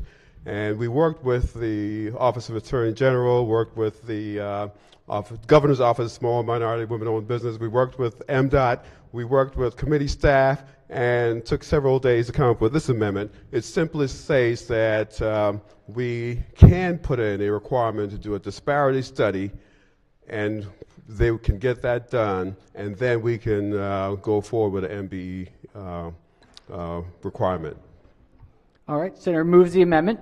Chair recognizes the floor leader. Yeah, again, the provisions that the gentleman talked about were taken out because the Attorney General said we needed to have a disparity study in place in order before you can do that kind of remedial preference that was contemplated in the bill as drafted. Now, with this amendment, it's calling for a disparity study, and it's good, and it's a friendly amendment. All right. Committee sees a friendly amendment. Any objections to the amendment? Without objection, the amendment is adopted. Are there any further amendments to the bill or its title? Seeing none, Senate Bill 144 is hereby ordered printed for third reader. We have a special ordered bill. Third time's the charm. Clerk will read the bill.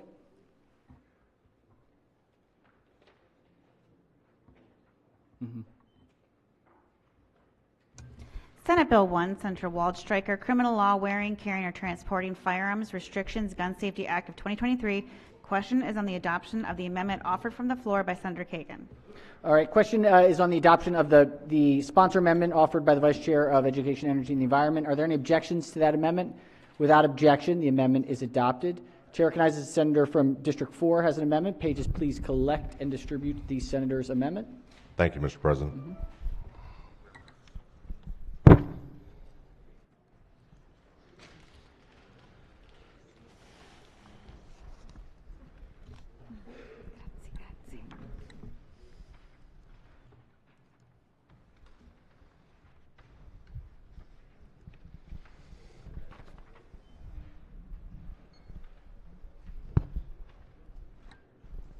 All right, Senator may explain the amendment. Thank you, Mr. President. I apologize for adding yet another. I was under the impression this was taken care of in committee, but apparently something changed along the way. The purpose of this amendment is to address under the special purpose area of the bill, which states currently that a special purpose area means a location licensed to sell or dispense alcohol or cannabis for on-site consumption would be a restricted area and an area that one could be arrested for properly conforming to the laws of carrying their firearm. The amendment that I'm offering would be that the person in a special purpose area under that subsection, if the person is located in an area outside of a separate bar area and not consuming alcohol or cannabis on the premises. The reason this is important, there's multiple reasons, but I'll run down a couple of them. One is, if I, as a non-drinker, wish to go out to a restaurant with my family and I choose to carry my legally registered firearm and have my family there, if I go to Outback, let's say, I'll be in violation of this law and I could be arrested for legally carrying my firearm into an establishment that serves alcohol for simply exercising this right. That should be concerning to anyone because I'm not there to drink. I don't drink. If my spouse chooses to have a drink, she should be allowed to drink. But even furthermore, regardless of that fact, if she wants to drink or not, simply me being there on the premise with my proper concealed carry weapon violates me, and I could be arrested. Now, I take you one step further. If you're in someone who is walking in some of the more dangerous areas of our communities, and you're going to get your legally prescribed cannabis, and you go to that facility, you can be arrested. Make no mistake about it. You can be arrested. If you go and leave with that, as far as if you're going to a dispensary or if you go to an alcohol store, a store that sells alcohol, just their main purpose is selling alcohol. By the way this is written, because you could be charged. We don't want to have this happen. If me as a non-drinker and others like me are responsible gun owners and go out and we carry our weapons and we go to an establishment, if we go to a restaurant with our family, and we are allowed to carry and we're responsible and we're not drinking, because if I do drink while I'm carrying my weapon, guess what? I can be charged and I can lose my permit to do that. That's a serious infraction. It is a part of the training guideline and curriculum that is established. If you go to the bar area and sit, you would be in violation with my amendment. That's not what we're asking for. We're simply asking for the consideration of, if you're in a restaurant with your family, to be allowed and be responsible and not take away and limit one's protective rights, regardless of where you are in the state. The other component is, no, actually that's pretty much it. That's the basic of this. I don't have anything else to add, and I apologize, Mr. President. I guess I could ask the floor leader if he would, like to answer that, but this is what it's about, and I appreciate any consideration. The Senator has moved the amendment. Let's hear from the floor leader on the amendment. Thank you, Mr. President. I appreciate the gentleman's amendment, a couple quick points, and then I'll ask the body to reject the amendment. First of all, the bill does not, as stated, disallow someone from bringing a concealed weapon to a marijuana dispensary or a liquor store. The bill specifically requires that it be a place where alcohol or cannabis is being consumed, and so those places are out. Mr. President, there's simply certain things that don't go well with alcohol. Alcohol and a lot more alcohol don't go well together. Alcohol and driving do not go well together. Alcohol and heavy machinery do not go well together. And alcohol and guns don't go well together. When alcohol and guns are mixed, a dangerous brew is created. This bill would allow these two things to come together, and I think that's not a good policy for the state of Maryland. There are also administrative concerns with this amendment. Essentially, this amendment would deputize waiters and waitresses to enforce our law against someone who has brought a weapon into a bar or restaurant where liquor is being consumed. Having 16 and 17-year-olds making minimum wage enforce this against patrons at bars and restaurants where liquor is consumed is just not administratively a policy this state wants to embrace. And so I'd urge the body to reject the amendment on those basis. A quick, more philosophical point. Bruin specifically allows sensitive places to be sensitive places. The whole of those sensitive places are, we can disallow weapons in those places. Here in this assembly, we don't just disallow weapons where we happen to be, we disallow weapons on the entire campus. There are places where you could a law-abiding, responsible person might be able to safely bring a weapon, but we don't make that distinction. We don't carve this place up and say, oh, here you can do it and here you can't, or in this part of the school you can, in this part of the school you cannot. Under Bruin, as Justice Thomas mentions and as Justice Kavanaugh and Roberts reaffirm, a sensitive place is a sensitive place. Guns should not be allowed where liquor is being served. Thank you, Mr. President. Thank you, Senator. All right, are there any senators who have not yet spoken on the amendment that wish to speak? If not, Chair recognizes the maker of the amendment. Thank you, Mr. President. I agree with my good friend from Montgomery County that there are some things that do not go well together, and some of those things are persons who otherwise prey on good law-abiding citizens who are in possession of illegal firearms. And by this act, by this not accepting this amendment, we are restricting law-abiding citizens' opportunity to protect and defend their families.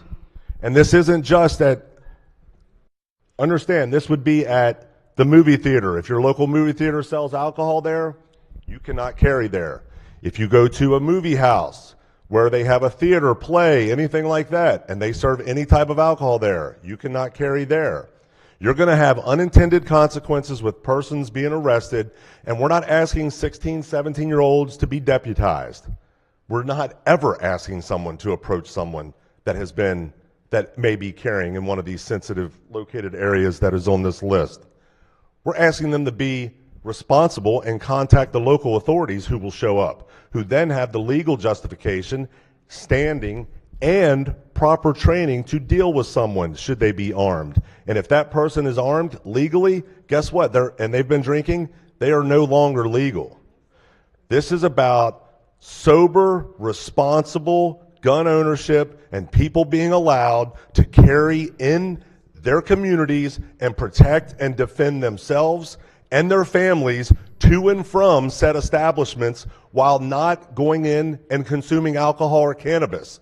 I can't make this plea any more emphatically than it's a time to take a stand and appreciate that people are allowed to protect their families from being overrun, being attacked, and being victimized. That's what this is about. And I would press the amendment and call for a roll call. Thank you, Mr. President. All right, Senator moves the amendment, asks for a roll call. Any further discussion? If not, clerk will call the roll. Mr. President? Has everyone recorded their vote? Anyone wish to change their vote, explain their vote? Is mine not? It's showing that it's marked. Explain my vote. Yes, 1 second. Nope. Let's flip that. It is right on here. All right. Chair recognizes the senator from District 1 is Has 2 minutes to explain his vote. Thank you, Mr. President. So Sunday, just giving a case scenario, I go to my church, Saturday, go to my synagogue, and somebody is there who has been authorized to wear and carry to protect me. I leave said facility and I go to lunch in a restaurant right around the corner that is serving alcohol. I am not drinking alcohol, but yet I would be in violation. So you're telling me that I have to store it in my car or take it home, but it's okay to protect my family when I want to worship, but it's not okay to actually have family dinner afterwards? I'm voting yes for this amendment because it absolutely does not make sense. I understand the concern that the overall bill comes in. I understand. But at the end of the day, violating the right of one to protect themselves, I believe, is more paramount. Thank you. All right, thank you, Senator. Any further senators wish to explain their vote? If not, the clerk will take the call. With 25 votes in the negative, the senator's amendment fails. Do we have an additional chair recognized senator from the 37th district has an amendment? Pages will collect and distribute the senator's amendment.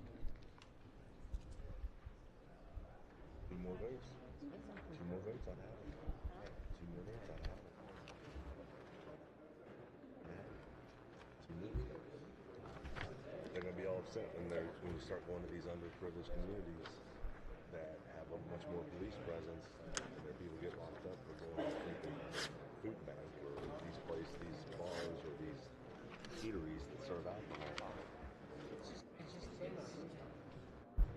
All right, Senator may explain the amendment. Thank you, Mr. President. I just got to say, I'm just not used to this this experience. I'm trying to get adjusted. I just remember being in the House and literally having to jump on top of my desk when an amendment comes up. So I'll slow down for a second. First, I want to thank the Amendments Office. I've tried to stay on top of this legislation. There's been a number of changes, and I called this in today, and they did an incredible job. And I want to thank the President and the body and the Minority Leader for helping me get this together. It's something that struck me this morning in the discussion, and it's very hard sometimes when you get involved. This is an emotional bill, and you get into the weeds on an emotional bill, and you start thinking about things, and you want to be productive, and you want to understand and find a way to contribute. And it just struck me thinking about the legislation and how it is going to play out and how it's going to affect society. So the amendment is very straightforward. It says a person who is responding to a clear and imminent threat for the purpose of protecting another is not covered by the act. It's not a new defense. It just says a person who's responding to a clear and imminent threat for the purposes of protecting another is not covered by the act. And I suspect that this is not going to be taken too well. I think it'll probably be opposed. And I think it'll be opposed because there will be an argument that this will complicate the law, the defense, when you go into court. And I can understand that. And we are in the weeds on this bill. But I want to ask everybody to step away from the argument. This is a critical public safety measure we're debating, okay? Step away and think about what in litigating a case is simple. If you want to talk about this making the law more complicated, then we have to write all the laws all over again. And you go into court, there are a million loopholes. There are a million arguments. You can go through any particular case or situation. Right now we're talking about public safety, and the bill is intended to promote public safety. And we can argue about whether the bill actually does that. But statistics show, it's clear time and time again, where incidents occur and a good faith, good Samaritan who's lawfully armed stops a horrific event. Our district is rural. Our district is rural. We don't have nearly the number of law enforcement folks around. I've been in an urban area before where there was an incident, and all of a sudden there's FBI agents, there's different types, different levels of police. I'll use my hometown as an example, the town of St. Michael's. We have on duty at any given time maybe 2 police officers. If something goes down in our town and an officer can respond within 5 minutes, that's like greased lightning. Well, if something goes down and nothing can be done within 5 minutes, it's over. Thankfully, in our neighborhood, in our district, there are a substantial number of lawful gun owners. They are trained, they are around, they're in the neighborhood, they know what's going on. They don't need a scanner call, they don't need to respond. There's people that are available. And this amendment doesn't undermine the bill in any way whatsoever. It just says if there's someone nearby and there's imminent and clear danger, something horrific is happening, if we're talking about this bill, that person can respond. And if they can stop, interfere, do anything, that's the greatest public safety that we can ask for. We could pass all the laws, we can sit here and pass laws all year long, and we're never going to be able to keep ourselves perfectly safe. Our society wants safety. Our society is good. And this amendment is only going to empower those people in our community that want to do good. It's not going to help criminals. This is a public safety amendment. And the idea that by saying if you're going to be a hero, and it's interesting if you've ever done any research on volunteer firefighters, police officers, there is a mindset. The brain works differently for a hero. Not everybody is born with the instinct to run into laying their life on the line. Some people are born that way, and thank the Lord we have them. And what the amendment's saying is that we're just allowing our heroes to follow their God-given instinct and their training if they are lawfully carrying a firearm, and they can respond. It may be my children, it may be my relatives, it may be my friends, it may be yours. Our districts are all different. They're all different. But think about the remote areas. Think about places where police aren't there to respond. And consider whether this would be an improvement. I mean, step away from we got to get this bill done. You know, we need to deliver for the stakeholders because the stakeholders are deeply involved. I think if you took the stakeholders away from this debate today and sat them down and talked to them about this amendment, because I know my stakeholders because I don't vote for them, and we meet and we talk, and I know they would look at me and say, Johnny, I'm 100% that the body should have taken that amendment because it is a good amendment and it's going to improve public safety. This is not a whim. This is not it is a last minute amendment, but it's reality. And when this law takes effect, which I fully anticipate the body to there's votes, we've been voting all day. We want to make sure that the best policies go in place. And I don't know for the life of me how this would not be a good policy to promote. And again, there's all sorts of ways to attack something or argue something, but I actually went to law school because the law was so complicated. That was one of the reasons I actually went to law school. I was asked that quite often growing up. But getting back to the amendment, I just urge everyone to step away for a second, think about your districts, think about your homes, and whether or not you want someone to be able to go into a crisis and avert it. That's the question before you.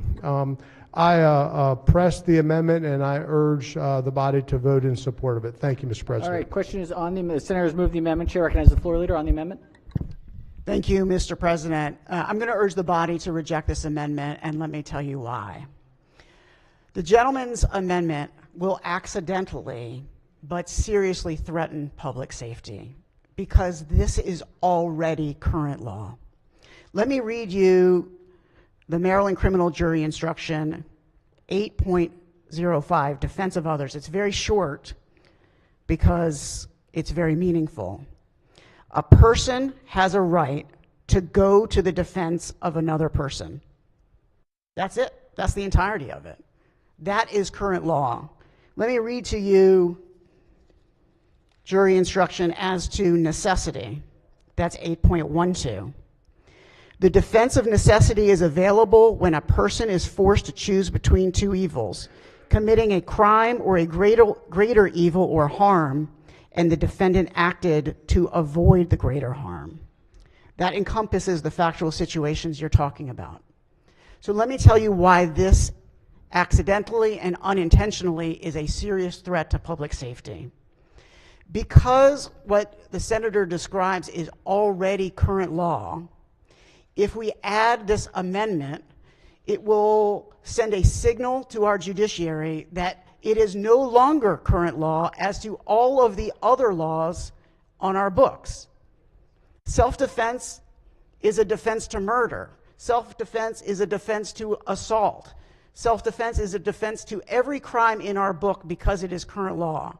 If you specify that self-defense is a defense to this particular bill, it will imply that it is not a defense to everything else in our criminal code and provide real danger for heroes and good Samaritans that you are referencing. I understand that this is not your intention, but this amendment poses serious public safety threats because it may accidentally disallow the very good Samaritan behavior that it is intended to promote. I ask the body to reject this amendment. All right, on the amendment, Chair recognizes the senator from the 42nd District on the amendment. Thank you, Mr. President. You'll recall that the senator from Montgomery County and I earlier in the day had a conversation on this very subject, and he persuaded me that he was right. I have thought more about it during the course of our brief floor session today, and I've come to the conclusion that I was wrong back then, and that the senator from Montgomery County is wrong now. Let me explain why. We have a Good Samaritan law on the books. It's a very broad law, and it covers any situation in which someone tries to come to the help of another. The principle in law is that if there's a general law and subsequently a more specific law on the same subject is passed, the more specific law will be given effect in the area covered by the more specific law. This is a more specific law than our general Good Samaritan law. This law only applies, according to the statute, of a person who takes a gun, firearm, into an area for children. We're talking about schools. So the Good Samaritan law is quite broad and covers the entire waterfront. This only covers taking a firearm into a school. So the courts will interpret this more specific law as overriding and replacing the more general Good Samaritan law in this particular situation. And let me give you a further example. If we wanted to amend the Good Samaritan law in order to prevent someone from taking a gun into a school, this is the language we would use to amend the Good Samaritan law. We would pass exactly this language, which would say a person may not carry a firearm into a school. So that is why the amendment is a good amendment, and we should pass it. Thank you. All right, on the amendment, Chair recognizes the senator from the 29th District on the amendment. Thank you very much, Mr. President. I'm going to give you really just a really quick example of why that explanation we heard from the senator from Montgomery County is wrong. There's a couple of us in here that are retired law enforcement officers, and we carry firearms under the LEOSA Act, the Law Enforcement Officer Safety Act. We receive training every year. The first thing that we have to do is we have to understand that in the state of Maryland, we cannot defend another person under that situation. We have to retreat. We cannot even though we carry a gun, we cannot, we're in a store, we're anywhere that if something breaks out, under LEOSA, under the fact that we're carrying a firearm, we cannot act as a civilian. We cannot act to stop that imminent threat. That is a fact. The other thing that I would tell the body, and I think that when we have real life examples, sometimes it's important and we pay attention to them. And I'm going to take you back to a day in November this year in St. Mary's County, and I'm teaching a hunter safety class. And my son was hunting, and so Taft was there hunting on our farm, and he calls me on the phone, and it's I'm getting ready to start teaching, middle of the afternoon, and I'm like, holy smokes, he must have been successful and got a deer, and he was hunting with his bow and arrow. So I pick up the phone, I excuse myself, I pick up the phone, I said, how's it going? He's really quiet on the phone. He's like, Dad, I'm so scared. I said, what's going on? He said, Dad, shh. And I can hear somebody walking in the leaves, and I'm like, "What's happening, son? You got to talk to me." He says, "Dad," he says, "there's a man walking underneath my tree stand." He said he's headed up the trail. He's been here, but he's been talking on the phone right here with me, talking to some lady. I could hear both sides of their conversation, and I'm like, "Okay, what's happening?" Well, she definitely said the police are chasing him. He said no matter what happens, he's not going back to jail tonight, right? And he said, and then down below on the next farm below us, he said, I can see the dolphin, right? But he said, I don't know what to do. So I'm like, hey, stay in the tree, right? If he didn't see you, right, he's in a holly tree, he's really well camouflaged. I said, son, whatever you do, 14 years old now, I said, don't get out of that tree. Now I'm 30 minutes away. So I call my wife, and my wife is a great person, but she loves to talk. And so she answers the phone, and while she's answering the phone, my son calls me back. He said, I see him. He's going up the hill right behind the garage, right to our house. I'm like, okay. So I call her on the phone. I'm like, hey. I said, whatever you do, right, lock the doors and grab your shotgun real quick. I said, because there's a dude between you and Taft. She said, I got to go get Taft. I said, listen, this is not a drill, sweetheart. I said, I need you to stay in that house and maintain the house. Taft is fine. Guy walked past. Right, walked past Taft. So I called my neighbor, who's a deputy. Oh, in the meantime, and I'm not picking on the state police because I did dial 911, right? We ended up in Virginia. First call, right, because I was down near the Potomac line. The second time I got the state police, I'm like, look, send somebody to my house immediately. I don't know how that all went sideways, but I called my dad, and we ended up my dad and my neighbor, and all of a sudden my neighbor's a Charles County deputy. She sees the guy come out by my house going up the field. They were able to apprehend him. We got it all taken care of. But it was a scary time, right? If she hadn't have been home, if my other neighbor hadn't been home, there were deputies, right? I want anybody to be able to respond to that situation because the police weren't able to, right? They weren't able to go and take care of that situation. And I know from being a retired officer that we don't have the capability to do what the senator from Montgomery County said. I would very much ask you to support this amendment. Thank you. All right. If any senators who have not yet spoken wish to speak, I think we understand the issue here, but Senator recognizes the maker of the amendment. And I just want to close on the amendment, Mr. President, and that, wear and carry permit holders, they pay attention to the law. They're going to know the law. They're going to know that you can't go certain places. And unless you explicitly say they're not going to be covered in one of these situations, chances are they're not going to respond. Other gun owners that don't have to pay as close attention to the requirements of the law, they're just going to know that they can't have a firearm in those areas, and they're not going to respond. So I think it's a duty upon us. God forbid there ever be a situation, and then to find out there was somebody nearby who didn't respond because there was a restriction, and it.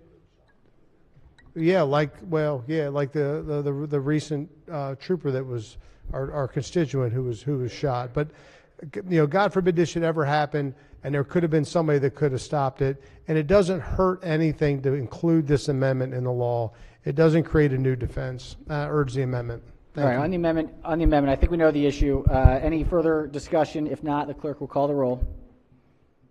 Mr. President? Has everyone recorded their vote? Anyone wish to change their vote, explain their vote? If not, the clerk will take the call.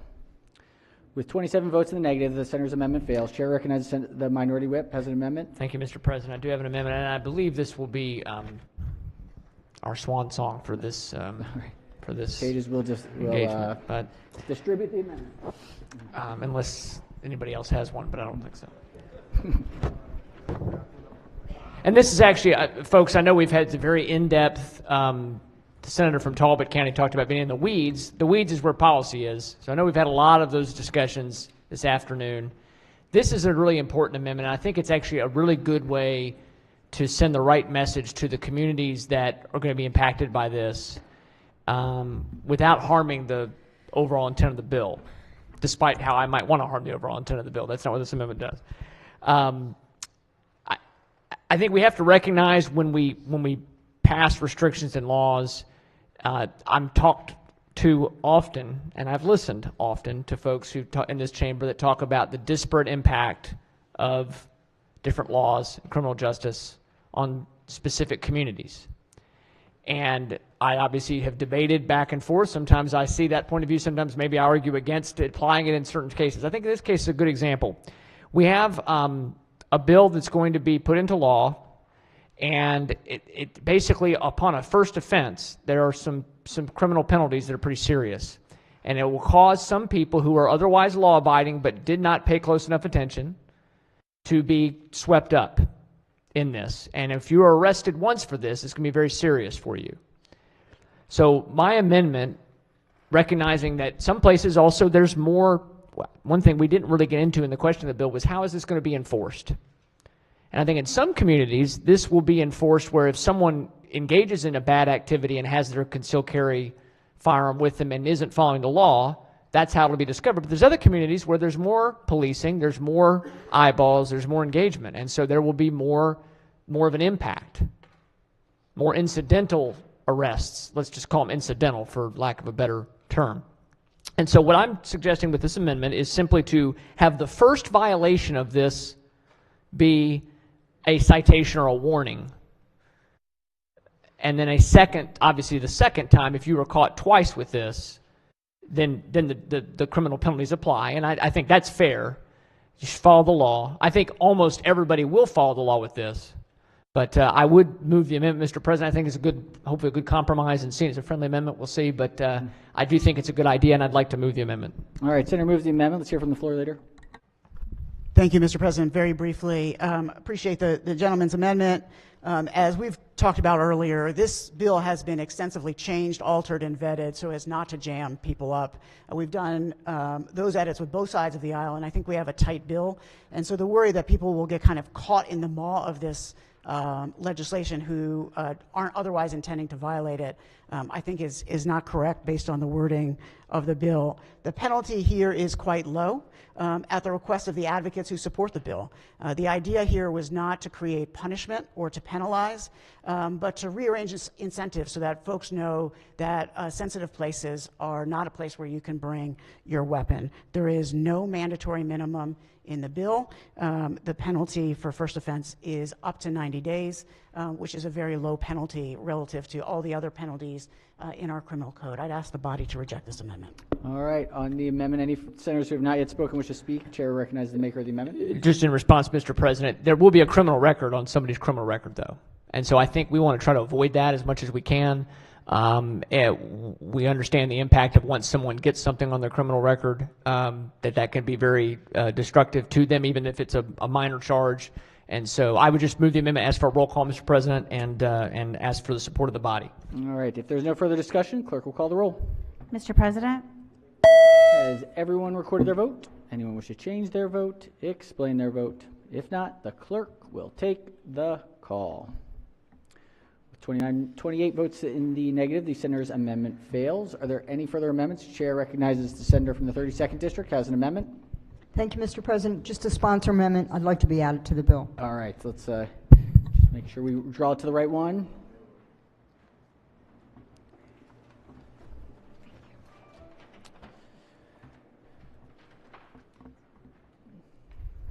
All right, senator has moved.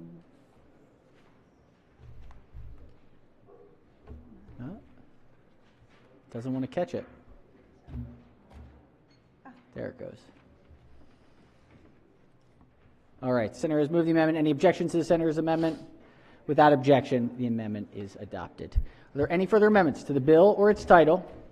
Seeing none, Senate Bill 1 is hereby ordered printed for third reader. Just a short little day, desk is clear.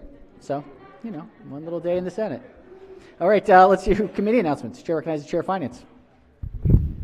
Thank you, Mr. President. Colleagues, not to bring you into the weeds of the Finance Committee's day. I know, I couldn't resist. The Finance Committee will convene for bill hearings at 3:15 in the committee room, 3:15. We have 6 bills, 126 witnesses. Thank you, Mr. President. Whew. Thank you, Madam Chair. Chair of Education, Energy, and Environment. 90 of them being billed from the senator from the 15th district. Triple E will meet at 3:15 for voting. We don't have bill hearings today. We're simply going to be voting starting at 3:15. All right, thank you. Chair of Budget and Tax. We'll meet at 3:15 also for bill hearings and, if possible, some voting after, but we will have a hard stop at 5. All right. Maybe some voting, maybe some bill hearings, all the things. Chair of Judicial Proceedings. Thank you, Mr. President. The Judicial Proceedings Committee will meet today at 3:15. We have 12 bills, 130 witnesses, so prepare for a long evening. And then tomorrow morning we have voting at 9 a.m. 9 a.m. for voting tomorrow. Okay. Other standing committees? Any select committees, joint committees, delegations? Chair of the Baltimore City Delegation. Thank you, Mr. President. The Baltimore City Delegation will meet tomorrow morning at 8 a.m. virtually. Thank you. All right, 8 a.m. Still holding strong. All right, any other delegations? Any other announcements for the good of the order? Tonight is Senate's passed. Senate's passed. I think there's a lot of senators that will be coming down today remembering what a 4.5-hour floor session looks like and thinking, man, they made the right decision to make it Senate's passed. But in all seriousness. All right, that is at what time? 7? No, 6 at 4 o'clock here. You may hear votes and ringing of the bells. Know that that's just Senate's passed, but it'll be 6 o'clock in the Miller Building. Chair of Budget and Tax. Just want to make the committee aware that the possibility exists for voting at 10 a.m. tomorrow. Possibility exists. Keep notice of potential voting 10 a.m. tomorrow. Let's do a quorum call before we adjourn. Mr. President? Has everyone recorded their presence? Appears so. Clerk will take the call. With 46 members in the chamber and a quorum being present, the Senate of Maryland remains in session. Chair recognizes the majority leader. I move the Senate of Maryland stand adjourned until Friday, March 10th at 11 a.m. 11 a.m. Have a phenomenal day.